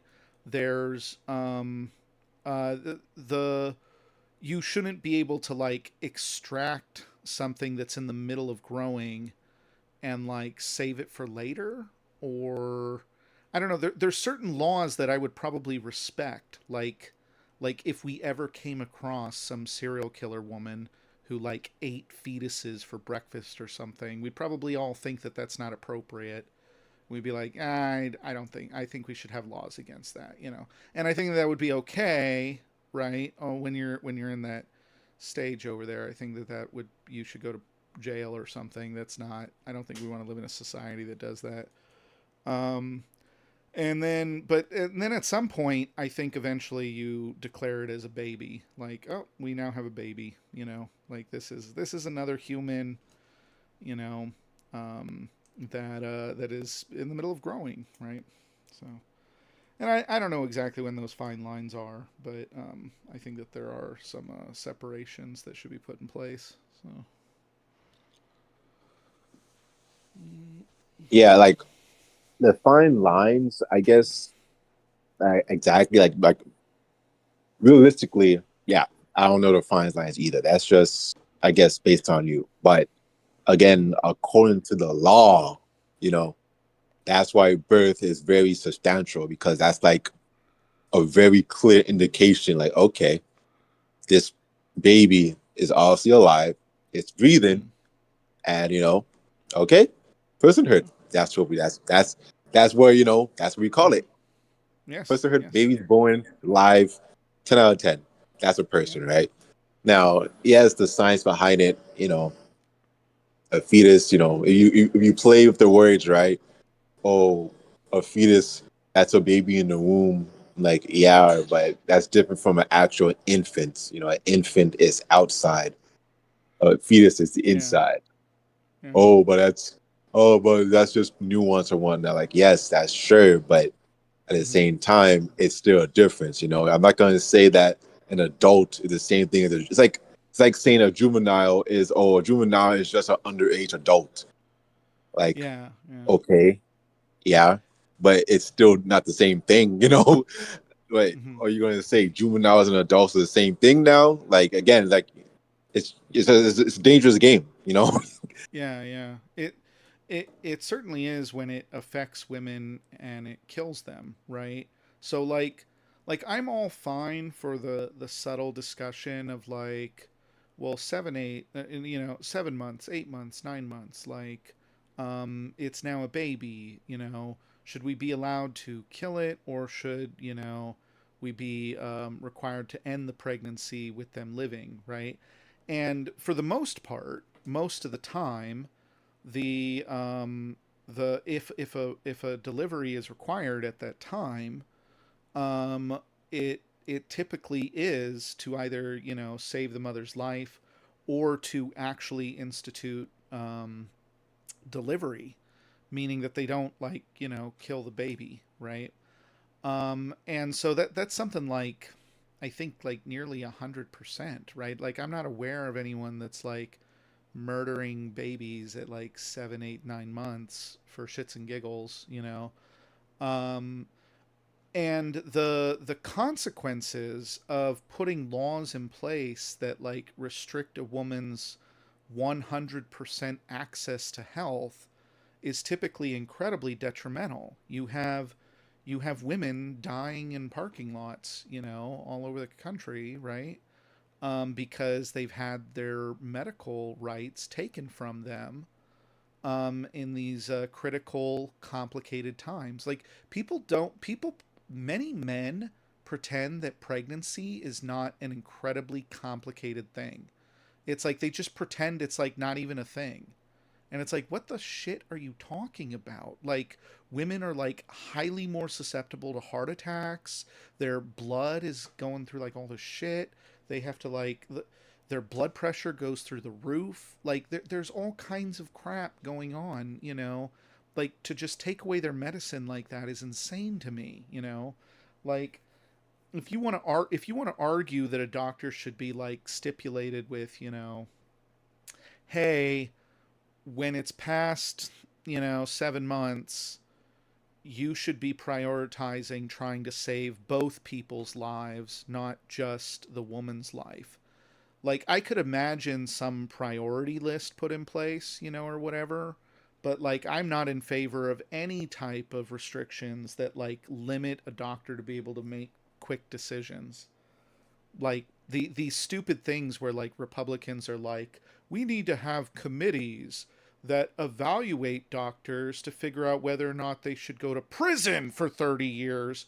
It's like, I'm sorry. What do you think is going to be the outcome of that? It's going to be doctors saying, I'm not going to help any women because fuck it. Like, that's exactly what happened, right? Like, you Yeah, had you had doctors that were like, no, no, I'm sorry, you can wait in the parking lot because you live in this state and I'm not risking my license for you. Be like, but I might die. Well, that's why maybe you shouldn't live in this state. Like, why would the doctor give a fuck? Like, they're gonna risk their license because someone put a law that they could go to prison if they make the wrong decision, or they didn't decide it the right way. Like, it's insane to me. That's just insane to me. And the just pretending that pregnancies are so like benign is just so silly. It's like women used to die regularly at like 1 in 6 or something. And obviously modern yeah, medicine has yeah, brought that down yeah. insanely, right? Modern medicine has made that Dramatically, about yeah, yeah. So modern medicine has really changed that, but like it used to be literally like the most dangerous thing a woman ever did in their entire life. That was literally the thing, right? Yeah. yeah. It's like people don't know the history. They it's it's easy enough, right? Like, no, it's not Yeah. that easy actually. you know, Yeah. Yeah. yeah, maybe, yeah, it's more common in practice and more safer. Oh, why is it beeping at me? TikTok. That's scary. I know, I'm sorry. It's TikTok fine. is like, your body isn't moving that much. So I got to go like this. Otherwise, You gotta. TikTok will get mad at me sometimes. I hit the electric side, real quick. I know. But yeah, pregnancies are actually very dangerous. But because of technology, medicine, engineering, it's much safer to a point that it's like, oh, you're pregnant, good for you, you know. Yeah. But it's like I think, like when it comes to like some Republicans, some conservatives, right, especially religious conservatives, right now they're getting like very upset because Massachusetts, right? I think they passed a state law that when it comes to abortion, right? So what they're saying is like, oh, the Massachusetts governor or whatnot, they said that, oh, anyone can now have an abortion anytime they please because they took out the gestation limits. I think that's what it's called, right? Of the pregnancy. But if you read the bill, it's actually they took off the limits of the of of the gestation period, right? So just in case, if abortion is needed, the doctor could go ahead and, like you said, about the doctor don't gotta worry about the license, getting taken away. But they basically what the state did basically just gave the clinic, you know, the authority on that. Like, okay, when do you think that you know if the abortion is safe or not, or you should do it? Because again, I don't think people realize doctors they could say no to an abortion. They don't have to, They could. you know, do the procedure. I think people forget that. Like, yeah, your state because like, oh yeah, it's abortion. Hey, anyone can have an abortion. The doctors are at the end of the day are the one that do the procedure. If they don't want to give it, they don't have to give it. So it's like, now I'm not saying that that has happened before. I don't know if that has happened before and whatnot, but usually, like Bobby, like you said, most of the time when a late term abortion is needed because again, there's a medical issue going on. Like, oh yeah, someone's life is at risk. They don't do it just for fun. Like, hey, let me just do it because why not? Like, I mean, I don't know any woman that think like that or ever thought like that before. Most abortion is done before, like even before late term. I think like less than 1%. So yeah, it's like it's an imaginary problem. Like, oh, the doctors are one that they're killing babies. Who? What? Yeah. Like where? What state's doing that? Tell me right now. We gotta get to the bottom of it. Oh yeah, they did an abortion. Nah, see now. Yeah, it's just people playing with words now. Yeah, I think women should be protected.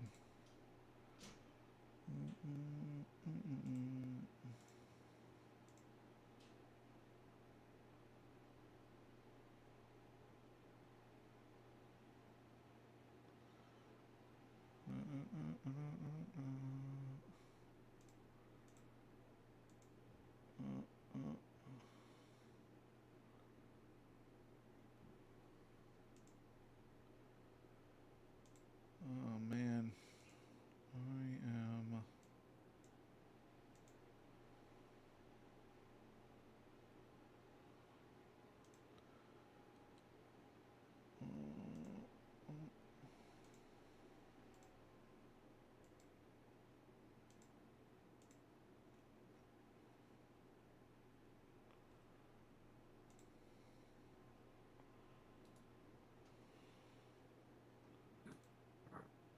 And also, right, there's a thing that you know that pro life individual they would say something like, oh, like 1/3 of Gen Z has been killed off. That's also that's not a real thing. Yeah, no, they say that. They say that 1/3 of Gen Z has been killed off because of abortion. And I'm Isn't it like, a lot what do you more than talk? that?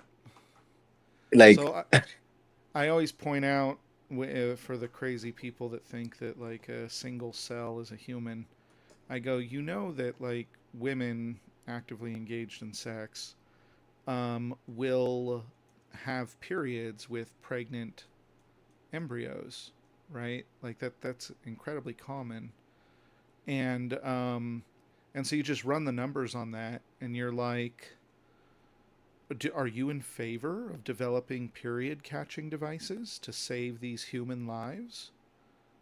And typically the answer is no, or shocked, right? And it's like, of course not, right? Because you don't consider those humans.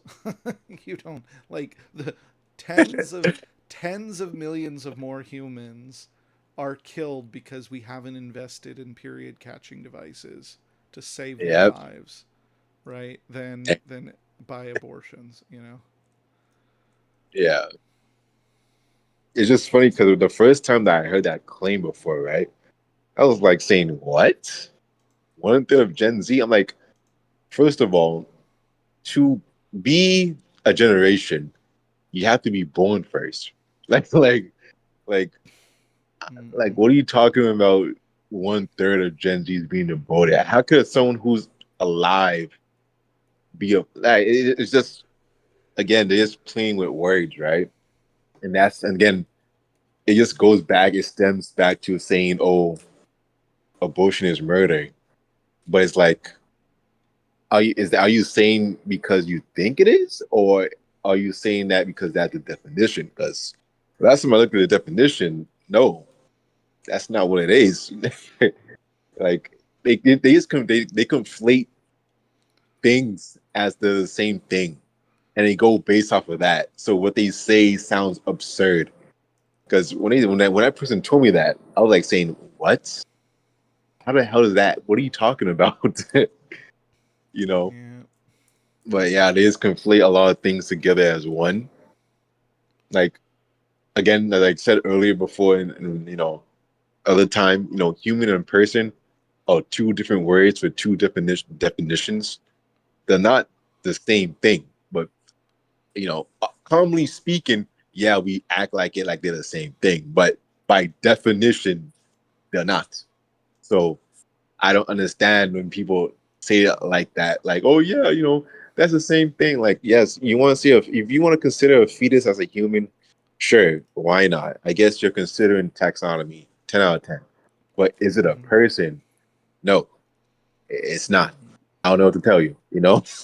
Like, what do you mean? What do you mean? What I mean? Just literally Google it right now. Like, you know, it's and then that's when they say, "Oh no, that's bullshit." But I'm like, I don't know what to tell you. It's always been like that too. It's not like it's new. It's not breaking news. And they just made that up. They didn't sign it into law like yesterday. It's been like that, like I don't know, like ever since the United States ever been made. Like before the United States, like it's always been like that. But people want to be people. Yeah. Oh man, I forgot to upload today. Okay, well, I think I'm gonna end stream. Um, Everyone seems to be going to bed, so good night, all. I'll be on tomorrow probably. I hope so anyway. Um, Okay, cool. yeah, thanks so much, Jet, for the conversation. Good night, everyone. Thanks for being Alrighty. fans. Bringing you more debates. I even drove 16 hours this last week just for a 15-minute clip that will come out in I have no idea when. So yeah, that's how much I'm working on entertaining you guys, right? Damn. So I'm not even monetized. All right. All right. Have a good night, everyone. All right, late.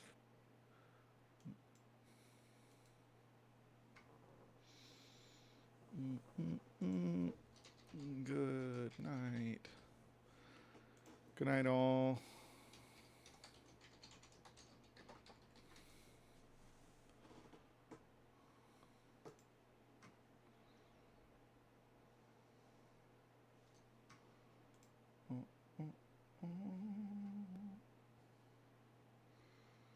Da, da, da, da, da, da, da, da.